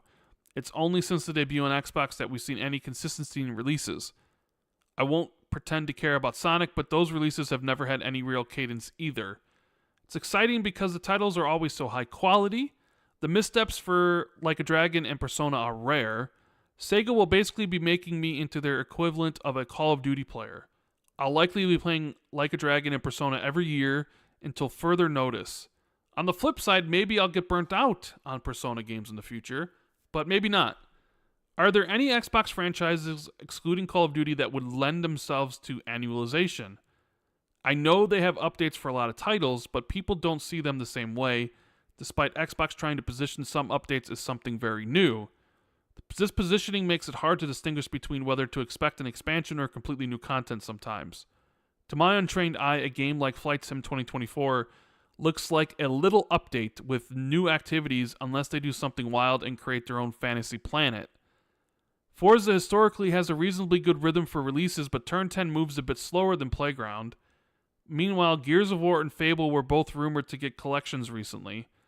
Would it not be better to release a remaster version of those titles once a year for 3 years than in one lump? I imagine the drop-off in the Master Chief Collection between the first game and the last is huge. If titles like these could get in a rhythm of frequent releases, would it help them grow in a healthy way? Are there similar titles that could pull off annualization? Thanks for the show as always. It is an interesting topic, and it kind of dovetails into artificial intelligence. Like, if I could use AI, if I could feed the creation engine into AI and tell an AI generate me a Fallout map that looks kind of like Chicago, you know, you could eventually maybe proceed to a universe where you can annualize some of this stuff. And, you know, because obviously a human dev team wouldn't be able to achieve that. You know, you probably need some kind of AI for certain franchises. But the big issue in the industry right now is the fact that gameplay time, game hours played is down. So like, if you annualize stuff, does that necessarily mean you're gonna get those people playing again? Because maybe everyone's just touching grass. Maybe gaming isn't cool anymore. You know, or maybe like there's just everyone's so busy working extra jobs that got less time for gaming. You know, because the economy's so messed up. Or maybe people are spending less money because the economy's messed up and they don't want to. They're reducing their luxuries and stuff. It used to be said back in the day that gaming was recession proof because people always wanted to play games and like alcohol is recession proof because people always wanted to drink. But I think like that's probably changed because of free to play. Like if you, people can still play games now, but maybe they just won't spend money. And also service games, you could just you want to save money, you can just play Fortnite and not buy any skins, you know. Whereas like before, it was like, well, people would still, you know, try and fit some time in, leisure time in and stuff like that. I don't know. I don't think Xbox has any games they could annualize, honestly. And I know like you're super excited for the analyzation of Like a Dragon and the Persona games, but then you have to wonder if they're doing those every single year, at some point are you going to see a decline in quality? Because they have to do one you're every actually single wrong year. about this, Rand. What? They actually have. I mean, this is not exactly a 1-to-1, but you know, they've been saying for like a decade they want to get World of Warcraft to one expansion per year. Mm.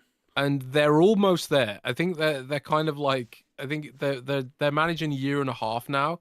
And also they've said they want Diablo to be annualized. And I think we did say on last week's show, we were talking about something Matt Booty said about how many releases they've got planned for this year. And we did wonder like, are they including expansions in that?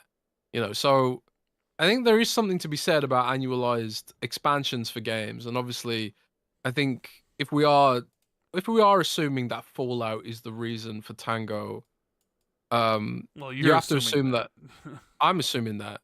Yeah, I'm assuming. Well, I'm not assuming it. I'm just like, what other possible explanation is there? You know, other than is this just more generalized cost? But they said it wasn't cost cutting, didn't they? Matt Booty said it wasn't cost cutting. He said it was resource allocation. So, like, potentially Bethesda's not even going to see a reduced headcount. They're just going to make new vacancies or something. So, yeah, I mean, I'm going to just assume right now that it's Fallout related. And if it is Fallout related, then you could probably end up with annualized sizable expansions for Fallout 76, even though they're not really paid expansions. Like the map, I don't think you have to pay for the new map expansion that's coming next month, or is it this month even? I don't know. But they do have a lot of franchises that have annualized premium content drops, and Diablo, World of Warcraft being two, and then you've got Call of Duty. And I suppose like the question was more like, could they save some of these studios by moving to an annualizational model, like Forza or something? Well, they got away from the analyzed model in Forza though, pretty heavily. Yeah, I don't think I don't think there's some cannibalization there as well. I don't know. Yeah, I don't think Xbox has anything they can do analyze like new games. I mean, I understand expansions, and he even talks about that in his question, but I don't think they do. Oh, fair enough. And the thing is, like, even if you do analyze like Persona and Like a Dragon, at some point, would you expect a decline in quality if they always have to have one out every single year? And are you okay with that as long as you get a new game every single year? Is a decline in quality okay as long as you get a new game? I don't know. I do feel like you know, you can tell when Blizzard's rushed an expansion for WoW because the quality has declined, you know, or it's smaller, there's less zones, or there's less content. Yeah. So there are trade-offs when it comes to annualization. I think Call of Duty, you know, is a franchise that has suffered from annualization as game development's gotten more complicated. It's like maybe you could annualize it when it looked like an Xbox 360 game, but like when people are expecting the graphics to improve and the amount of pixels and the detail in the models and stuff like that, it gets increasingly difficult to annualize. And that's why like we've seen, which Call of Duty was it that cut the campaign from the game? I can't remember. And it was Black Ops 4, I want to say, or maybe it was Black Ops 3. It was 3 or 4. Maybe I think it was 4. you could argue that the quality declined there due to annualization because they couldn't get it done in time or something. So there's that aspect too, you know. Anthony Gifford says, "Can we all agree that Jez isn't allowed to go on vacation anymore? Instead, we are all send him to Domino's every day for 1 week out of the year." Not really a question. Yeah, no more vacations for Jez. Good old Colin says, "Hello, Rand and Jez. A Jez question. So you have been vacationing in Greece, and with Hellblade 2 coming up soon, my question is: when you were in Iceland, did you visit any of the real life locations that have been depicted in Hellblade 2?" I actually did. We drove past Hekla volcano, which is, you know, depicted in some of the videos that I've seen of the game. I don't know if that actually will end up in the game, but in Icelandic lore, I think Hekla is depicted as the gateway to hell. So yeah, I mean, I went. We did quite a lot of Iceland. I think we did like half the Golden Circle, which is the big ring road around the whole country. So the glaciers, tons of stuff. It really is a magical place. It's amazing. Greece was amazing too. Yeah, Anthony says, "Other than not letting Jez ever go on vacation again, I'd be keen to hear your thoughts on the future of Game Pass. The general consensus is that it's not growing at the expected rate, and questions around the ABK back catalog remain prominent.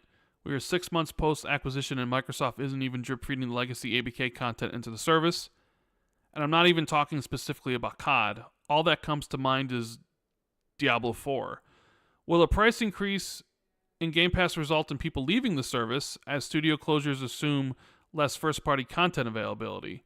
I guess what I'm asking is, will the value of Xbox Game Pass drop to the average consumer in the next 6 to 12 months?"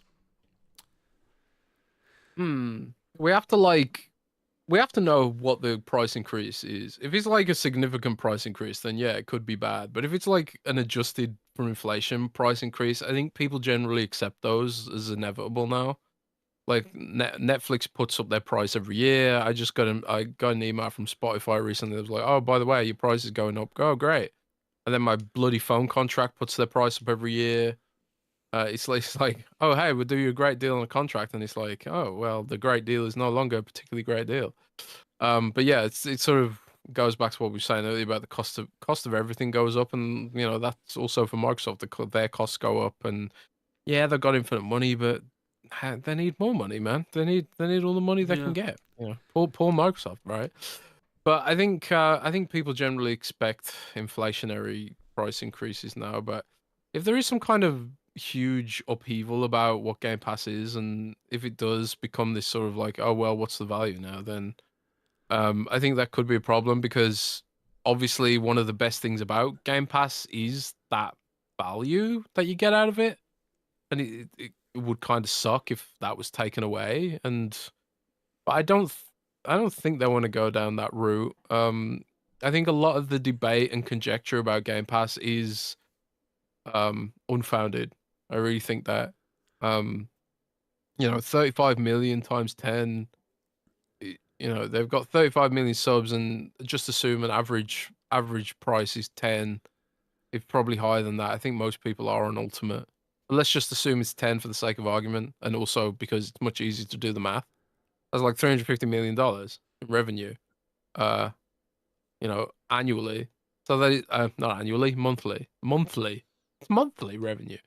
So that's nothing to scoff at. It's a huge amount of money, and it's not necessarily money that they're guaranteed to have made back in retail sales. I don't think.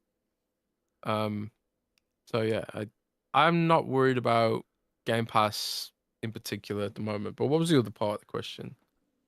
I mean, the value of Game Pass. I mean, maybe the value of Game Pass will actually be better if Call of Duty goes on there.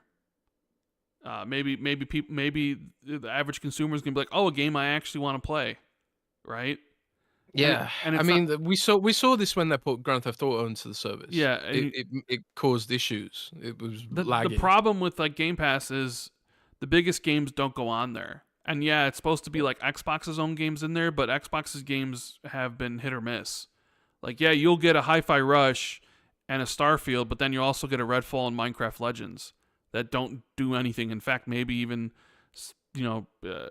decrease interest in Game Pass. But with Xbox, if you assume their teams are all about ready to launch in the next this year, 2025, 2026, maybe the value of Game Pass, despite a price increase, will be the best it's been. But to get people to look at that like that, you got to give them the content that they want to play. And maybe Call of Duty will be that point where it's like, well, finally there's something in here I want, so the value is perfect for me now. As far as drip feeding legacy content, I think that'll start in June. I think they learned from the Bethesda where they dropped all that stuff in one day, and I don't think that they liked that, or that the data they got from it was good, which is why they're doing it like this. So we'll just have to wait and see what the price increase is. I mean, if they go oh, we're raising the price $5, people might be like, ugh. But if it's another $2 increase, maybe people are like, oh, that's okay. And as long as I'm getting content, and the end of the year does kind of look pretty packed on the Xbox first party front, so we'll see. Logan says, hey y'all, hope all's well. What can the community even do at this point to inspire meaningful Xbox change? Or have we reached the corporate endgame where it's just going to be this way, period? I'm an internal optimist and have been rocking with Xbox since the OG, but my goodness, this has been a rough year for the Xbox vibes. I don't know. Can we do anything about the corporateness of it all, Jez? Is it kind of just whatever happens will happens, and it's out of our hands now? That the die has been cast, and we need to burn it all down and burn the whole system down and start a new system free of the shackles of capitalism. Yeah, good luck with that. I'm radicalized, bro. Yeah. I'm not an anarchist now. I'm an anarchist, bro. Yeah, I don't know. Inspire meaningful Xbox change. Sometimes I think that ship has sailed, because now it's like you got the money, and now you have to answer for that. And that's going to be more important than anything else than fan sentiment, unfortunately. Where, they needed the fans back in 2013 and 2014 and 2015 because that's all they had. But now that they have the COD audience and the World of Warcraft audience and the Fallout audience and the Candy Crush audience, all that audience, maybe we're no longer needed, or we're no longer needed. I'm not saying we're no longer wanted, but maybe it's just that we don't. Are we chop liver, right? Maybe, yeah. Maybe Xbox fans are just chop liver now. Yeah. Randall chop liver, and now everybody else is chop liver. I don't know. It's a good question, Logan, but I'm not sure what the answer is, and I'm not sure if there's anything that anybody could really do outside of try. I mean, honestly, I don't know. You made the deal and you took the money, and now there's expectations and consequences, and it's not like fan sentiment can really do or change anything, Yeah. So cry. That's what you can do. You can cry. I don't know about that. We can all cry together. Blayton says, starting off positive, hope you guys are doing well. With recent news, it feels like Microsoft is holding many of our favorite franchises and studios hostage, and it's a bummer. I don't want to buy their products anymore, but I fear many of my favorite IP will be abandoned if I don't. Also, I disagree with calls for Phil to step down. I think we are so far past that at this point. Xbox is no longer a sinking ship. It's a wreck at the bottom of the ocean. Changing captains at this point only relieves him of his liability. Am feeding too much into the doom and gloom, or do you somewhat share this sentiment? I don't share that sentiment. I think I don't think Xbox would even exist if it wasn't for Phil. I think there's something to be said for that. And I think the weight of this deal has been incredibly difficult for Microsoft to figure out. And I know from going through an acquisition myself how complicated and messy it can be. I do think they should have done better. I think they shouldn't have taken it for granted how complicated the integration was going to be. And if this, like I say, if this was Fallout related, you should have figured that out years ago. You don't just like. I think one of the things that is kind of like annoying about Microsoft and the Xbox thing is like they always say we want our devs to be creative and make whatever they want, but it kind of like it leads those devs into a false pretense, like if imagine if instead of um I don't know, instead of making Starfield, Microsoft had forced Bethesda to make Fallout 5. They would have made probably way more money, especially if it had launched in line with the TV show and all that kind of stuff. Imagine if Fallout 5 had launched into the TV show and also it had been an Xbox exclusive. That could have been magical for Xbox's, console fortunes and all that kind of stuff. So I do think there's a lot of things that Microsoft can do and needs to do to improve. But hindsight's always 2020. And I really desperately want to see things improve. I just really, really want to see things improve. It's like someone in chat said earlier, I can't remember who it was. Can't we just have a few Ws for a while? Mm-hmm. And I feel like Microsoft had more than enough opportunities to prove this stuff. I just wonder if it's like maybe this was all just too fast, like someone else said. But I'm not in that. I'm not in doom and gloom mode, and I am usually the person who would be. Yeah, you're the double agent of chaos, remember? I am the double agent of chaos, yeah. I'm not ready to doom and gloom yet. I think there's been a huge amount of missteps and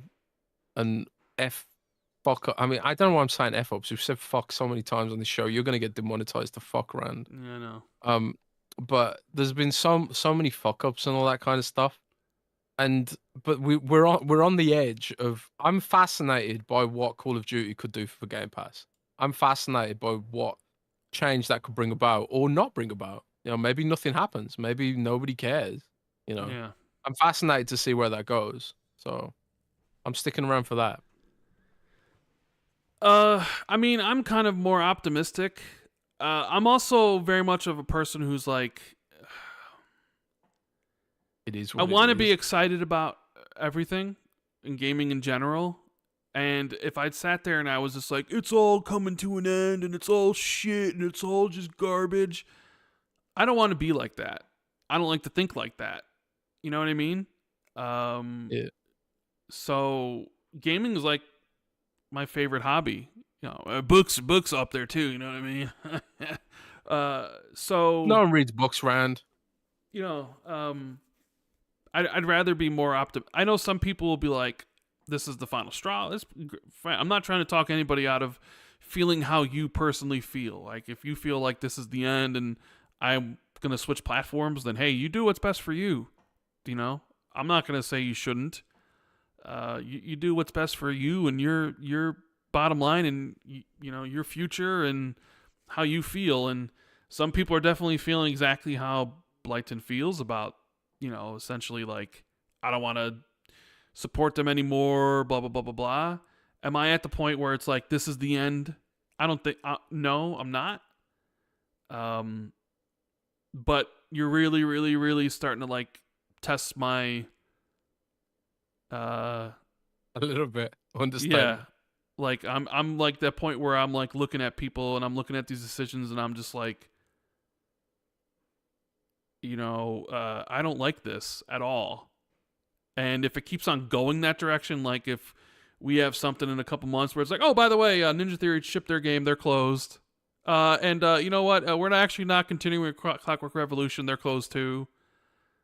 You just be like, everything that we've sort of been told about what Xbox is and what their future was going to be under all this, it's just been just a bunch of just hogwash. I'd be like, okay, now we're here. And I'd be like, yeah, but I'm also even if I was somebody who was very much like I'm done with Xbox, I don't even know if I would even announce that. I'm not that type of person to go make like a huge thing about a decision of mine on social media. I know some people get off on it, right? They'll switch platforms and then suddenly they'll start talking good about the games they've been shitting on for the past 10 years, right? Suddenly these people that like hated PlayStation and hated their games are now like fucking on their knees sucking them off. But I don't know. I feel like it's not an airport. You don't need to announce your departures or arrivals. So if I was really at that point where I was like, I'm done with the Xbox, I'm moving to PC, I'm not even sure I would even say anything because what does it even matter? Like, I don't want it to make it like something out like more than it is. It's like, I'm just going to play here now. Yeah, it's like, who cares? But that's not how social media works, right? You got to make it a big thing. You got to do X, Y, and Z, and you got to blah, blah, blah, blah, blah. And maybe that's why I'm not, like, I fail at social media. But, you know. Yeah. Xbox is not my personality. Like, yes. You could say, I wouldn't mind saying World of Warcraft is, but, you know, I'm more of a fan of specific games and stuff. It just so happens that Microsoft owns all the games that I like, all the franchises that I like, and I never really got into the PlayStation ones that much. So, or the Nintendo ones for that matter. So, you know, I'd go to PC and like Rand, I wouldn't really bother announcing it. But I'm still kind of like, I'm still thinking that there's still a ton of reasons to be excited about the future of Xbox. And like I said on Twitter, there's 20,000 people that still work there, you know, and there's people left, right, and center calling for Xbox's demise and all that kind of stuff. Like people who claim to support the devs calling for Xbox's demise. It's like, bro, you know, you're mad about, you know, however many hundred people losing their jobs. Now you want 20,000 people to lose their jobs? Are you guys high? Like, make it make sense, right? Yeah. We got Governor Grimm. He says, hope you guys are well and that those losing employment land on their feet. Why should the fan base be excited for the showcase? What kind of response do they expect at FanFest? Thanks for mentioning Satya saying they shouldn't have abandoned Windows Phone because it seems like they are doing the same thing to their console business. If Rand and Jez were in control, what would you do with the Xbox brand at this point in time? Yeah, I don't know what they're going to say at FanFest. I expect them to say very little because I expect FanFest to be just a token gesture at this point. It's pretty much going to be come and watch and get the fuck out. They're not going to have any like events, food, any of that sort of stuff. They probably thought about even canceling it at some point for cutting costs, just like they did BlizzCon. Why should the fan base be excited? I mean, everybody loves to see new games about what they're playing. Some people don't care about any of this situation, about what's going on, so they just want to know what games are coming and if they look cool or not. And yeah, what would I do if I was in control of Xbox? Well, geez, I don't know what I would do. I think I would double down on platform exclusives though with everything, honestly, because I feel like that's the pathway to success. But I really couldn't tell you without seeing like every aspect of the behind the scenes things, but that would be what I would do. P&Ls. Yeah. Right. 09C Mine says, hey guys, hope you have both had a good week and that Jez had a holiday, bar the drama. I'm just so baffled by how they can justify shutting all these studios. I thought Xbox was trying to expand into mobile and they shut one of the few mobile studios they have. They shut down Tango, the studio that produced one of the highest quality critically acclaimed games of the last year, only to shut it down. And Matt Booty had the cheek to say they want smaller critically acclaimed games the day after. When will the endless meddling from the higher-ups cease? I'm lost for words. Yeah, we tried to explain it throughout the show. I don't know. I'm confused. I don't get it. You know? Nobody's really talking about alpha games either, Alpha Dog, because nobody really cares about mobile. But you're right. They want to go into mobile. You got a mobile studio, and you got rid of it. What does that really say? You know, yep. So But maybe the game just didn't make any money. Maybe Sure. it's that simple. Make it make sense, as we've been saying this podcast. SJ Dub says, "Hey, Rand and Jez, aka the Xbox Killer." That's you, Jez.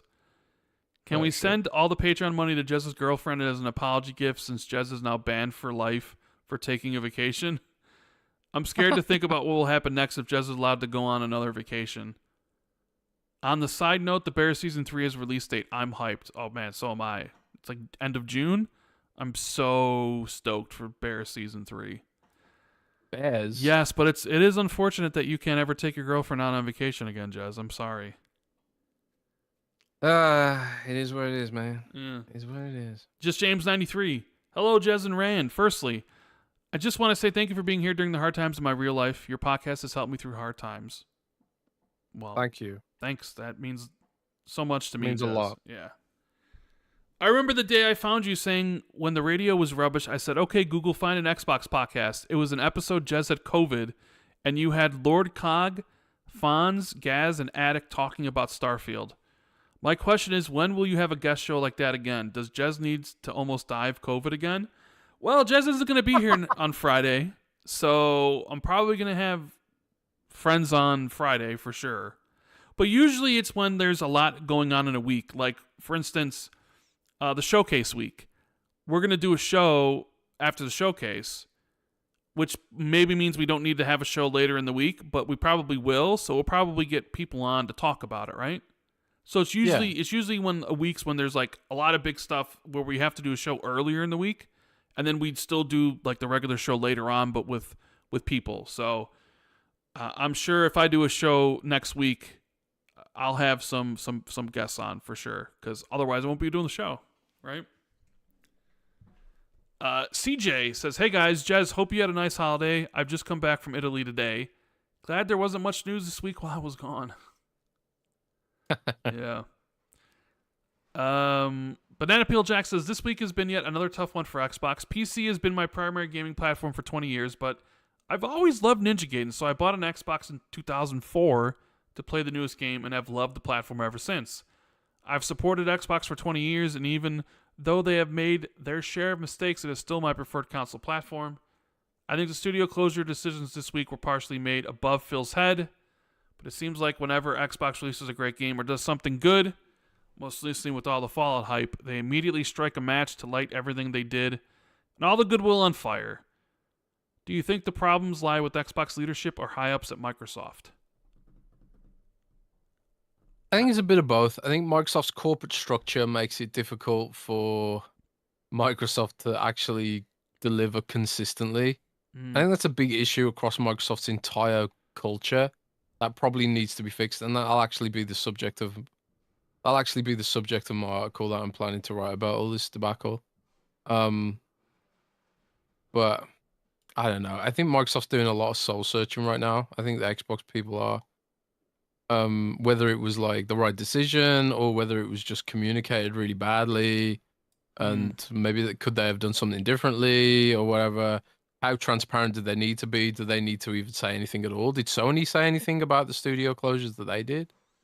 There might have been some response, but I don't remember. They might have said something. I'll say there's blame to go all around. I think more of the blame lies with Xbox leadership than higher ups at Microsoft, because I think the higher ups at Microsoft are just looking at like the data in a spreadsheet and being like, no, you have all the money, figure it out yourselves, you're not getting any more. And like I said, if like it's Fallout related, like Jez kind of hypothesized, then that's a black mark on Xbox leadership for not figuring that out at some point during all the Bethesda acquisition and integration. To let it wait and linger until the Fallout TV show comes out to blow it up, and now you're like, "Oh, guys, maybe we should have something Fallout going on, huh?" Right? I mean, at that point, well, I'm just saying, at that point, that's a problem within Xbox leadership for not thinking down the road, and and everything, and with the plan and whatever, and like, it's like, okay, back in 2022, it's like we thought this was going to be X, Y, and Z, and we'd have this many subs, and now we don't, and we run into problems. But the people at Microsoft are going to be like, hey, this is the budget and we're not going over, and if you want this sort of stuff, you need to cut. It's strictly going to be black and white. And right, so I think there's blame to go around for everybody. Nobody gets off here. Phil doesn't get off. Sarah doesn't get off. Booty gets off. I think they all have their own problems, their own issues that they need to work through and be accountable for, just as like, Amy Hood or Tim Stewart or Satya would be for saying no and being like, no, you can't have any more money even though we made $28 billion in profit this quarter. Like, yeah. Everybody's culpable and everybody's to blame. In my eyes. What do they do with that money? I don't know. They get all that profit. What do they do with it? Don't know. I have no idea. Well, hopefully we could get some. Straight Allura says, hey guys, I'm a longtime PlayStation guy, but always admired Xbox's great approach in seeking unique experiences.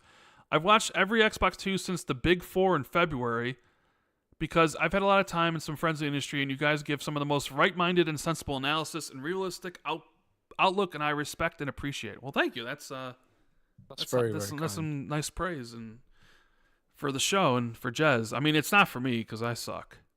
So my question analysis is, it dawned on me yesterday, almost 1 year before announcing the studio closures to the day Phil gave the XCast interview, and when celebrating studios pushing their aspirations, the games he named are verbatim almost all the titles we got on PlayStation: Sea of Thieves, Grounded, HiFi. The ports have been in development for a year. Do you think that's when it was decided? Could them all mentioning Indiana in interviews mean something? Could Satya be playing some sick Hunger Games with studios, giving Spencer the gun and twisting his words on him here as the test against each game's multiplat earnings?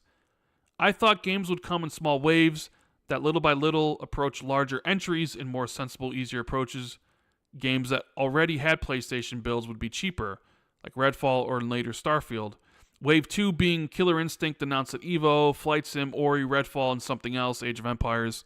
But I'm scared that Microsoft is now sitting on games, and the waves will be chopping block studios earning their survival if they can. The problem being, the games miss their marketing period or are out long enough that there's not the enthusiasm to pick them up on PlayStation like at their original launch, so they're doomed? I think Sea of Thieves having so much media plus the novelty as Rare's first PlayStation game helped, but with the next cuts being rumored as internal and Rare was a studio previously rumored as in the crosshairs, I think the initiative gets the axe, but I'm scared Rare Replay is next on PSN. State of Decay, Killer Instinct maybe to determine continued funding. And you don't think they drop Halo Infinite this early to maximize revenue and try 343's freight, do you? What do you think? Sorry it's so long. Hope you're all safe and well. And Jez, get to enjoy some rest after his travel. Very kind. That's a lot. Yeah. I suppose I don't think that I will say first and foremost, I don't think the initiative's necessarily on the chopping block. I don't know if any of the studios right now are on the chopping block, but I also don't think that anyone's permanently safe forever. I think at the end of the day, I mean, Phil's always said this, that, gaming's a business and studios have to make money. Gaming is a business and Microsoft isn't a charity. Yeah, they've got infinite money. I got 20 billions, whatever, quarter. But you have to admit that if a studio isn't making money and you just keep funding it, like maybe you're just delaying the inevitable, and maybe that money could have gone towards something else, something that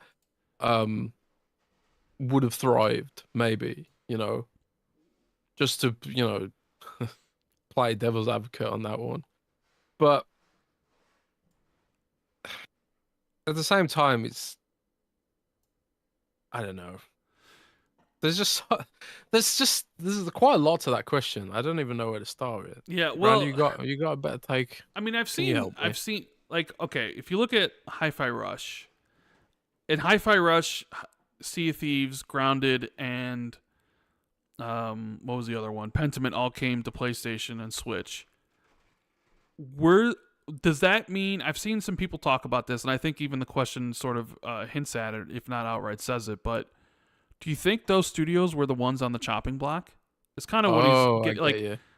We know what happened with Tango, and the game. He mentioned it a year ago, and the port obviously was in development for some time.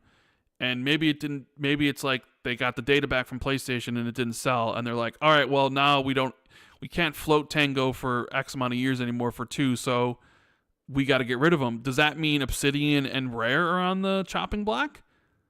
Right? Is putting Sea of Thieves on PlayStation a way to get them more money because it was just drying up on PC and Xbox, and Everwild isn't. Who knows if Everwild will be a success? And if Everwild comes out and bombs and Sea of Thieves dries up, does that mean Rare is basically gone too?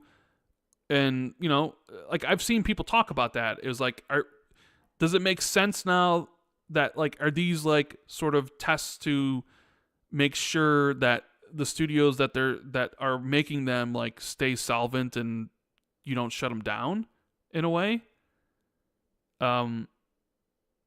Yeah, I don't know if that's the case because the way this all happened seemed very sudden, right? I don't know. The constant there for me is Fallout. The suddenness of it. But I will say that Sea of Thieves was incredibly successful. And Rare's an incredibly profitable studio.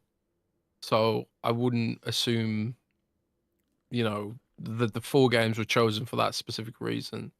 Sea of Thieves is one of Microsoft's most successful games. Whichever way you cut it, and the studio's profitable. So I don't know why you would nix them. I know less about Obsidian and the situation there, but Obsidian has a lot of legacy games that have sold a lot of stuff, and Fallout New Vegas is selling again. But even before that, all their games, there's a lot of money within Obsidian that was just never in Tango because Tango was so new, so young. They didn't have a legacy backlog of games that still sell occasionally. They didn't have like cash flow, that kind of stuff. That's why it feels so bad, because it's just like such a shame. It is like punching down or whatever.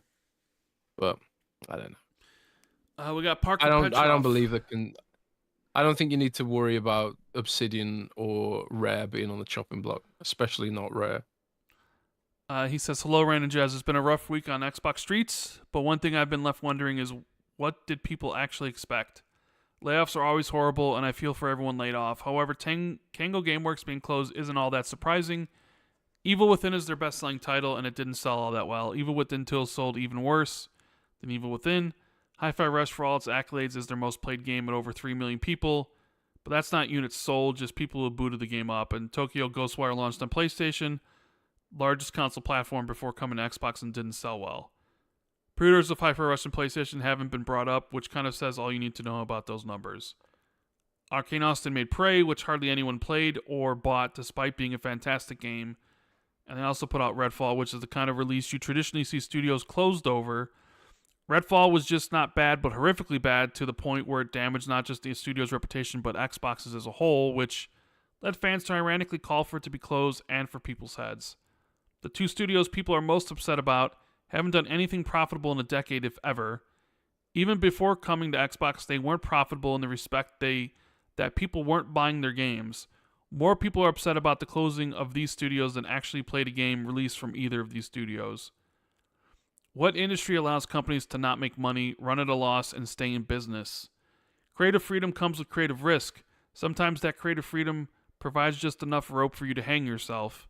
But maybe you can explain to me that I'm wrong. I mean, there's obviously that sentiment. I mean, everything you say is true when you look at it from the cold hard logic of it. But I just can't shake this sort of, maybe it's naive, this moral sort of sense that Microsoft could afford to manage these studios and grow them and nurture them better than they had done. I kind of feel like Prey as a franchise, could have been something really special. And I don't think it's, the lack of interest in immersive sims that did it. I kind of feel like it was probably weak marketing to some degree. I also think Hi-Fi Rush, Shadow Drops, yeah, Shadow Drops are nice, but would it have done better if it hadn't been shadow dropped? I don't know. I can't help but feel like these studios, yeah, maybe they didn't make money, and there is that aspect to be respected, that studios and games and devs have to make money at some point at least. But at the same time, it's like Microsoft didn't do a great job of supporting these studios and teams. I almost feel like Redfall took them by surprise. It's like I don't think they even knew how bad Redfall was gonna be. It just seemed that way. It was like they were showing it off, and they had these trailers coming out for it. It was like they were blindsided by it. And I think they even admitted in interviews that they hadn't supported Arkane Austin very well. Yes. So they admit that they hadn't supported these teams very well.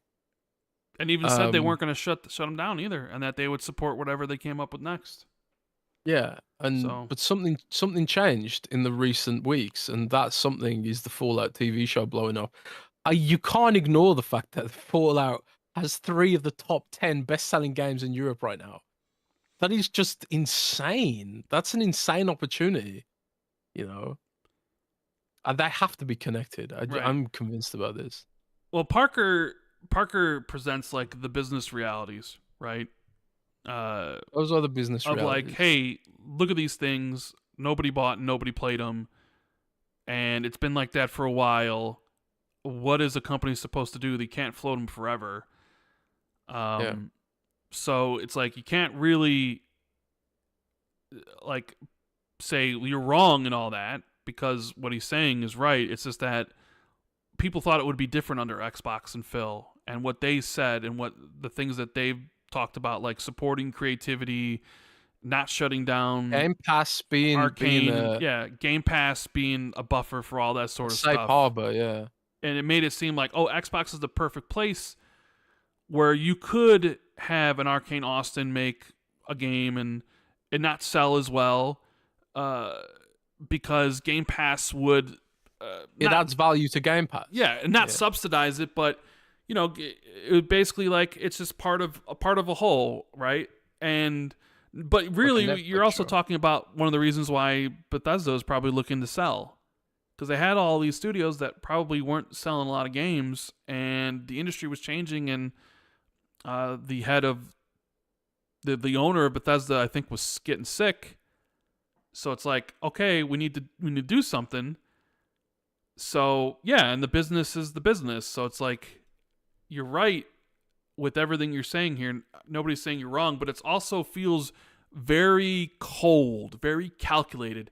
It feels like, somebody who's feels wrong. It just feels very impersonal. It's just like you're not looking at the human factor of it all, and you're not looking at any of that stuff. It's just, you look at the numbers and it's like, well, this cost this much and this, we only got this much back. How much longer can we float it? Is it better for this? It's very much like what accountants would look at, a black and white, and be like, And I'm sure it's also a big part of the outrage is the implications for other studios and other franchises. It's like, well, if Tango can go under after having a critically acclaimed game that lots of people at least said they liked.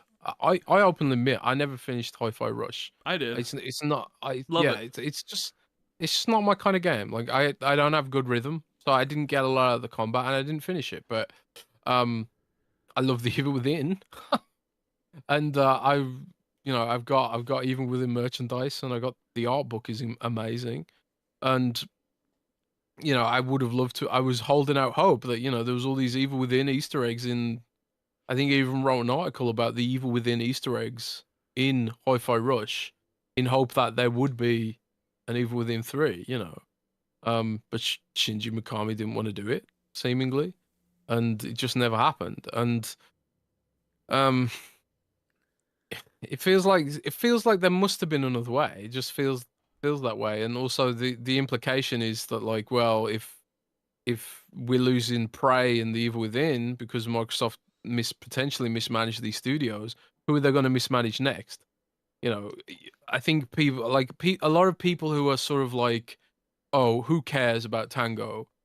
It's because it's a franchise that maybe you didn't care about. If it was 343 and you're a Halo fan, you might feel very differently about the situation. Yeah. You know, if it was me in World of Warcraft being shut down, I'd be like up in arms. I was saying earlier, I'd go nuclear for it. So, you know, it's there's that aspect too. A lot of people did like HiFi, and the fear is now that like, oh well, Ninja Theory screwed, Obsidian screwed.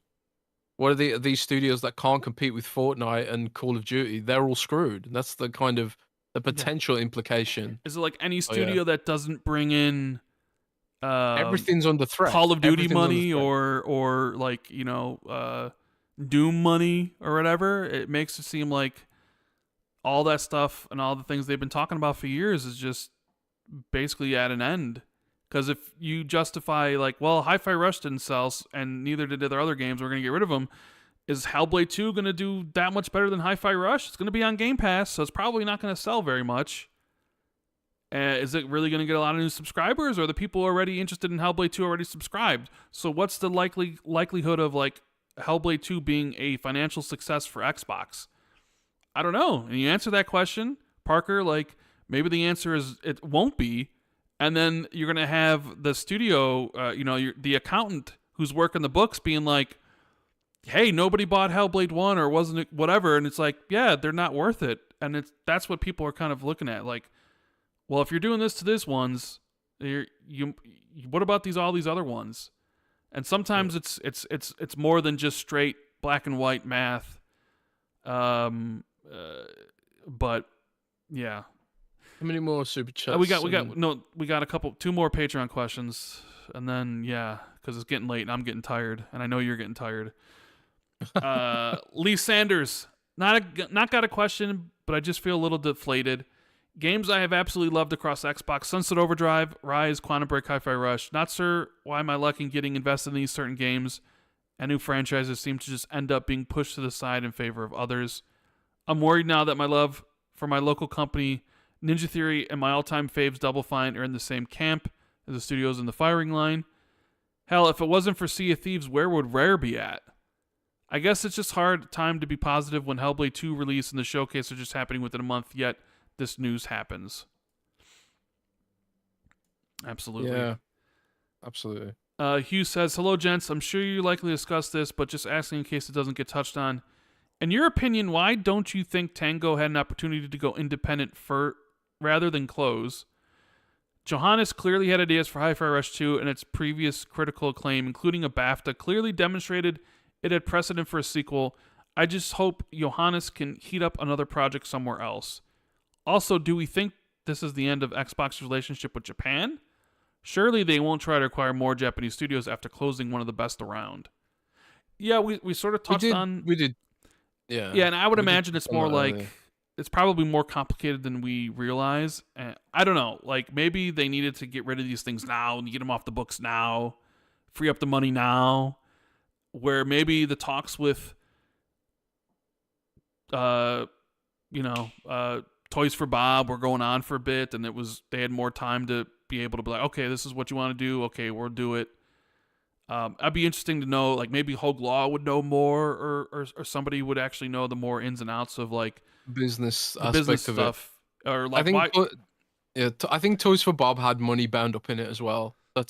Toys for Bob is a very old school studio, and I mentioned earlier how I don't think Tango had a lot of cash flow because they didn't have many games under their belt, whereas like Toys for Bob did, and also they were in the middle of developing Redacted, so it's not like, you know, Microsoft wouldn't see any potential return on investment if they had offered them a loan or something like that. I don't know, but like Tango would have just logistically speaking with Tango, I don't think there would have been anyone to pick up the tab, especially since, you know, nobody's investing in game studios at the moment, independently and stuff like that.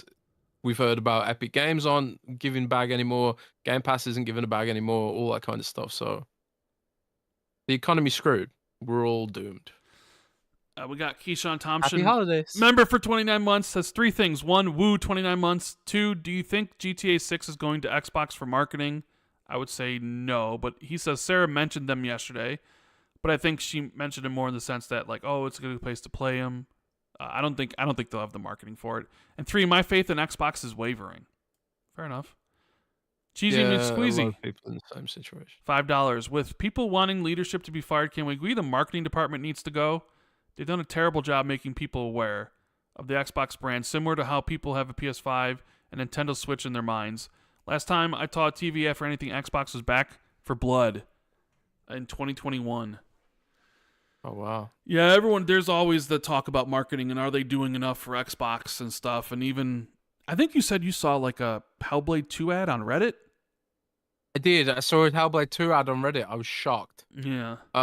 But I think the issue with marketing isn't that people need to be fired, it's that they need more budget. I don't think Microsoft values marketing as a corp. They never have. Like, they never market Surface either, really. I mean, they did the deal with the NFL and thought, oh, that's enough. We won't do any more. You know, and still, I think outside of them, and again, nobody watches NFL outside of America. So, you know, how much marketing is that really? But yeah, Microsoft needs more budget for that kind of stuff, but maybe, I don't know, they know better. Yeah. Thank you for the $1 from Lotus Spirit. Appreciate you. William also super chatted $1, but kind of just didn't have anything. So appreciate you as well. Risk it for the biscuit with the $2.99. All that's needed is true corpo accountability.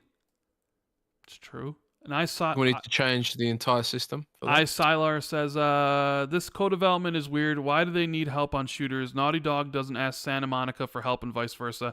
Actually, they do, though. If you actually look at the credits of of the Last of Us Part 2, like 13 studios worked on that game. Yep. It is incredibly rare where it's one studio working on one game anymore. It's basically the studio, and then they have satellite studios and support studios help out. So while Naughty Dog won't get help from Santa Monica in that way, Naughty Dog is definitely getting help from other studios to build their experiences. So, yes. Co-development is sort of kind of a standard in game development. Just look at the credits of any big game. Look, like every Ubisoft game is worked on by the studios of 19 other Ubisoft studios. Yeah. You know?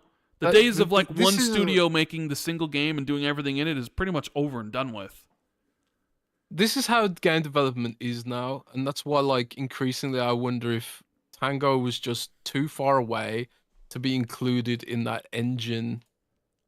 And it just didn't make sense. I don't know. It just sucks. It just really sucks.